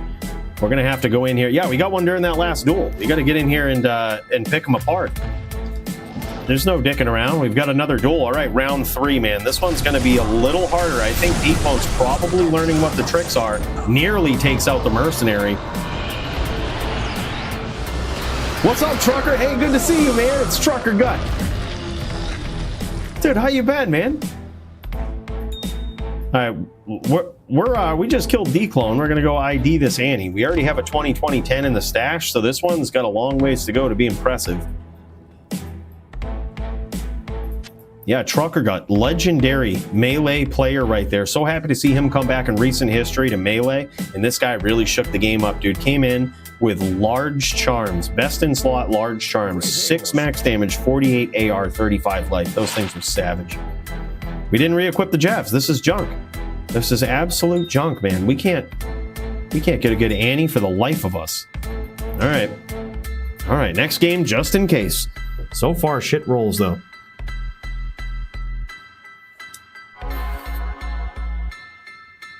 What you got coming to non-ladder? Oh shit, yeah, well we got, I don't know, it's a good question. Let's actually check it out. If they start popping the D-clone, you let me know. This is, we've got a 98 Din coming in on ladder, which is hands down what I'm most excited about. I have another Din, he's level 98, it's time to make an actual VT. I thought 299 Dins would be enough, but no, it's not gonna be, man. You can never have enough Dins. That's the first rule of Diablo 2, you can never have enough Dins. We've got, thanks to Solus, a 100% perfect Enigma full plate mail. Pretty pumped about that. We might be able to do something with this here. Nice little cold res 220, but yeah, pretty basic. Pretty pumped about this actually. A Scourge Jodo with 40 all res. Not bad, man. Oh, actually, you want to know what? I have one item I'm super pumped about to bring to non-ladder. This is going right on Santiana. I'm so pumped I found this ladder. This was from a gamble session, dude. It's going right on Santiana. It's one of the best amulets I've ever gambled. I wish the mana was higher, but I'll take it. This thing is savage on an ES Fireballer. Thing is so good. Yeah. One of the best amulets I've ever gambled. Like, Santiana's been rocking Maras for the longest time because it's 2 to skills and 30 all res. Like, what more can you really ask for? Like, what more can you really want? Well, 75 PLR, 20 res, 29 strength, and actual mana. Pretty good. That's a pretty good one. Yeah, future PK amulets. These are just like interesting finds here. Nothing too GG. All from gambling, I think. I think I found every unique amulet in the game gambling. Yeah, then this other shit, just random perfect stuff. Like random interesting things. This is a level 18 amulet. Yep, perfect DR amulet for a Din. Teleport summoner Ammy. Perfect DR for Shadow. This was so close. I couldn't bring myself to get rid of it. This would have been such a savage LLD amulet, but it rolled 16 all res. Such a shame. I did find some other good stuff too. With amulets. We did a lot of gambling this season. This is kind of a good LLD Trapper amulet or LLD Blade Sin amulet. Like, not bad. But other than that, like just some random shit. Like nothing too good. Oh yeah, this is what I found for like a Necro versus Cold Sork. Like, not actually that bad. There was a smiter amulet right here that I found. I wish the stats rolled better, but not bad. Like we've got some cool stuff. We've got some all right stuff. Nothing too godly, too GG, but do have another sacred targe. This was thanks to somebody gave me this, and I feel like such an asshole. I think it was. Yeah, it was that guy. Fuck. I know who it was, and I'm going to hear the name and be like, yep, that was it. But we have other people dueling. I'll think about it. We'll get back here. Oh, my God. Did they pop it again? They popped it again. I see. You know how I know? I'm watching Polytheus screen over here, and I see it shaking. They done popped it again. All right. Now we're waiting. All right, here we go, man. We checking out Polytheist here. Popping in on the one, the only. Now, this is going to be a duel, man. Polytheist got himself a challenge here tonight. He's going up against Dingus McGee. Dingus McGee, probably his biggest challenge in recent history is going to be Polytheist. It's certainly doable on his build. On a Sin, whether he goes Trapper, whether he goes Hybrid, I would think Hybrid would be the better. Like, if I was going up against Polytheist and my name wasn't Toeshank, I probably would go Hybrid. Because it's going to pose the biggest problem, I think, for Polytheist. Keep him guessing, right? Keep those traps of firing. If he stacks up the IDR, you can just punish him with Whirl, right? Yeah, we're 125 on that, Din.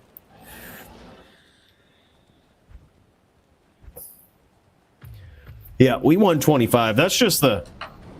I said that I was going to play a Din on ladder until I got bored, and here I am, 98.1. We're still killing it. We're still having fun.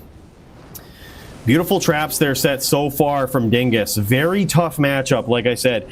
Because here's the thing. Polytheus is no stranger to any of these matchups, right? Like, there's almost no... The only bad build you can put Polytheist up against is a Zan. Like, that's the only bad one. The other matchups, you had better be king on them, or this guy is going to take you down. And we've seen it over and over. This guy has such a good record in the DFC because he just piles up builds that you don't think he should even be able to beat. And this is one of them. He's put down a lot of Sins before, and we used to think that that was a rough matchup for him. Well, it's only rough if you can really capitalize on it. It certainly is a good one. It's a good matchup. But, you know, good matchup for the Sin. But Polytheus is no stranger to this. Like, Polytheus knows what to do. He knows how to keep his distance. Yeah, you see him scoring some big hits here. He scored some big hits on Dingus already.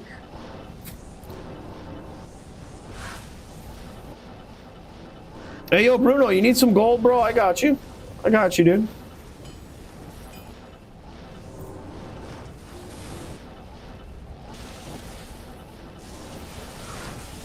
Big traps there from Dingus.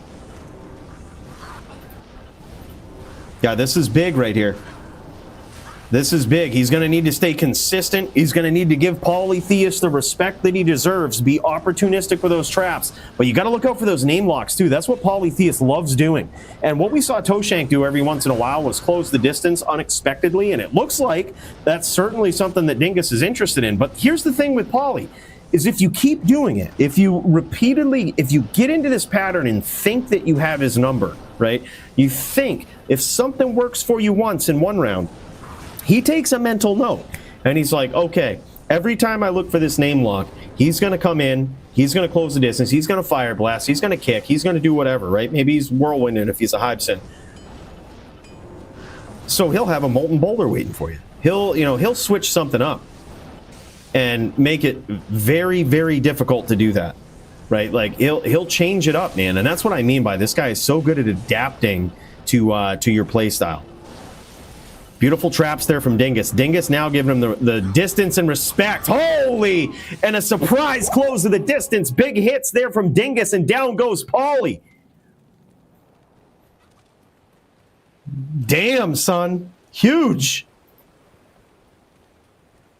Wow, that's a big win. This is Dingus's probably biggest challenge to date right now. Polytheus is a top contender, always has been, always floating right around that top 3 spot.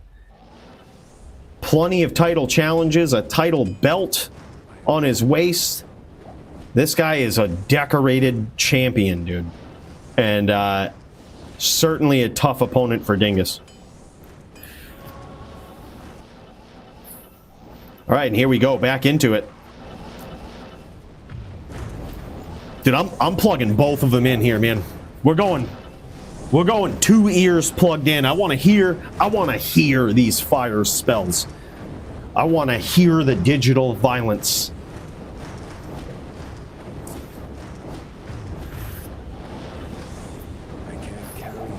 Oh, bro, like a dagger sin, like a poison dagger? Like Max did in LOD to Raiden? Which made for one of the funniest clips I've ever heard, like I've ever seen. It wasn't even the visuals that was funny about that, it was the audio. It was when Max just poison daggered Raiden, and Raiden just like, he teleports away. He's like, what happened to my life total? He's like, oh, you sneaky. He's like, you're sneaky. I was like, this is fucking hilarious. I've never laughed so hard. You got him, dude. Max is on that next level shit, dude. He's so good. Yeah, I would love to see that. The thing is, though, Poison Dagger still uses attack rating, so you still have to stack up. You need a really, really good dagger. You need, like, IES, Poison Dagger charges, 2 sockets, and Vizzo in order to make it viable against most builds. You can certainly surprise them. I would love to see it on it. I would love to see someone do it to a Zan. Just get up in there, Poison Dagger them. Yeah, you need... Yeah, sorry, Fools, not Vizzo. Fools. Dingus is taking big damage, and you notice almost right on cue, dude. Right on cue. We called this, bro. We called this. Now he's realizing that Dingus will stomp him and close the distance. So what does he have waiting for him? Molten Boulder, right as he does. It's almost like now he's not even afraid to close the distance. He says, look, he's got the up and up. He's got the higher life total. Now you're going to see Polytheus turn the tables a little bit and be like, look, I can see you trying to keep that distance. If I see that you ain't got 5 stacks of traps set up next to you, I'm going in. He's going in right here. We could call it. We could see it. We could see it. He might take a little bit of damage, but man, it's certainly worth it. He's going to keep closing that distance. Look at that. Almost just with blatant disregard, looking to take all of the damage. He says, you know what? There it is. Boom. Gets in there with some vicious pressure. Big one. Now it's 1-1. Tie game between Dingus and Polytheus.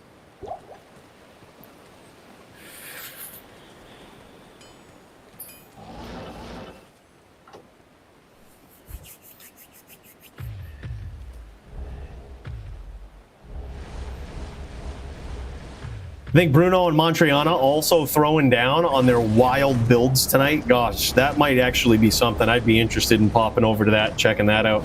You know how these guys roll. That hammered in that Bruno brought in, the Hammer Zealer. Right now, I think he's dueling up against the Proccing Barb that Montreana brought to the table tonight. Epic, man. Where else would you see such juck fuckery, man? It's wild.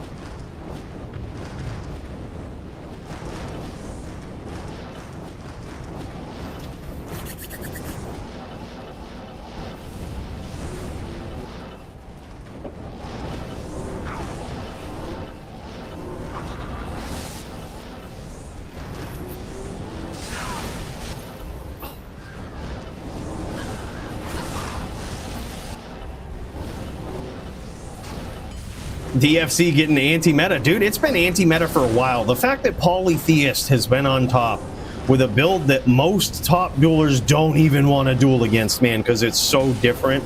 I would argue the DFC has been competitive off meta since Polytheist entered the scene, man. This guy is so different. And the good thing is he's really climbed up the ranks and just maintained a top rank as a druid player on a build that you literally, when you mention shaman druid, you can't help but think of any other player besides Polytheus because nobody runs it like him. Now that is some off meta shit, man. Polytheus, I've said this before, has probably one of the biggest success stories of any off meta build. Like, if you think about any off-meta builds out there that, you know, people try to make work, they'll try to do it in PVM. Oh, look at, you know, and a lot of times they might make content about it. It's fun to watch, you know. Oh, look at this off-meta druid that I've made, or this off-meta paladin. You know, I can kill Bale in a, you know, subpar time. I can do Ubers in, you know, 10 minutes. It's all well and good, but few builds actually have a real success story where they have actually performed far better than meta builds in a lot of ways. And this is one of them, man. Like Polytheus Shaman Druid becoming DFC champion. Holy shit! It looked like Dingus tried to close the distance there. I think Polytheus saw the message pop up from D-clone spawning and thought that I think he thought the duel was over. I think he thought he killed his opponent, so he just stopped moving. Dingus stomped and ended up catching an Armageddon. He goes, yeah, I did, Cooley. He's like, he's goes, I'm high as fuck. Yeah, yeah, he definitely did. He's like, get out of my head, Cooley. He's like, you know what I'm thinking. Holy shit. Laugh my ass off, saved.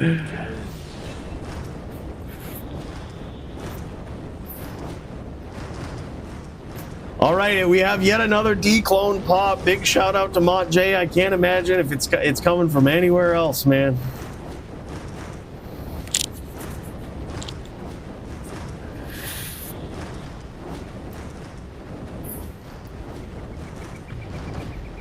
Huge. All right, these guys about ready to throw down for what will be round 4. Gonna be epic.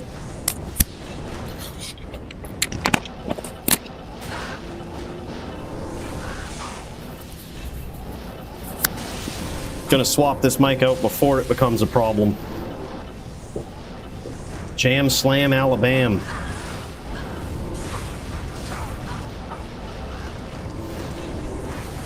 Some damage early on from Polytheus. This has always been a build. We've even seen Polytheus dueling style change over time. This has always been a build where Poly would kind of stay mid-range, right? But for the last several months, we see Polytheus in a lot of these matchups very interested in closing the distance, and opportunistically he does it too. Even sometimes against builds that you really shouldn't close the distance, but he knows, he's so familiar with the matchup, he just knows people don't expect it. And like right here versus a Sin, like he can tell there's one trap up here. What he's looking for is opportunities like that, where there's one trap up, there's not an adequate amount of traps, and he's going to close the distance on Dingus. So that's why Dingus, his challenge here is going to be to set up traps and almost red herring Polytheus into it. He now has to respond to Polytheus playstyle here and sort of trap him, right? Like have these nasty traps set up and just bait him into it. So he sees Polytheus approaching from an angle. He knows where his 5 stack of traps is. So what he does is, oh gosh, I'm just little Red Riding Hood out here in the wilderness. You caught me without traps. And then when you see him about to teleport, that's when you teleport back to your traps. You take that Armageddon hit, but he's going to take some nasty trap damage. And as soon as Dingus does that, Polytheus is going to gain a lot more respect for closing the distance. He's going to think twice before he closes the distance. But that's currently the state of the duel that we're in. Polytheus seeing a lot of success closing the distance with not a lot of traps up, and there it is again. And nice chain from Polytheus. But that's the level of respect that Dingus needs to gain back now, is punishing him for closing that distance. Not a bad job of it right there.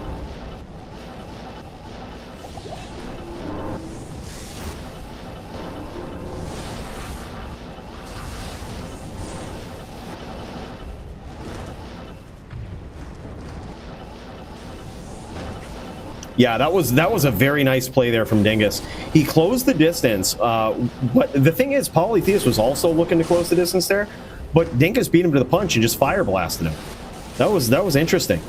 Now Polytheus backing off a little bit, ends up getting there. Now 3-1, I believe, in favor of Poly. Tough duel, but it does look like Dingus has mixed in the whirlwind a little bit here. That's going to keep Poly honest. That's going to keep him honest, especially if he has any amount of open wounds in there, right? Like, hell, even if you have, even if you go with Chaos and Plague, right? That's gonna really punish Polytheus for closing the distance, getting these residual hits in there and getting cursed, especially if you can pick up on that cadence and have those traps up. But then again, it does cost you a little bit of IAS breakpoints using those claws, especially when you need Fade in this matchup. So it would be an interesting choice, certainly an aggressive one, but would certainly cost a little bit of trap laying frames. Whirlwind still should be fine, but the trap laying frames would be a little slower. You have to think a few steps ahead if you go with that route, but it could be a pretty devastating one. How many points in Raven does he have? I would guess probably just one. It's actually hard to maximize all of the other all of these residual like pet skills. I think the only one that he maxes is Bear, and it doesn't even look like he's maxed it here. But yeah, like, it's because you need so many points to put into your fire skills that it's hard to max out or put any real points into anything else. Closing the distance is Polytheus. He ends up paying for it a bit there. Some big traps.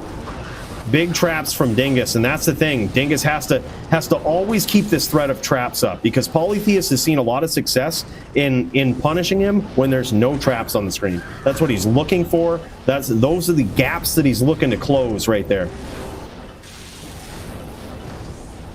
Dingus just needs to always present, before he looks at doing the creative stuff, he needs to present those 3 or 4 traps on the screen. Really punish Polytheus for fucking up.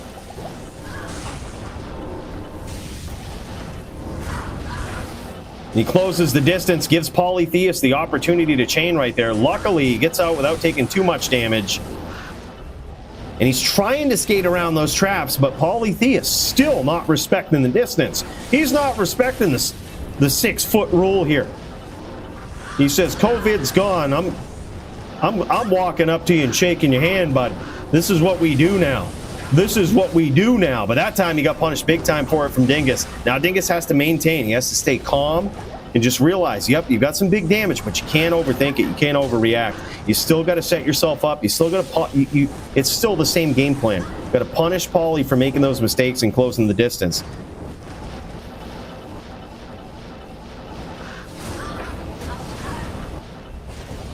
Big trade there from both players. These guys are both getting extremely low in life totals here. Yeah, absolutely nasty chains, dude. Polytheus is really good at that. He's been the subject of plenty of highlight clips, especially B-roll footage of highlight clips of people. He's probably in one of the transitions as we speak of just nasty highlight clips of him chaining. It's just insane.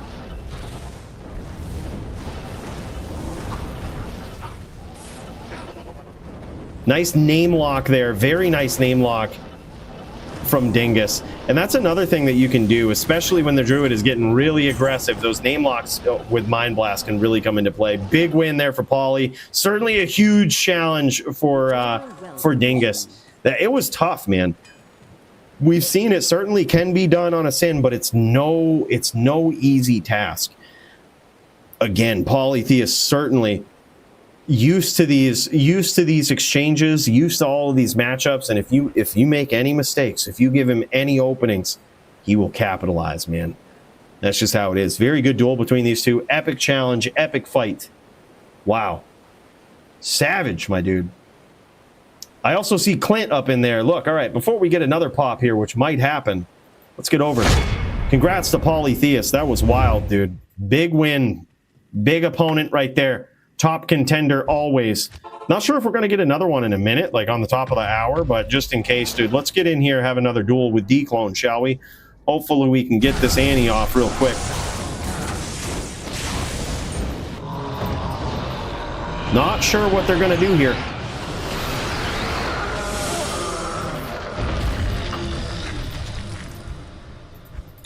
All right, let's get it. Let's run it. Let's run it. Let's gun it. We do have an ID scroll right here, so we don't even have to go back to town. That's going to save us a little bit of time. Trash. Absolute fucking trash, Annie. All right, we're going to the next game. Just in case they pop it again. You never know. Yes? All right, then it looks like we do have some people streaming in the Discord. Let's check out, see what's going on here. Oh, they are doing it. They're doing it.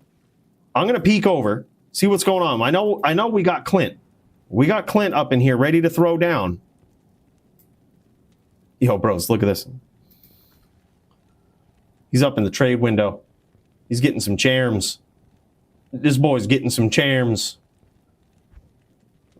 This boy getting some charms.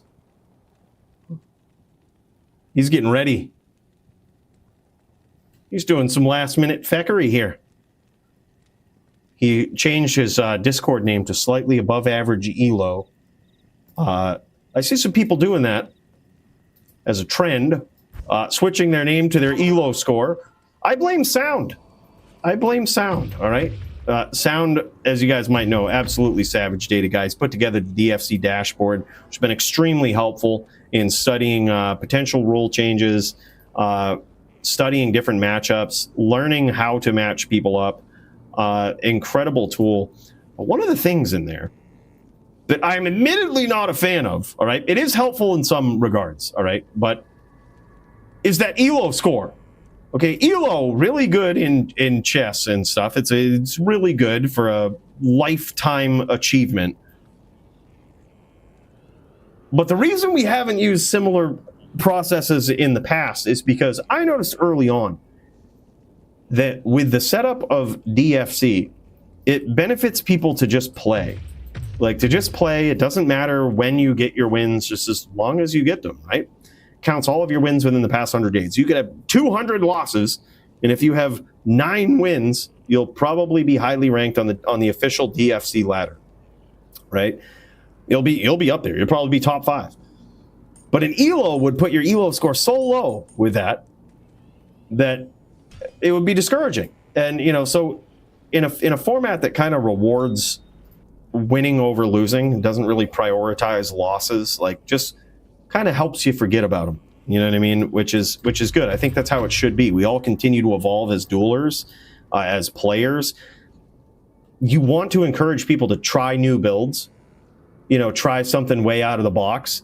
And ELO scores, I think, work against creativity and originality, because when you know that a loss could deeply affect your overall ranking permanently, you have less of an incentive to get creative. Instead, you kind of focus more on what we know works. We never really push the envelope.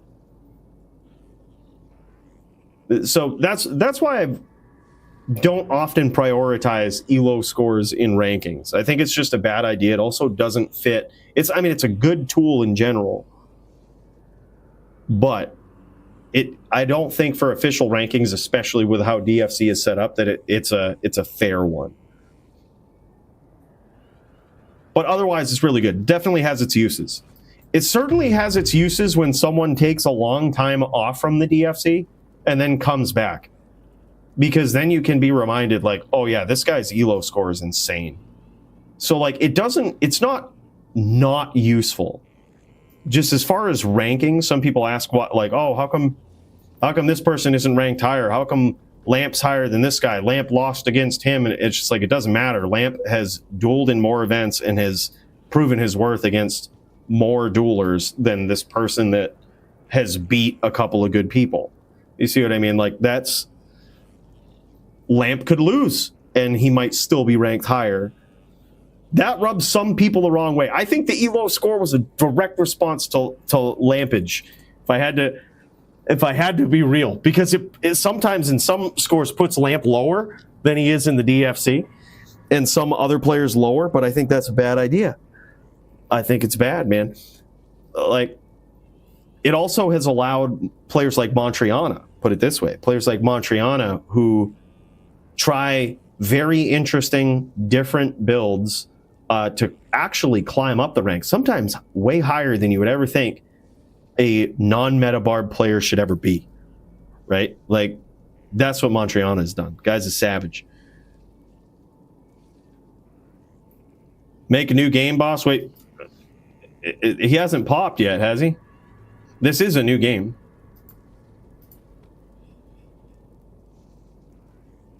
Or is it? Hold on. Oh, wait, okay, hold on. No, he already did pop. All right, hold up. There was so many messages. There's so many messages happening all at once. Yeah, we got to get the fook up out of here. Yeah, I was like, it felt like something was going to happen. We just weren't sure. All right, there we go. We're good now. We're good. All right, let's get over to this. What the hell's Clint doing over here? What the hell's Clint doing over here? What is this noise now? What is going on here? Dude, he's decking out his barb here. That's what he's doing. He's getting ready to throw down. Yeah, this is going to be Clint versus Riz, I believe. Yeah, and Riz is in game. Riz ready to fucking throw down, dude. I'm so happy we get to see this. This is a big challenge for Riz, I think. Clint, slightly above average elo, going up against Riz, which I can only assume his elo is really good. So clearly Riz is going to win, right? That's he's got to win with elo, but DFC doesn't really matter, right? Like, he can get creative. He can try different weird shit, right? But what I would imagine we're going to see from Riz is a lot of traps. That's going to be probably the biggest discouragement to the Barb. Big traps, man. Distance.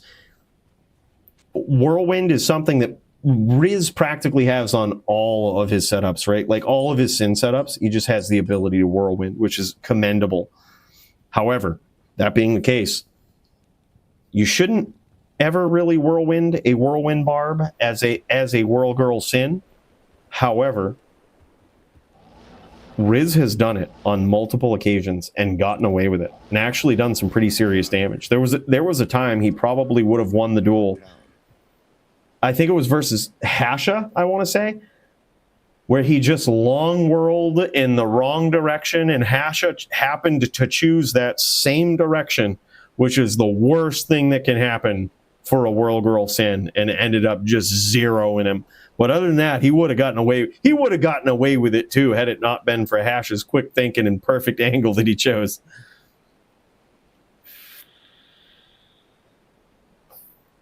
That's a good point. You know, why don't they just use healing pots? Yeah, I say fucking, I'll allow it.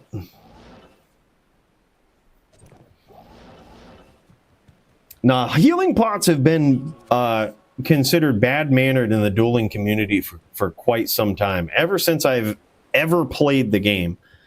Now, that being the case, Yes.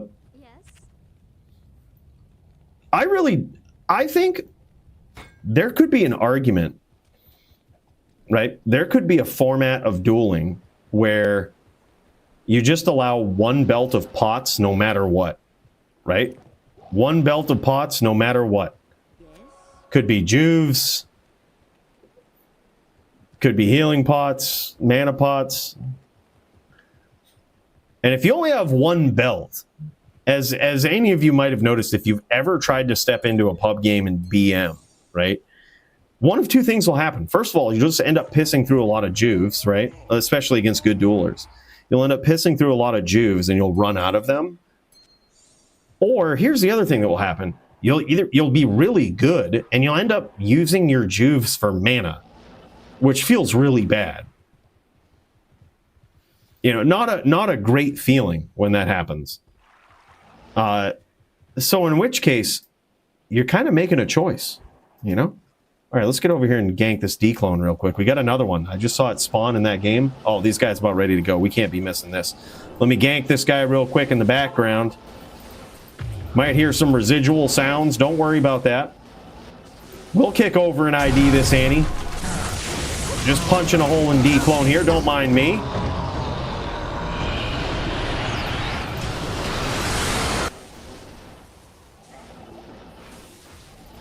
All right, Riz setting those traps, posing a big threat to his Barb opponent here.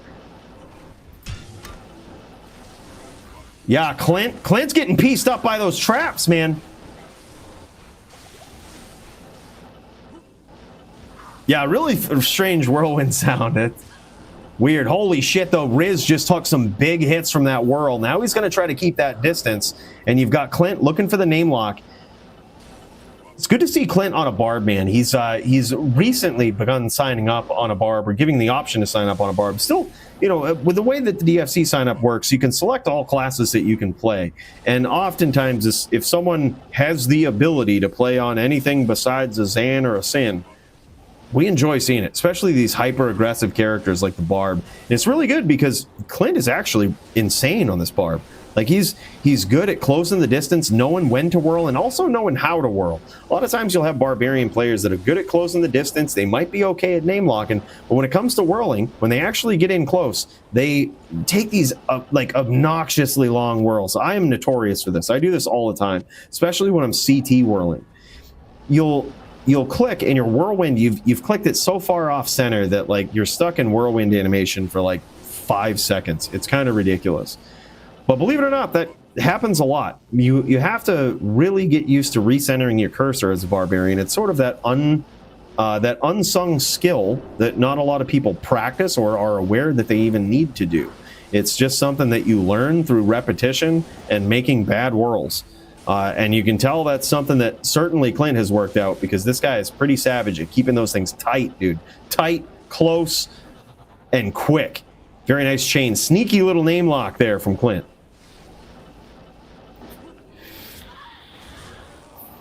If bro was Daggerson, he could stand his ground. Yeah, easy. Wouldn't even be close.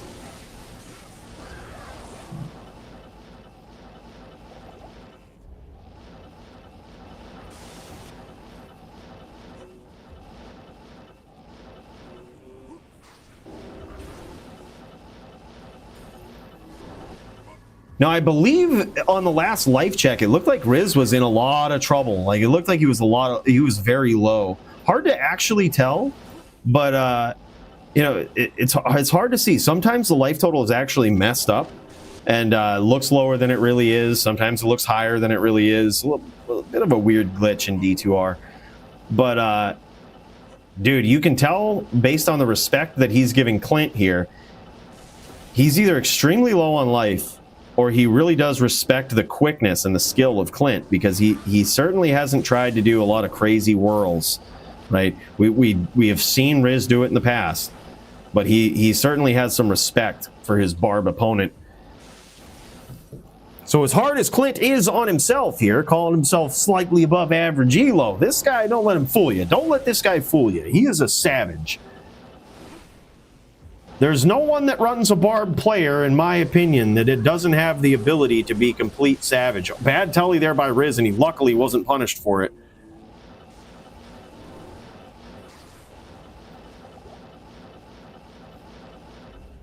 The Sword of 1,000 Truths. Would you ever consider trying one of my builds in the DFC? I mean, I feel like creativity happens when you take ideas and grow with them. You know what I mean? Like, I like the concept of not prioritizing hammer. I did that actually on my first version of the Murder Den back in LOD, when my hammers did like under 8k, slightly under 8k, and I did like a lot of max damage. And I see what you did with death, and it's like, okay, that's interesting. That's an interesting swap that I could have had, right? Like, that's how I look at it. It's hard to run someone's exact build, especially when we're talking about like rares and stuff, and like, but also there's a lot of things that just on Din experience I would do differently.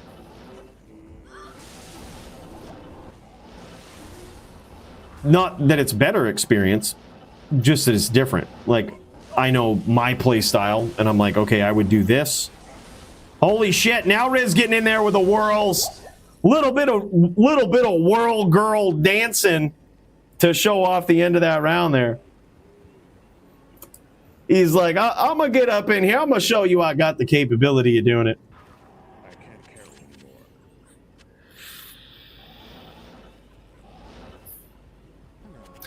But yeah, like for example, with a Telly Zealot Din, I would probably only use the Zeal versus like a Druid. You know what I mean? Maybe a Zan, but even so, I would probably use Grief. You know what I mean? Grief and a ton of Life Leech. Like I would always bust out the Grief when I bust, and I would bust out String of Ears, right? And I would make up my cast with like a double bared 222 open socket. Like that's how I'd approach it. You know, like I would approach it different. Mainly just because I know what I mean by the experience is I know what matchups I'd want to Zeal in. You know what I mean? And I know which ones I wouldn't. But it could be different. There could be other players like yourself that are like, you know what, I'm comfortable with my Zeal skills, with my Telly Zeal skills in this matchup. Me? I'm the best Din that can't three-piece. It's a title I'm proud of. All right, the best Din that can't three-piece. I'll take it, you know?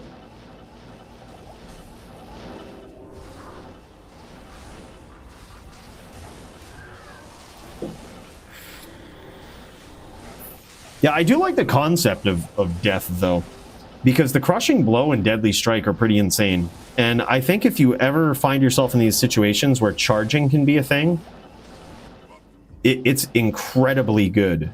But the Din charges so infrequently in HLD. Riz getting in there unpunished with that whirl, man. That's what I'm telling you. That's what I'm telling you. This guy just does it. He doesn't ever come to a fight without a knife. Like he always has got his blades. You know what I mean? He's always got that whirlwind ability, even in matchups where you would figure you'd never see it.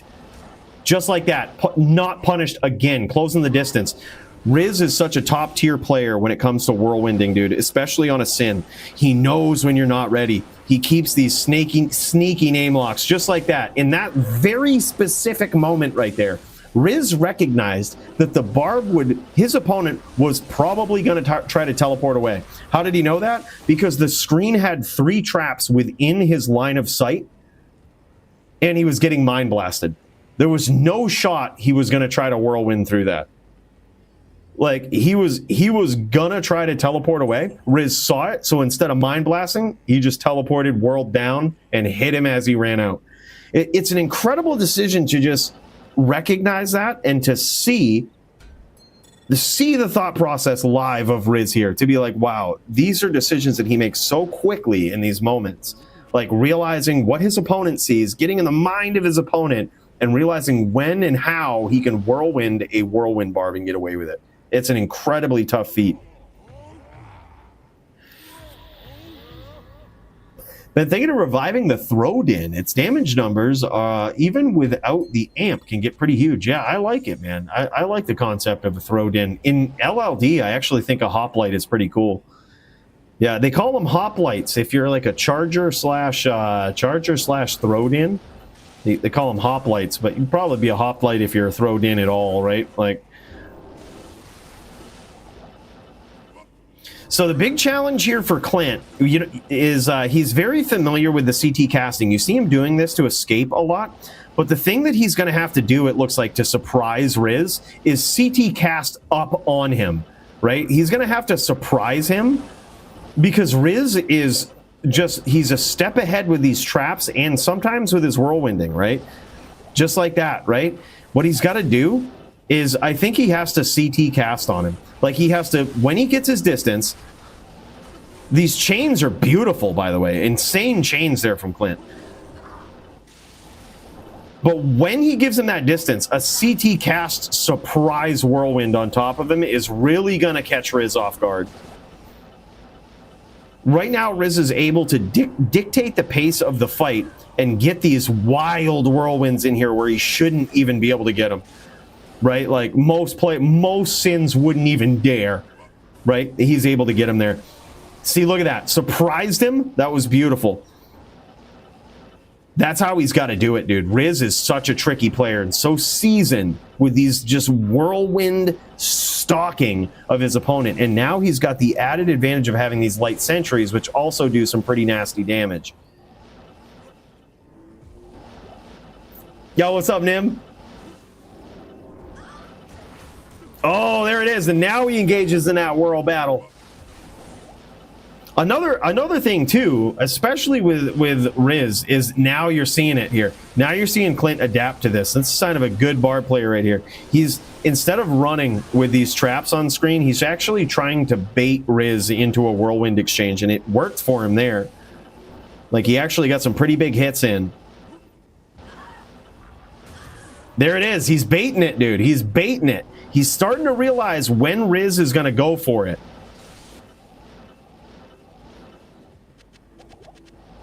And that is some high-level gameplay, dude. You got to be able to get in the head of your opponent sometimes, and Riz is just one of those dudes.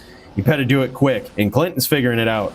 He's like, okay, I think I can feel when you're going to whirlwind, and I'm going to try to surprise you. And there it is, dude. Holy shit. He almost got him there. Very nice stomp, very sneaky.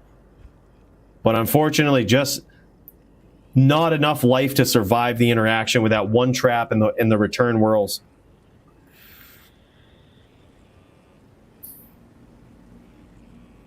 Yeah, Clint is an insanely good dueler, man. I can't carry anymore. Wish I had the gear to make Beast Din good. It'd be tough to make a Beast Din good in general. Like, even if you had the most decked out gear, what is a Beast Din good for? I can't think of any use for Beast on a Din. Like, I can't think of any reasonable matchup where you just wouldn't rather have just about anything else. We haven't seen that yet, Nim. Haven't seen it yet. Oh, we do see Riz jamming here too. All right, let's pop over to Riz's point of view here, see what's going on in the most aggressive Sin player in all of D2 history right here. The guy that whirlwinds barbs. This is Riz.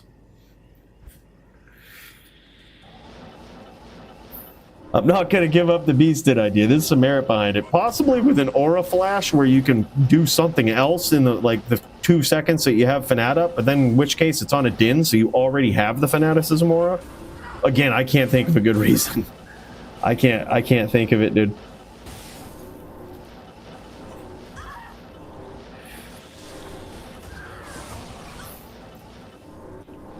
And there it is. Now you're getting a look into the mind of Riz here and when he's actually going to go for these whirlwinds. If he goes for him again, he actually just got cut pretty good there by Clint. That whirlwind exchange, Clint is picking up on it now. He's almost trying to bait him down. He knows that Riz is going to come to him. And that's another thing, dude. Riz, I would say the Achilles heel sometimes of Riz is that he can almost be too aggressive, right? Like, he is one of the most aggressive players, but he can almost be too aggressive sometimes. And you can use that to your advantage, but the thing is, Riz might also adapt. The thing is, though, if you do that, it may encourage Riz to have a lot more respect for the distance. Because right now, he is certainly not respecting the distance on Clint. Getting these residual whirls in there whenever he can, just like that, and he almost got punished for it there. Clint was ready. And this is what I mean. These are the dirty tricks. Clint is waiting for it. He's waiting for it now. And you see the slight adaptation here of Riz now laying these traps down, making sure he's got an adequate amount up before he approaches. But yeah, Clint's letting him come to him. He's letting him come to him. Beautiful, beautiful play from Clint. And that's exactly what it is, man. He sort of plays red herring with him a little bit. And now Clint also very low, though.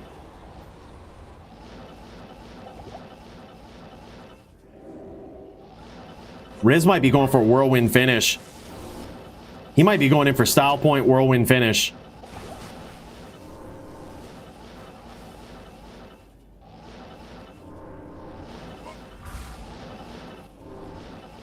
Still being safe, though. Still putting those traps up just in case. And there it is. We knew he was looking for it. Holy, man. Most aggressive Sin player in all of Diablo 2 history is this guy. One of the most savage duelers, so aggressive on this Sin, and just with the ability to get in there. I honestly, I didn't know how Riz was going to feel about this. Like, hey, Cooley, you're giving me barbs here. You know I hate those on the Sin. But this guy has really picked it up, man. There's, like, he has really made some big progress on his barb matchup, because there was a couple barbs early on that was giving him trouble, but now ever since he's really committed to this hybrid Sin build, like, he still has it in him. He still has the ability to get in there, whirl, surprise his opponents, but also to just put the smack down with these traps, and he's really killing it, man. All right, let's get in here and gank this D-clone. All right, D-clone already down. I actually already ganked him. We've been sitting here AFK. Very average Annihilus, man. We're going to have to can this. This is just terrible. We'll get in here with some residual hits. Just clean these guys up. You never know what could drop. Juves. You never know when we're going to need those in PvP, so we'll keep them. But damn, son. Good duels.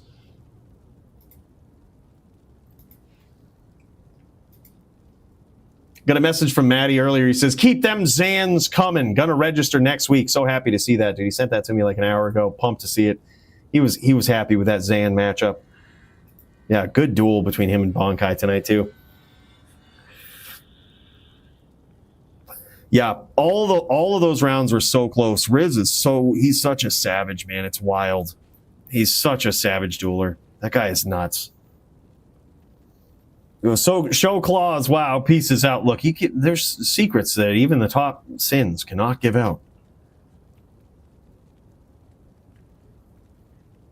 Yeah, that was nasty. It's always a pleasure watching that guy duel, man. Always a pleasure. All right, who else we got, man? Who else we got? Said we send it back to the tavern for a cheers, shall we? Let's jam it. Here we are.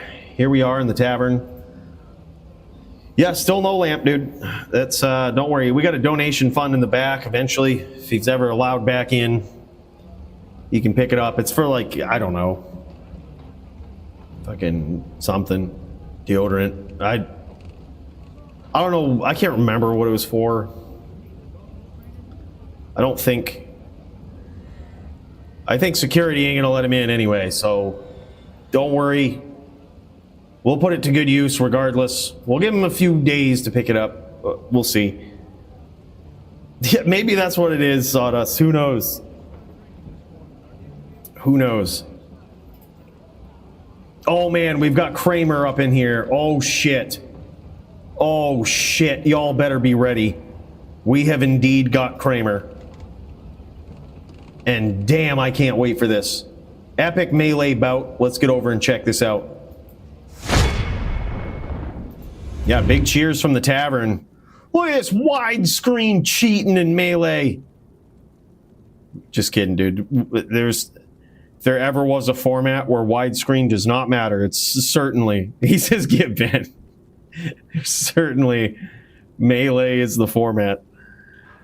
All right, so Kramer tonight is going up against Hasha. Both of these guys, I see him over there in the Discord, ready to throw down. Kramer's on the Din, Hasha on the Barb or Din. We gave him the option. It looks like he brought in the Din. Looks like Hasha brought in the Din. And these guys look very similar. Like look at this. They both have what I'm guessing is F-Zotted Templar's Might. It's very rare to see Leviathan, but it's possible that this green armor is that. They both have the G-face. They both got the axe, that fanaticism aura. Look at these two twins about ready to throw down in the closest thing to a mirror match that you'll ever see in melee dueling.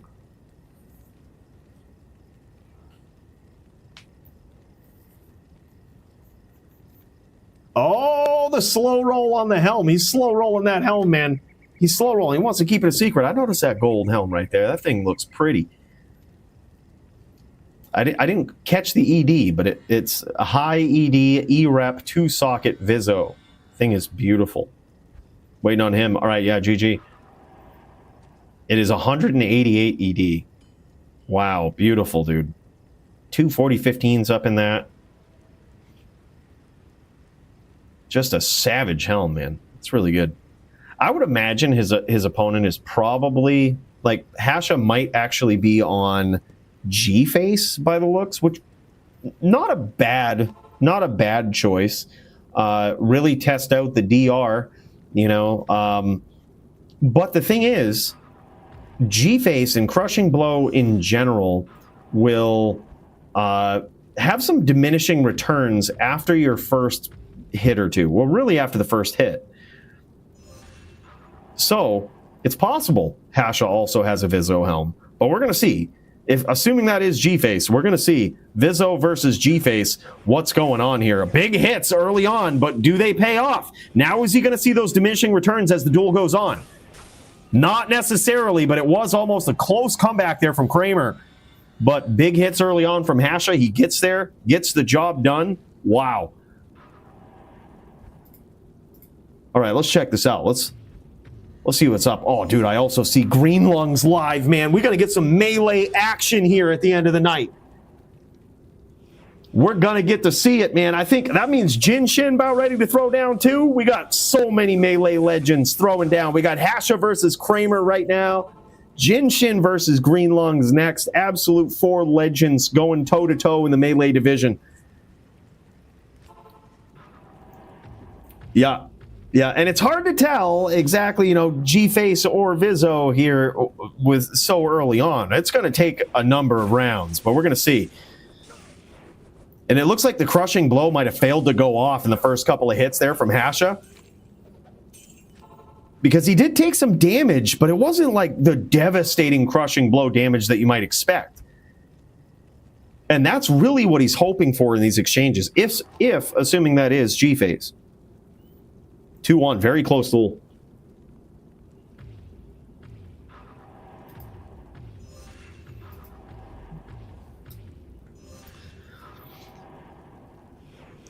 We about to start this off right, boys. This is getting insane. I'm so happy to see some epic melee here.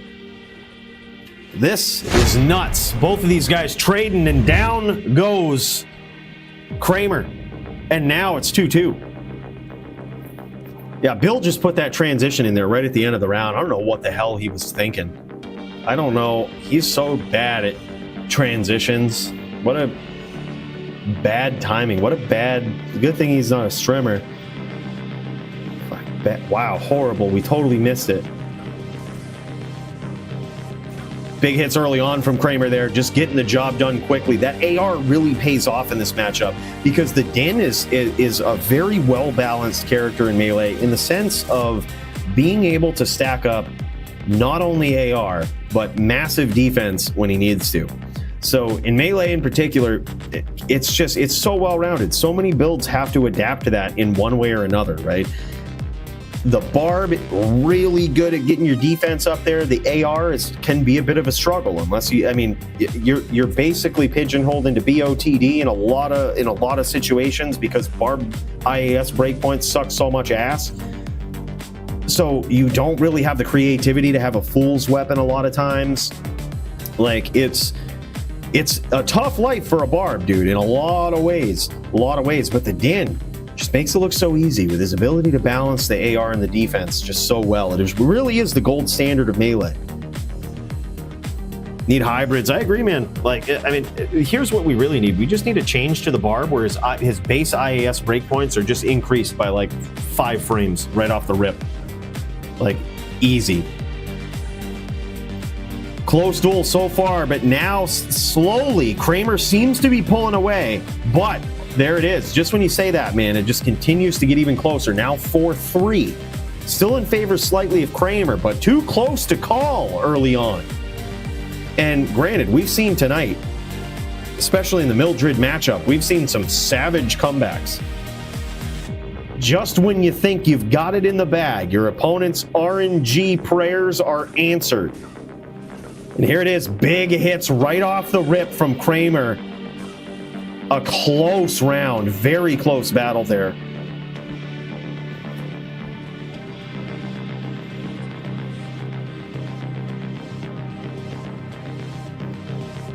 Hold on, we got some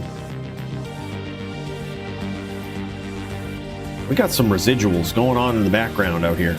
Hear some sounds.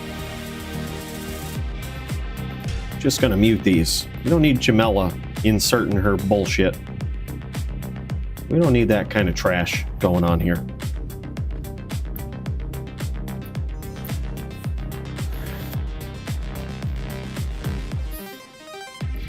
All right, here we go. Next round between these guys. Very close matchup so far, and every round has just come right down to the wire. Even this one, man, it's anybody's game still. Holy. Right up until the last hit. 6-3. Now Kramer pulling away with it. This Vizzo Helm. Vizzo Helm appearing to be king this early on. But you never know. Hasha, an experienced dueler. He may... Looks like he might be making a swap, but putting the stock in the crushing blow is good. It's very good against characters with abnormally high life totals. That's usually what the crushing blow is very good for, because sure, it will cost you some damage later on. However, the amount of crushing blow damage that you get, even through the damage reduction and all of this early on, is totally worth it. You know, against a druid with 9,000 life with Oak, it's very, very good to get a hit that just rips 3k right off the top on your first connection, right? Like, really good to get that. 3, possibly even more. He says that wasn't the swap, Hasha. It looks like he swapped to possibly a Vizzo Helm here, and probably not horrible. The big thing is, I would guess that his opponent is on some very nice rare axe, right? And likely has a low rune in it.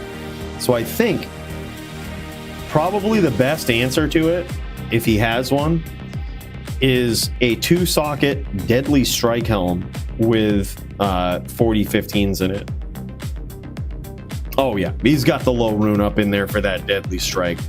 Yeah, we know. We've been around the melee block a few times to know now what these builds might start to look like in Din v Din. And Kramer is certainly he's speaking around being around the block a few times melee. This guy has been a legend for years. So he knows every matchup like the back of his hand. You can see him here. No reason to make a swap, but I doubt even if there was that he would, because he knows that this is the best setup right here. Yeah, Hasha has to make his hits count. Is at this point, he's got to, when he connects, he's got to really make them count, just like that. And there it is, man. 7-4.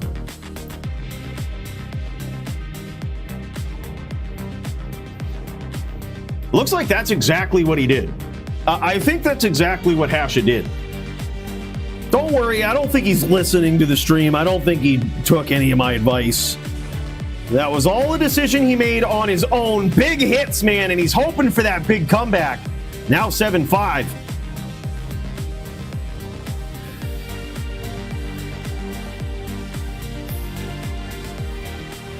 Yeah, that's exactly what you need to do in the Din v Din. Especially when it comes down to AR defense, you just have to make your hits just savage hits when they come out, just like that. Incredible swap, whatever he's done, because now it's catching him back up. Hasha trying to make the comeback of the night right here.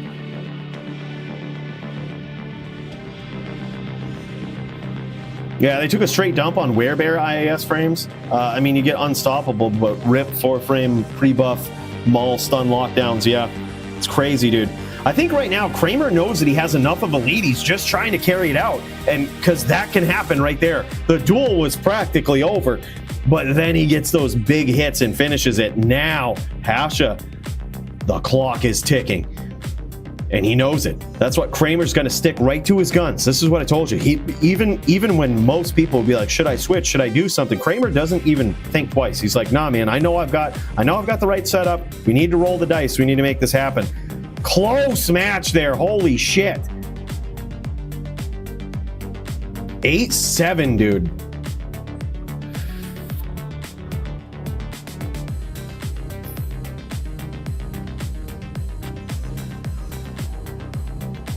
Here we go. Big comeback from Hasha so far. He's gotten some big hits in there, and he got lucky with the RNG early on.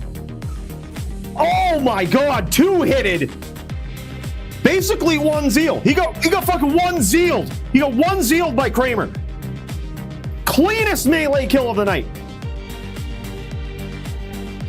2 ticks of the zeal, 1 zeal total.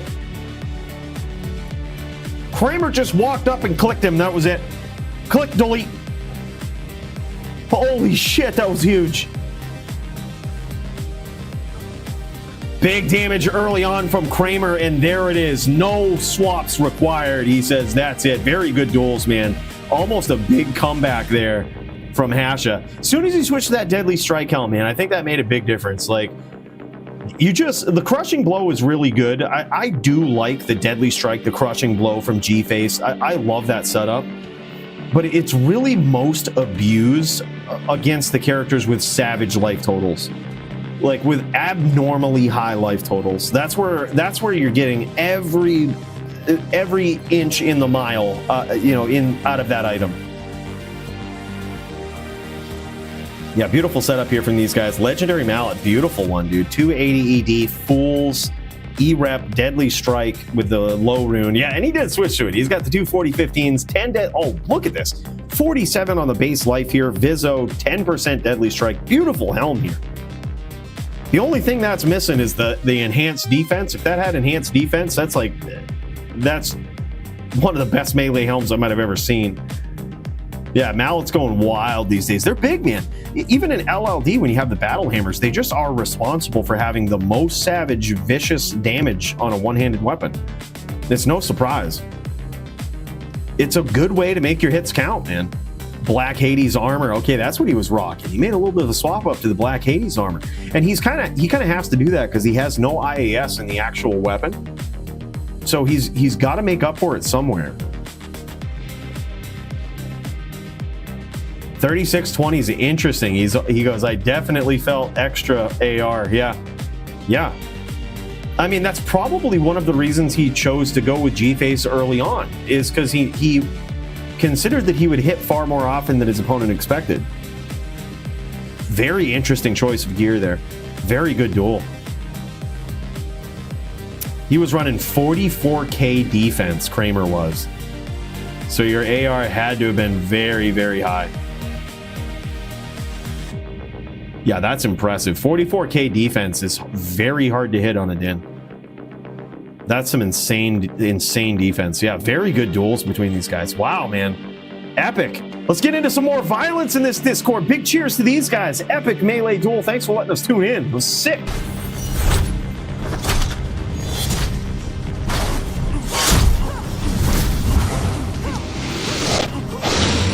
All right, and here we go, man. We're into the title bout between Green Lungs and Jin Shin, the man Zan himself. And now Green Lungs trying to throw down and reclaim this title, the one that he had held on to for so long. Oh, and there it is. He gets there, and it doesn't even look like he's gone with. He hasn't even gone with the ATD approach. All right, yeah, Bill killed it. We've got the Blood More music going, or at least the Inner Cloister music going. A little bit of frame lag here, but don't worry about that. Don't worry about that. That's not on your end. That's on mine. Oh my God, big hits here early on. This was something that I remember Jin Shin in the Discord even mentioning. He says something, he calls him out early. He says, you ain't using that ATD barb of yours, are you? I say, dude, you let his Zan ass have it. You don't let him chat PK you like that. You give him that ATD if you so choose. You give him that ATD. You shut these Zans right down. Yeah. Oh man, a little bit of lag going on here. A little bit of frame drops. I'd pop in the game to watch, but here's the thing. Here's why we don't usually pop into games to watch melee matches, is because if people do use Crushing Blow, having a higher player count in the game actually affects your Crushing Blow. It affects either how often it goes off or how much damage it does. Yeah, it looks like we might have lost the stream here from Green Lungs, unfortunately. You tell that Zan player, Jin Shin, get up in here. You tell him show us off that Zan now. Looks like we might have lost connection to Green Lungs. All right, let's try to reconnect here. See what's going on. We'll see if it's on our end. Yo, what is this? Is this Clint? Does Clint have 2 duels here? Hold up.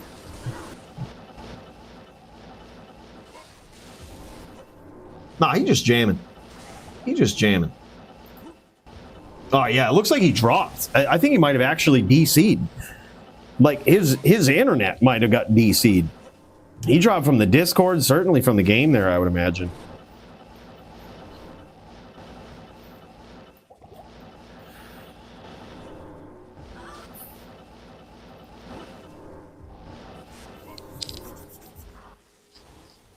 Yo, is this Dingus versus Clint? This is nuts. Was this? I think this might have been scheduled for last week, actually, or one of these weeks in recent history. It's possible they could be sparring, but this might also just be a makeup duel right here. Is he in Canada? Clearly not, dude. Has it, though? Has it had some weak connections? No shit. That's surprising. Usually Canada is like best ping in the world, man. Did I tell you about that time I went and dueled Maddie, and it was me, Maddie, Shirley, and Joby all in like the same hotel room? We were all playing on the same connection, and Maddie actually got down to 0 ping. It was the first time in my life. I didn't actually think you could have 0 ping until we saw it live. It's kind of crazy. Such low ping that you might even be able to run a 65 FCR Barb on it. Yeah. Yeah. Hey, by the way, what's up, Shirley? Well, oh, just seeing that. Want to know a secret? What's up? Cooley still lagged, though. Yeah, I don't know what it was. Yeah, I have no idea how was dueling Shirley still lagged. Fucking. It's the only way he would have beaten me. You guys know that. You guys know that. Yeah. Great ping for everyone else in the room. Secret is Joby sucks. That's not a secret. Everybody knows that, dude. Come on now. Everybody knows that. Don't make fun of him, man. He'll get good someday. He'll get good someday. Don't be so hard on him.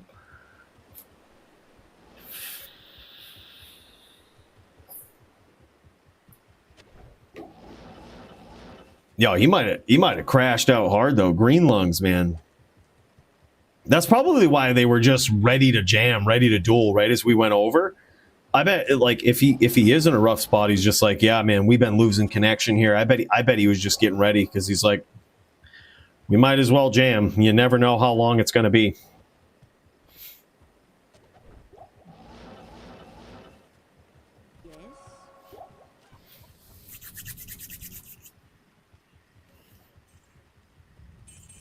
Joby made me pick up PvP. Toeshank made me put it down.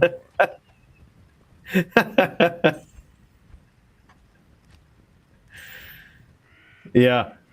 Yeah, when you duel against such a noob like Joby, you know, it's like, oh, I might be good at this. And then duel against Toeshank, and you're like, God damn it, I've still got a lot to learn. Bro, there's like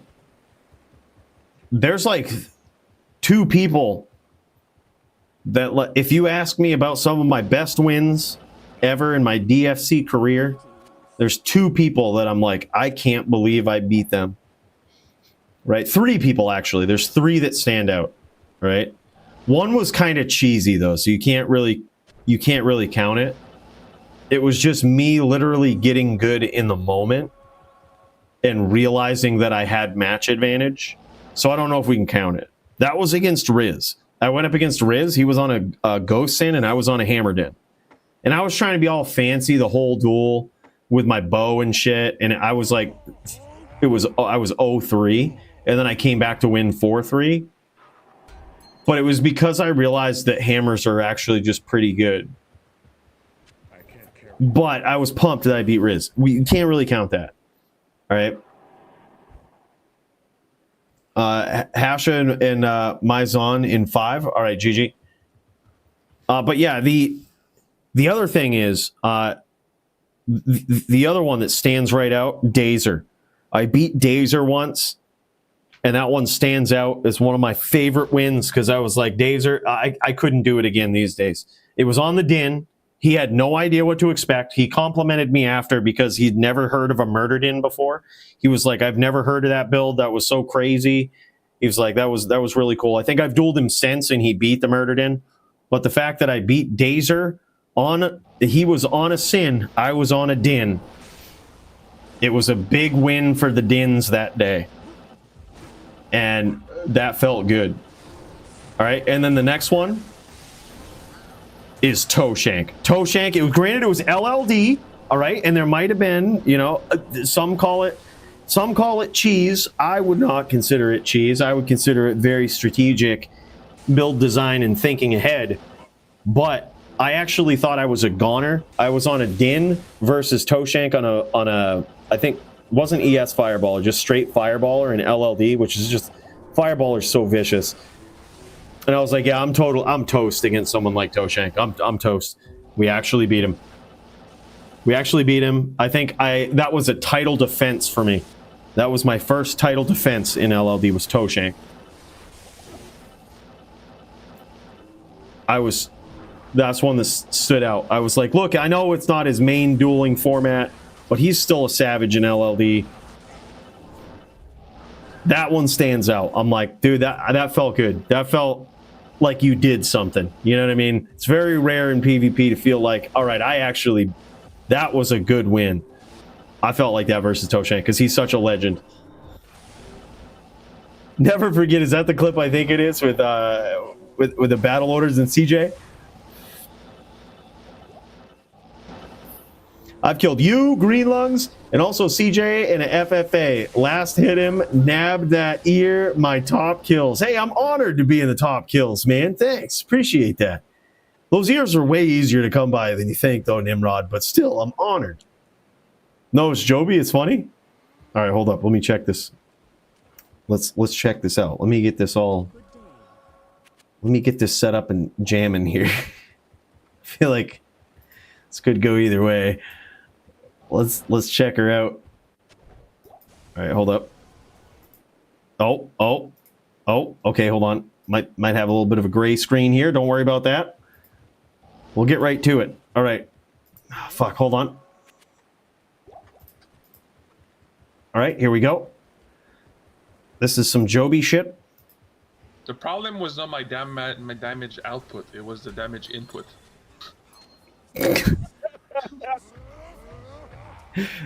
You can hear me laughing in the background. The problem was not my damage output. It was the damage input.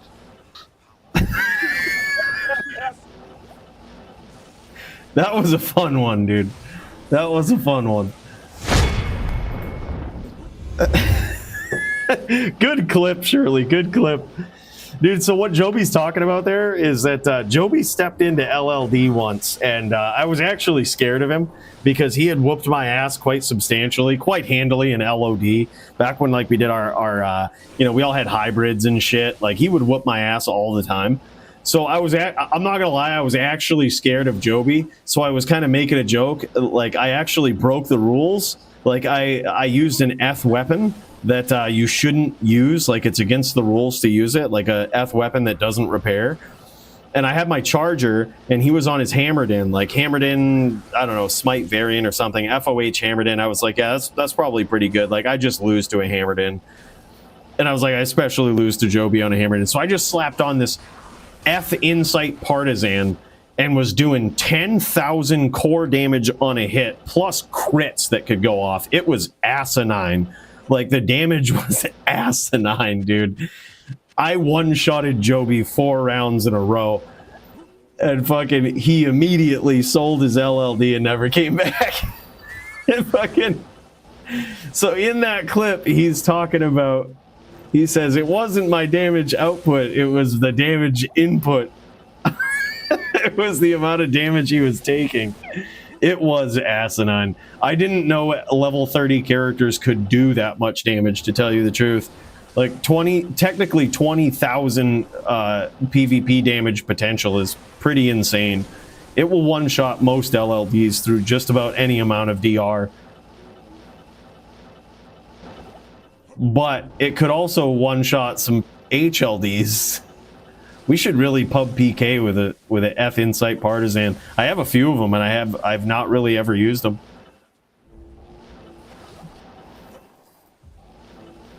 Yeah, that's a funny clip. GG, Shirley. It needs context in the clip. A lot of people might not understand the backstory, you know? But there is a story to it. All right, so Jin Shin says he's going live here. Jin Shin versus Hasha. All right, official duel. This one might be actually an official catch-up duel, but let's pop over to this. This, Hasha versus the Jin Shin. I hope Jin Shin friggin' holy freezes him and shows him what barbs are made of. Let's check this out. No one wants to watch a dirty Zan player. Screw that, dude. Dude, he's dual wielding here. He better be flashing that holy freeze. He better be flashing it, dude. He's going dual wield, not even flashing that holy freeze. Yo, dude, what are you doing? Put that doom on, fuck him up. He's going to piece him up. This ain't even a fair duel. He's got to put on that doom. Look at this. Jin Shin's got no respect for this barbarian player. Oh, what a chump, dude. What a friggin' Jin Shin. Just bullying this barb. Yo, slap on that doom and put a stomp to his dumb ass. Go shield doom and fuck him up. We just allowed this so that the barbs wouldn't get bullied like this, Hasha. Yeah, where Doom at, man? You don't let him chat PK you and tell you you can't use that Doom just because he's Jin Shin. All right, he's not nearly as cool as you think he is, all right? You fucking give it right to him.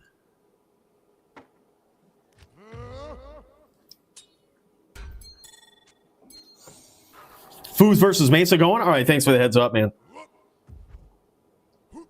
That's what I would do. He was all upset when he saw that Doom rule come out. He says, I don't care. I'll get DQ'd. I'll be impaling. And then we just let him, we gave it to him. We were like, you know what? You could just go impale. Fuck it. You do what you got to do. You go impale. You just let him do it. And now he's still getting up in there. He's trying to just discourage his opponents.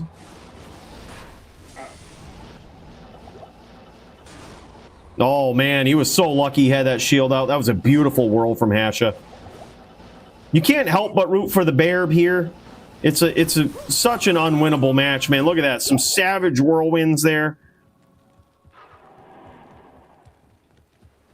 But I guess what Jin Shin did was he actually just in light of I think they have an agreement actually for full transparency. I think that Jin Shin actually is trying out the 1 point dodge, avoid, and evade, which was something that we talked about for potential changes for the Zan.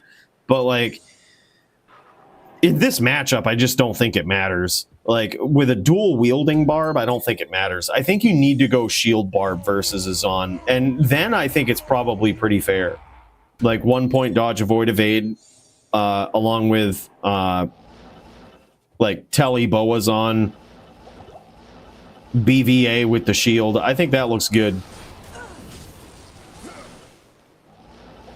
Dude, Hasha, I was confused there too. I had no idea what just happened. Oh, big hits from Hasha.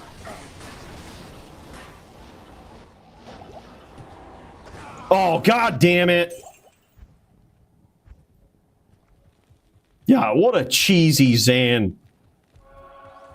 No, just kidding. That was a good duel, man. So many blocks, dodge, avoid, evade. I am overburdened. Fearless leader, Bonkai says. Jin Shin, the Zan leader. You missed your battle command. That's all right. It doesn't necessarily make a big difference. I should clarify, it doesn't make a big difference if you cast it with a lower skill level. It only affects the duration. Yeah, can't take those trades. Yeah, dude. I think you have to, like, I see Barbs in LLD do this, and I almost think it's probably what you want to do in HLD too, and that is just in and out, right? Like, so you get in and out. When they swap to their jabs, you're just gone, right? Like, you just try to CT up on them with the bow out. You get a little bit of hits in like that, you get out. Like, I almost think that might be the strategy. It's probably still not a winning one because this matchup is so ass. Like, this matchup is so bad.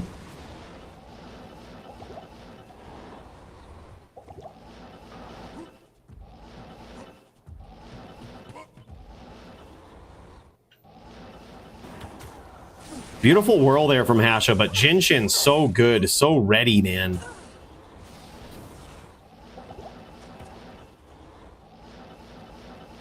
I just hit that well, Hasha. I won't tell him. We didn't see shit.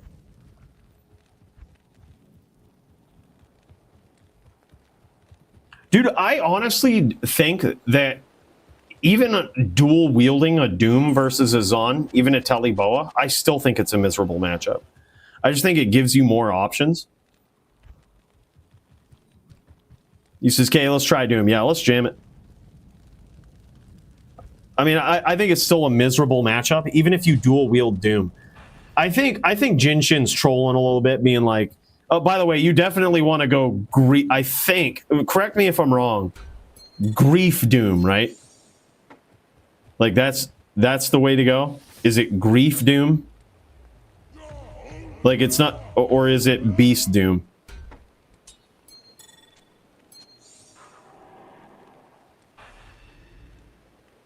I would assume Grief Doom, but I have no idea. I could be wrong about that. He says, we'll see.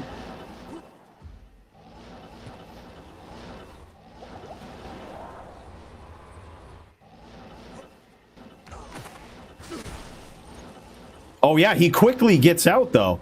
See, it changes the dynamic of the duel. He has to quickly get out, and he gives Hasha these options, these opportunities to close the distance on him. I actually think that's a cool dynamic. Oh yeah. Oh yeah, big hits there.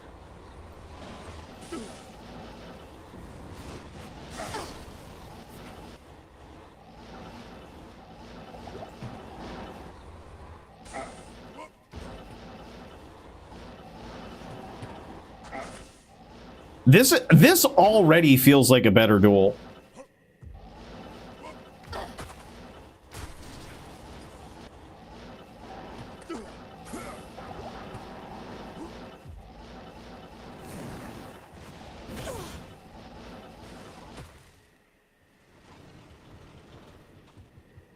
What's going on with Hasha? He fucked up his hotkeys there for a second.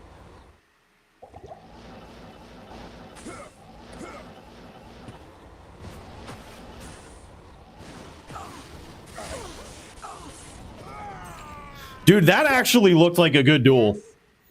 All right, so that actually looked like a good and fair duel right there. Yeah, like, that was actually cool.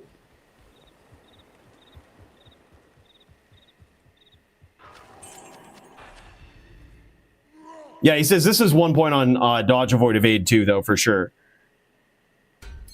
But also, to be fair, this was a dual wield Barb here too, which may not... It may not be the right approach. Maybe you go Doom Shield and make it completely miserable, but this actually seems pretty cool. Like, this actually seems like a fun duel. He says, all right, GG, bro. Good duel. That last round looked fun. You notice how it changed Jin Shin's approach to the duel. Instead of engaging with the jabs at close range like that, he just teleported away, giving Hasha even more opportunity to close the distance and catch him with a bow out. I really like that. I think that was a fun duel. I'm really glad we got to see that. Thank you so much, guys, for doing that. Look at that setup, dude. Hasha actually getting pretty decked out here. Dude, and a 100% perfect Doom that he rolled there, too. That thing is beautiful.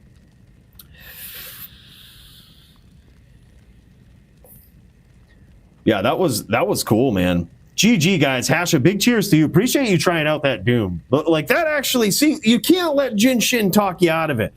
Here was my thought. When he said that he'll impale and take the loss, my thought was that your impale is going to be so slow under Holy Freeze. Good luck. Like, you know what I mean? I was like, just let him impale. Just like give it to him. Let him do it. Yeah. This is like a boss the right way. It's going to happen. Yeah. Dude, I honestly love this change with the Barb. Barbs have been so underpowered for, a very long time that I think empowering them with something like Holy Freeze, especially against one of the most powerful classes in the game, is so cool.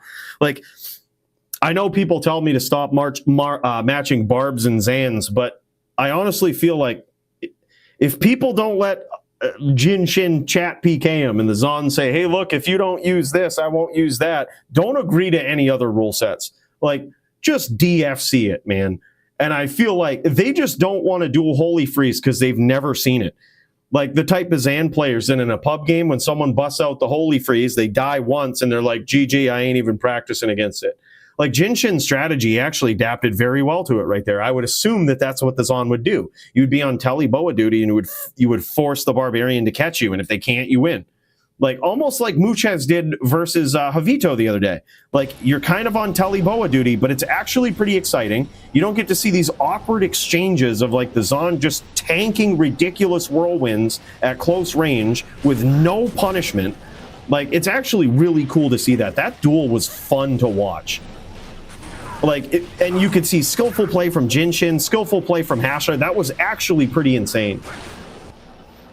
But main side Doom SS, probably the best play. Yeah, I would agree. 2x Dooms on swap for Flash is also good. The aura adds together for off-screen radius, then you telestomp with Brief Beast. No shit, that's really cool. Yeah, I saw you mention that in the Discord the other day, Max, and I was like, I didn't think of that. Dual Doom on the swap. You also get +2 to skills for your battle order, so it doesn't really affect you too much there. Kind of like that.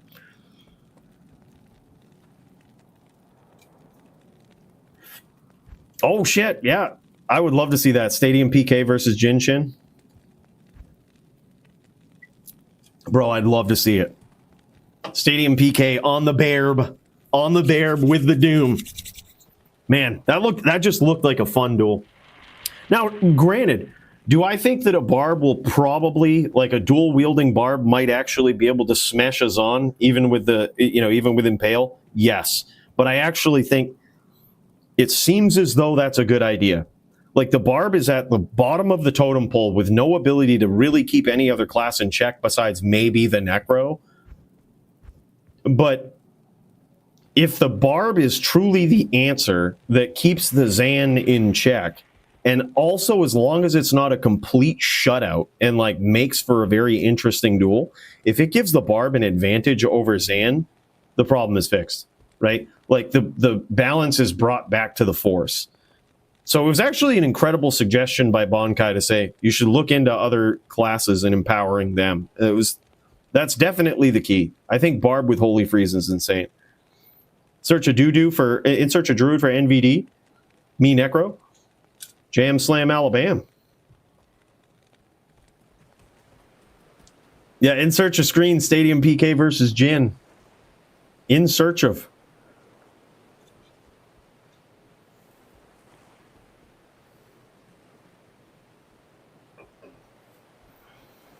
Exhibition or real?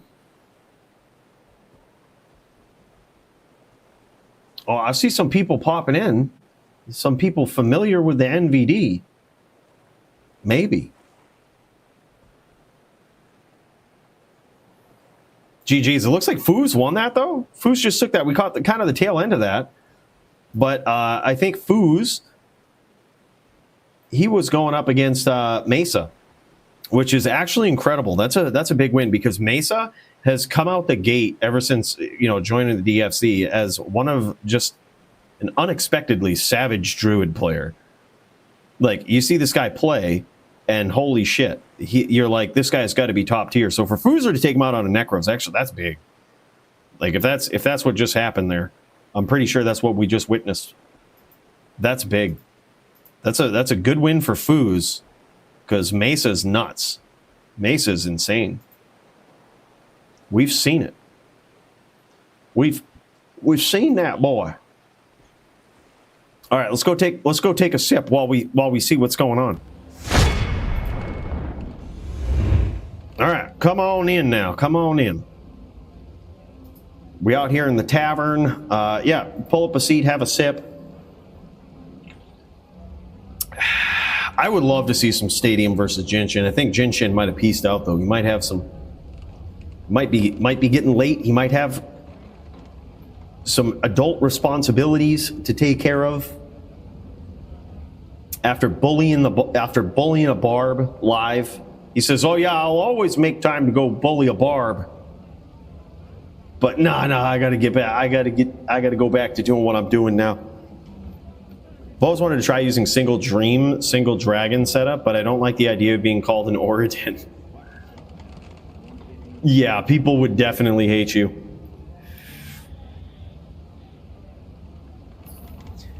In 30, if we're both on, he's adulting. All right, I'll be back in 30 minutes to do a few with Stadium. Gonna go take a shower and stuff for kids. Yeah, GG, dude.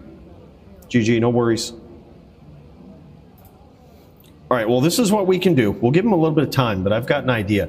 Foozerman was looking for a challenge, and I know he's probably looking for a druid, but I've got a whole different type of challenge that I'd like to deliver to this guy if he's up for it, because, you know, we need to put the smack down. We need to show you guys the new tech, the new game plan. So let's get down into it.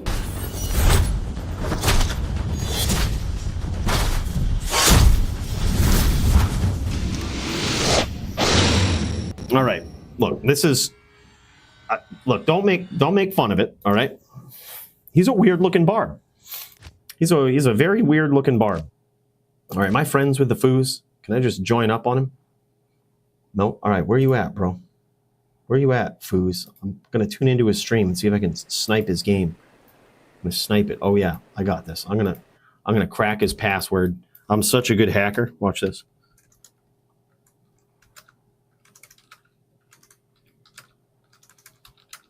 Oh, I'm so good. You see that?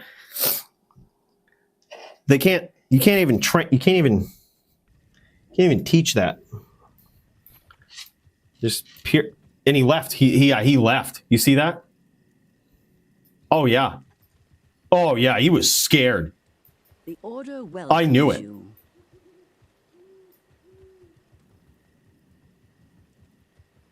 I friggin' knew it. Chaos TZ in 50 minutes. Your stream gets dry. You could get some death TPs. Actually, it's really hard to do in Chaos.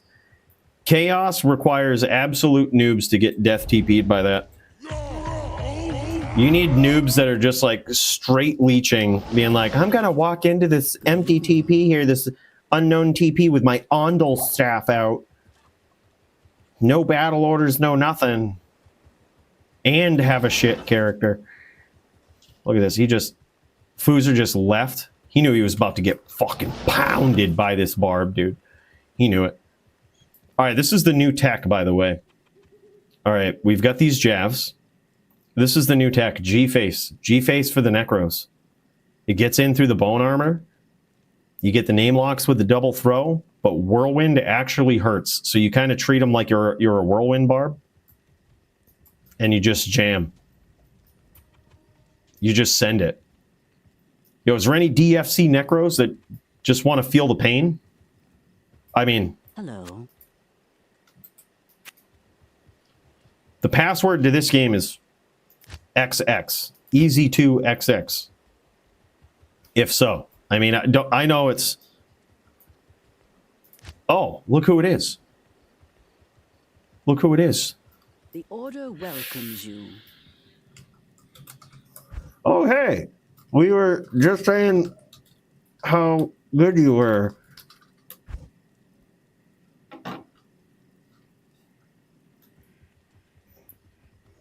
Yeah, we were just saying...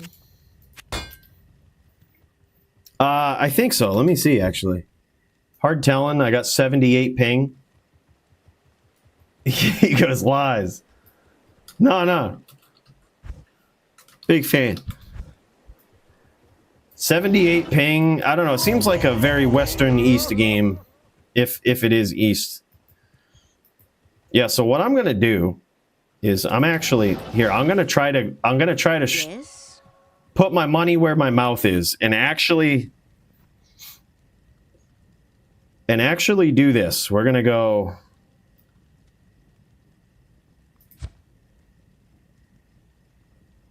We are going to put the money where the mouth is. We're gonna give up.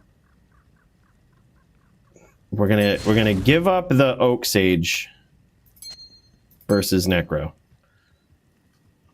I know, sounds wild. All right. I haven't really seen this approach versus a very good Necro. And Foozerman is certainly a very good Necro. But we might regret that. See, when they know that you're not using Oak Sage, they oftentimes will try to spirit train you, but that's exactly what we want them to do. Like we kind of play a little bit of red herring early on, and they're like, oh shit, okay, I need to start spirit training. But the real answer to this is you have to be a really good Necro. And I don't think the last really good Necro that I dueled was actually Bushy. And he was the only one that really figured out the strategy of that is hard to deal with on this Barb. And that is like hyper aggression when you actually know how to do it. Like it's almost too much for the Barb to handle. But the late's approach, like the late strategy of like, oh, let me just try to spirit train and shit, it's not necessarily as effective. I mean, granted, you might win the duel, especially if I don't have the Oak Sage.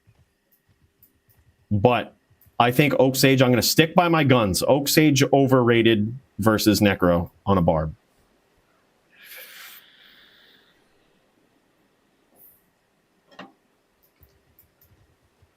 Sticking with my guns. Money where the mouth is. We're opting for Crushing Blow instead. We're gonna try it. All right. Let's jam. Oh yeah, it is kind of laggy. All right, he's got...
Oh, damn it. I was hoping to avoid that spirit.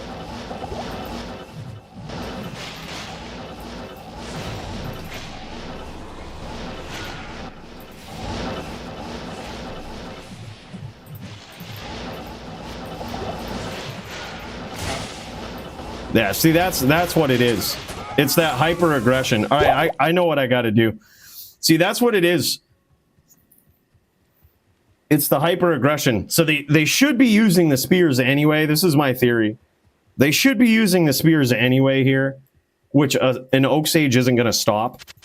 So you might as well just not have the Oak Sage and make up your breakpoint there or something and do something actually pretty wild. I finally figured out what I actually need on the gloves here. And it's Drax. All right, that's what it is. And you'll see why in a second. All right, go, bro.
Fucking long whirls. I'm so bad at that.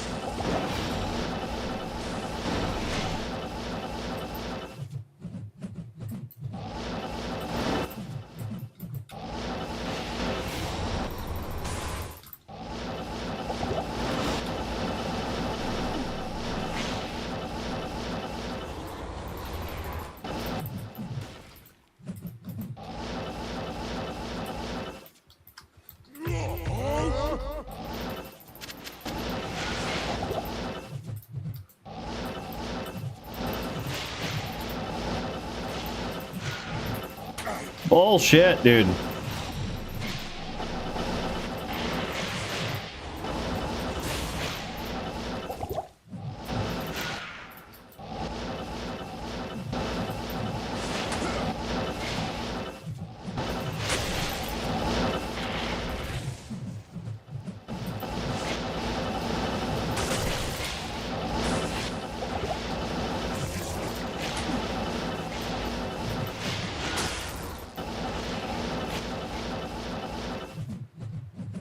All right, come on, baby. Come on, baby.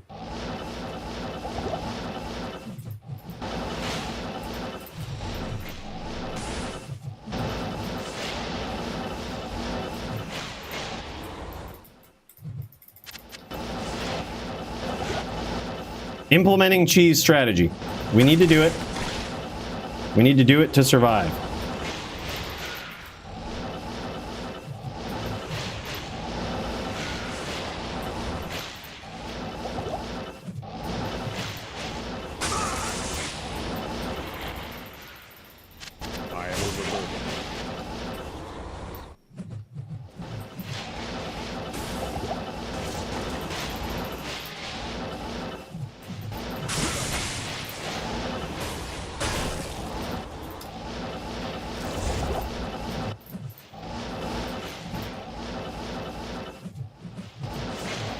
Oh, good duel. So I'm not sure if you noticed, but like, for whatever reason, I'm not sure why this happens, but on the Blood Golem, when a thrown javelin hits a Blood Golem and kills it,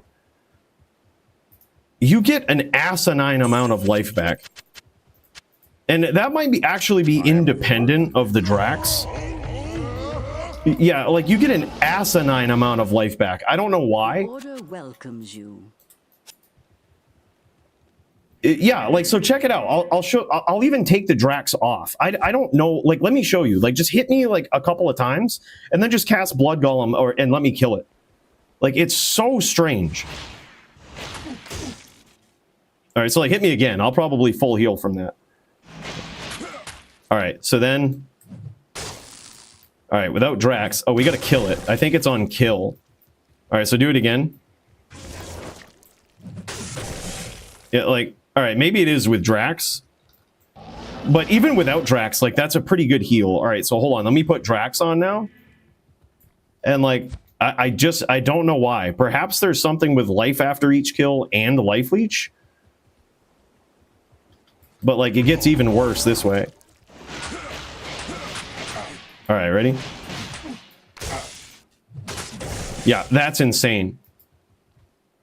Yeah. Yeah, so, like, throw another one? Yeah, like, the life boost is nuts. Yeah, so it's, like, full heal after, like, 3 hits on the Golem. It's, like, it's insane. And it's really not that much life leech. Like, it's... I mean, what are we rocking here? 25? Like, still well under legal. Yeah, so that was like the little bit of cheese that I was trying. I was like kind of lating to hope a jab would hit the Golem. I mean, it can proc life tap, but it didn't. Yeah, like it didn't proc it. All right, and I have noticed that he is a good Necro, and I take back everything I've said. You just certainly need Oak Sage. He's a good Necro player. Don't know what we were ever thinking. Oak Sage definitely required. That was really stupid. That was stupid assessment.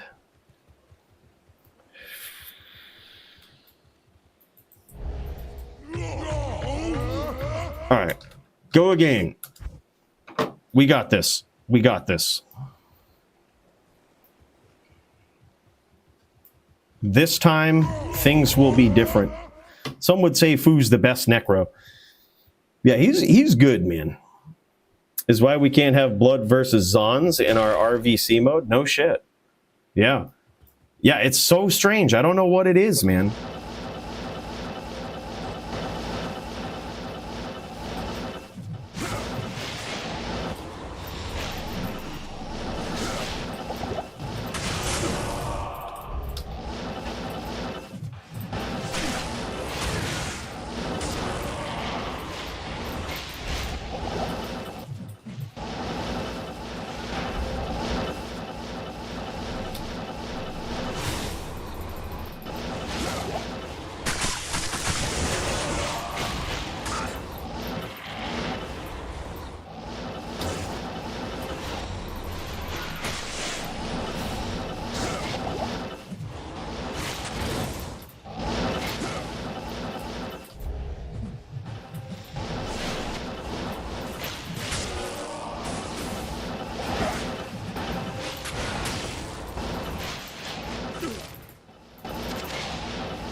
Damn, son.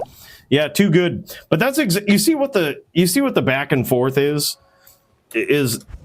a lot of Necros don't play it that way. They kind of kick back and wait for you to chase them, and then you're just looking for your window. But the actual answer to dueling a Brawler Barb on a Necro is just get too aggressive. I mean, that probably wouldn't be the case if it was any good Barb player. I am literally the worst Barb player I think I've ever seen in my life. But I can't handle hyper aggression on a Necro. On this Barb, I just don't know what to do. But if you lates a little bit, I am overburdened. I might be able to catch you. All right, go, bro. Let's jam it. Yeah, I think so too, man. I think it's like very interesting to watch. It's like really fun to play.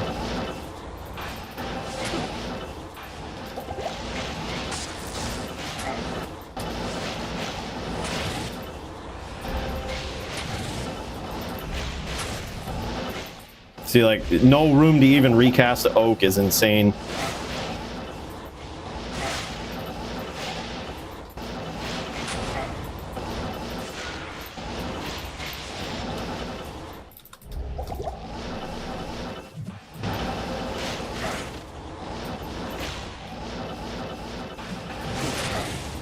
That's insane, dude.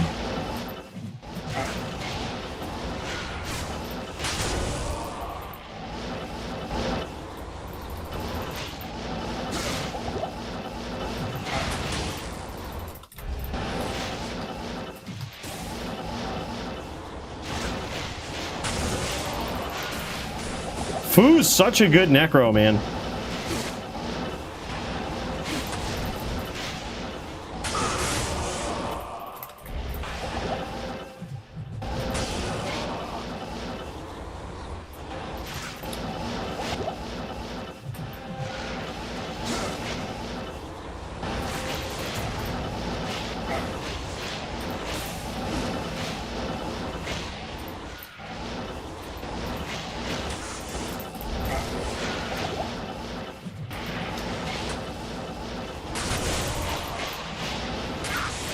Oh. Hey, All right, Foo's top tier necro. Okay, that's how that is.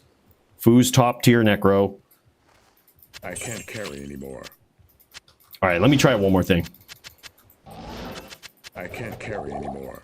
Crushing blow doesn't matter if you can't hit the necro. So what you do is cheese the necro, and you just throw shit at him. You just throw shit, and you don't ever act like you're gonna whirl them. I think that's the way to go. Or I also do. I don't have my ED. I had my 15 in there. That probably wasn't ideal. Crazy lag too, 62 ping. Yeah, it's pretty insane.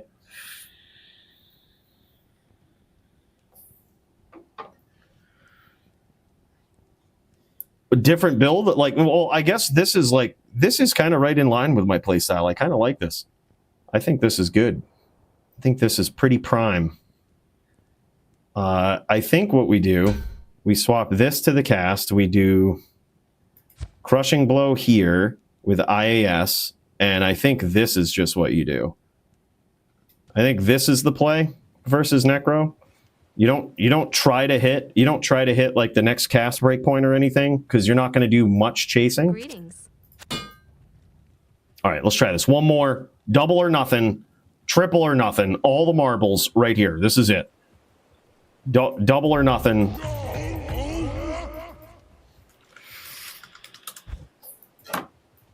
This is it. This is where it all comes into play. I would suggest respec trying dual lacerators. The range, there's a reason I don't do that. The range is not good.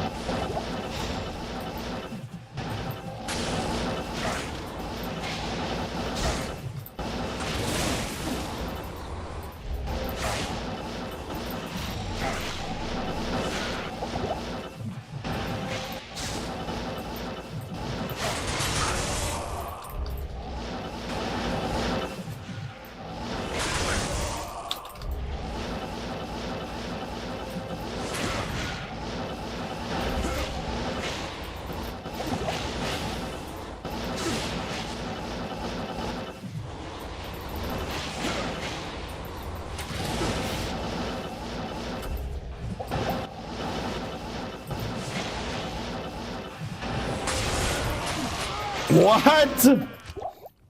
He's too good, man. Foo's too good. Foo's too good. All right, you win. You win. You win. That's like, dude. All right, you ain't even lying. I've never seen a necro play like that, dude. That's like top necro fucking shit. Holy fuck. That's insane. Foo's is so good. I am overburdened. Good day. Yeah, I think for sure then, like, we just stop doubting and we just, it's definitely this. It's definitely Drax, cast on the rings, give up Oak Sage. Against any regular necro, you don't need Oak Sage. If you're a bad Barb player and you're going up against a good necro, you're going to die no matter what. So just, I think that it's just, you just give it up anyway. I guess theoretically the argument stands. It didn't matter in the matchup. This is Barricade's ear, dude. We got that because obviously we won the duel, but theoretically on paper, Barricade won with his hammered in, with his hammer donk. Yeah, we got him. So if he ever talks shit, we still have that thing. We still have it. Because you guys know how much shit he talks. Like, obviously, we need to be able to show and prove at some point. And that's how we do it.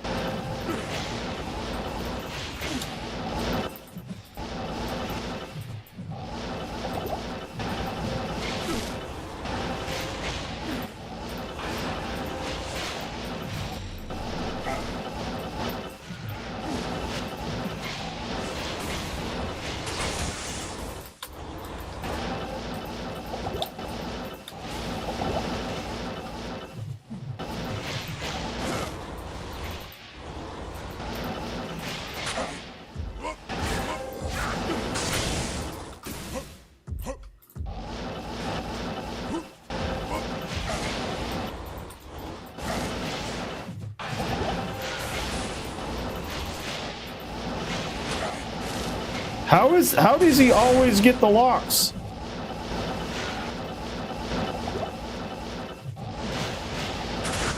Oh, we got the life tap. We're back in this. Drax for the win. Overburdened.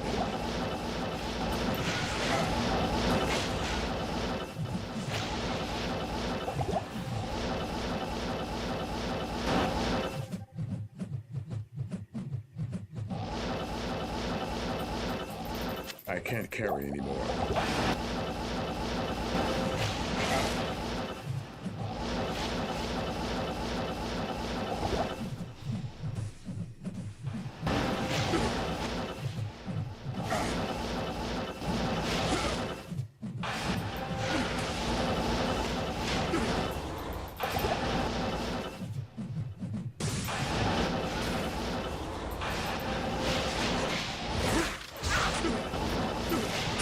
How have we, like, not hit him?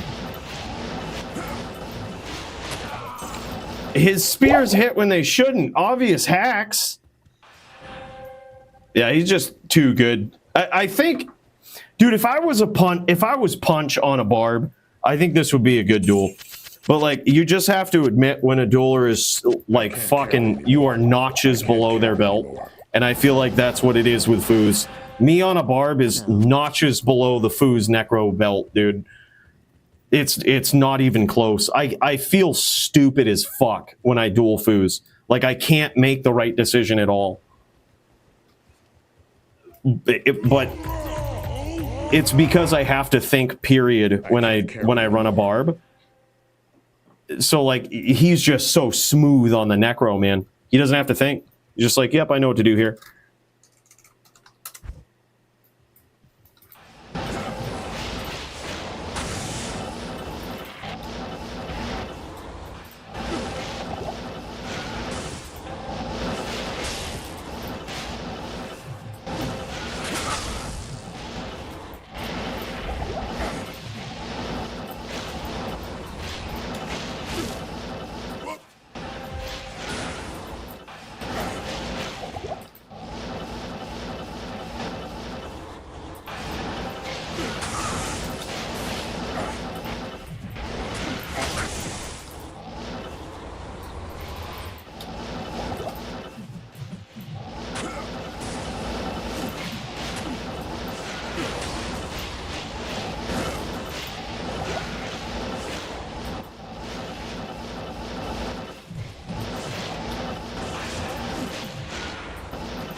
Oh, better, Joel.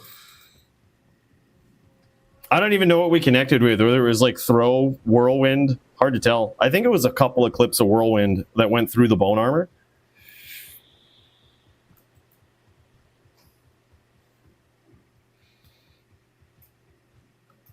I am overburdened.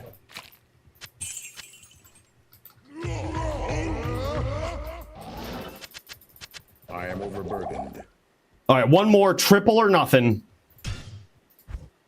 Quadruple or nothing, I think, actually. I theoretically would still be in the hole with triple or nothing. So we got to go quadruple, quintuple or nothing.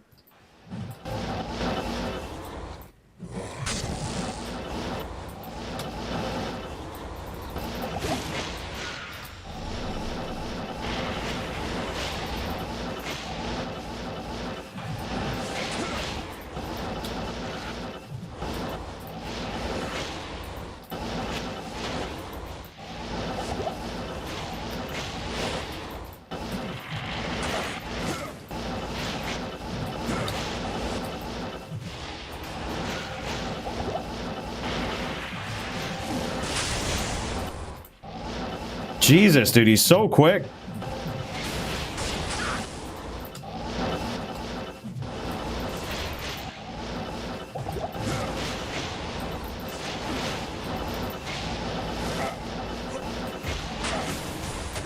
What? How? You saw that. You guys saw that. That was pure hacks. You saw that. There was no spear there. I got hit twice by the same spear on a pixel one screen away.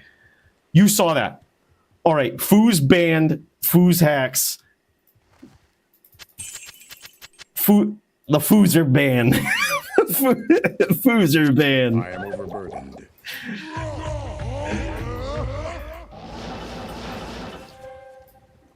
Blizz hit kill switch on you. Yeah. Oh yeah. That's what it was.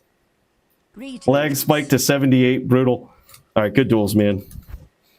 Good duels. Yeah. This barb sucks. This barb fucking blows. Don't build a throw barb. It's ass. It's complete ass.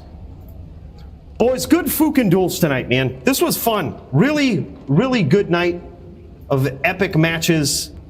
Action-packed right from the get-go, dude. This was nuts. Jin might be on in a few. I might pop into the Discord for it. If y'all ain't in there, make sure you are. But that's the place to go, man. Yeah, I might check it out just out of curiosity, dude. I kind of do want to see that. So yeah, we'll be there.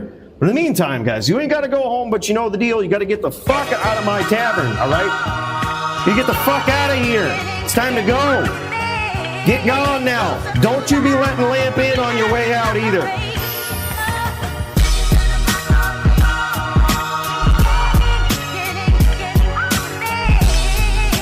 It's how we get down in this bar, baby. It's what we do.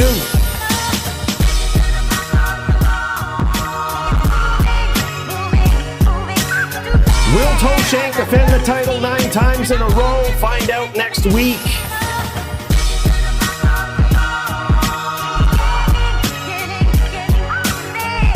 Hey, thank you, Bonkai. Appreciate you, man. We wouldn't have an event without awesome duelers like you guys. I mean that, man. So I appreciate you being here, kicking so much ass and doing what you do. We'll catch you guys next time. See you in the Discord for some epic duels. Peace.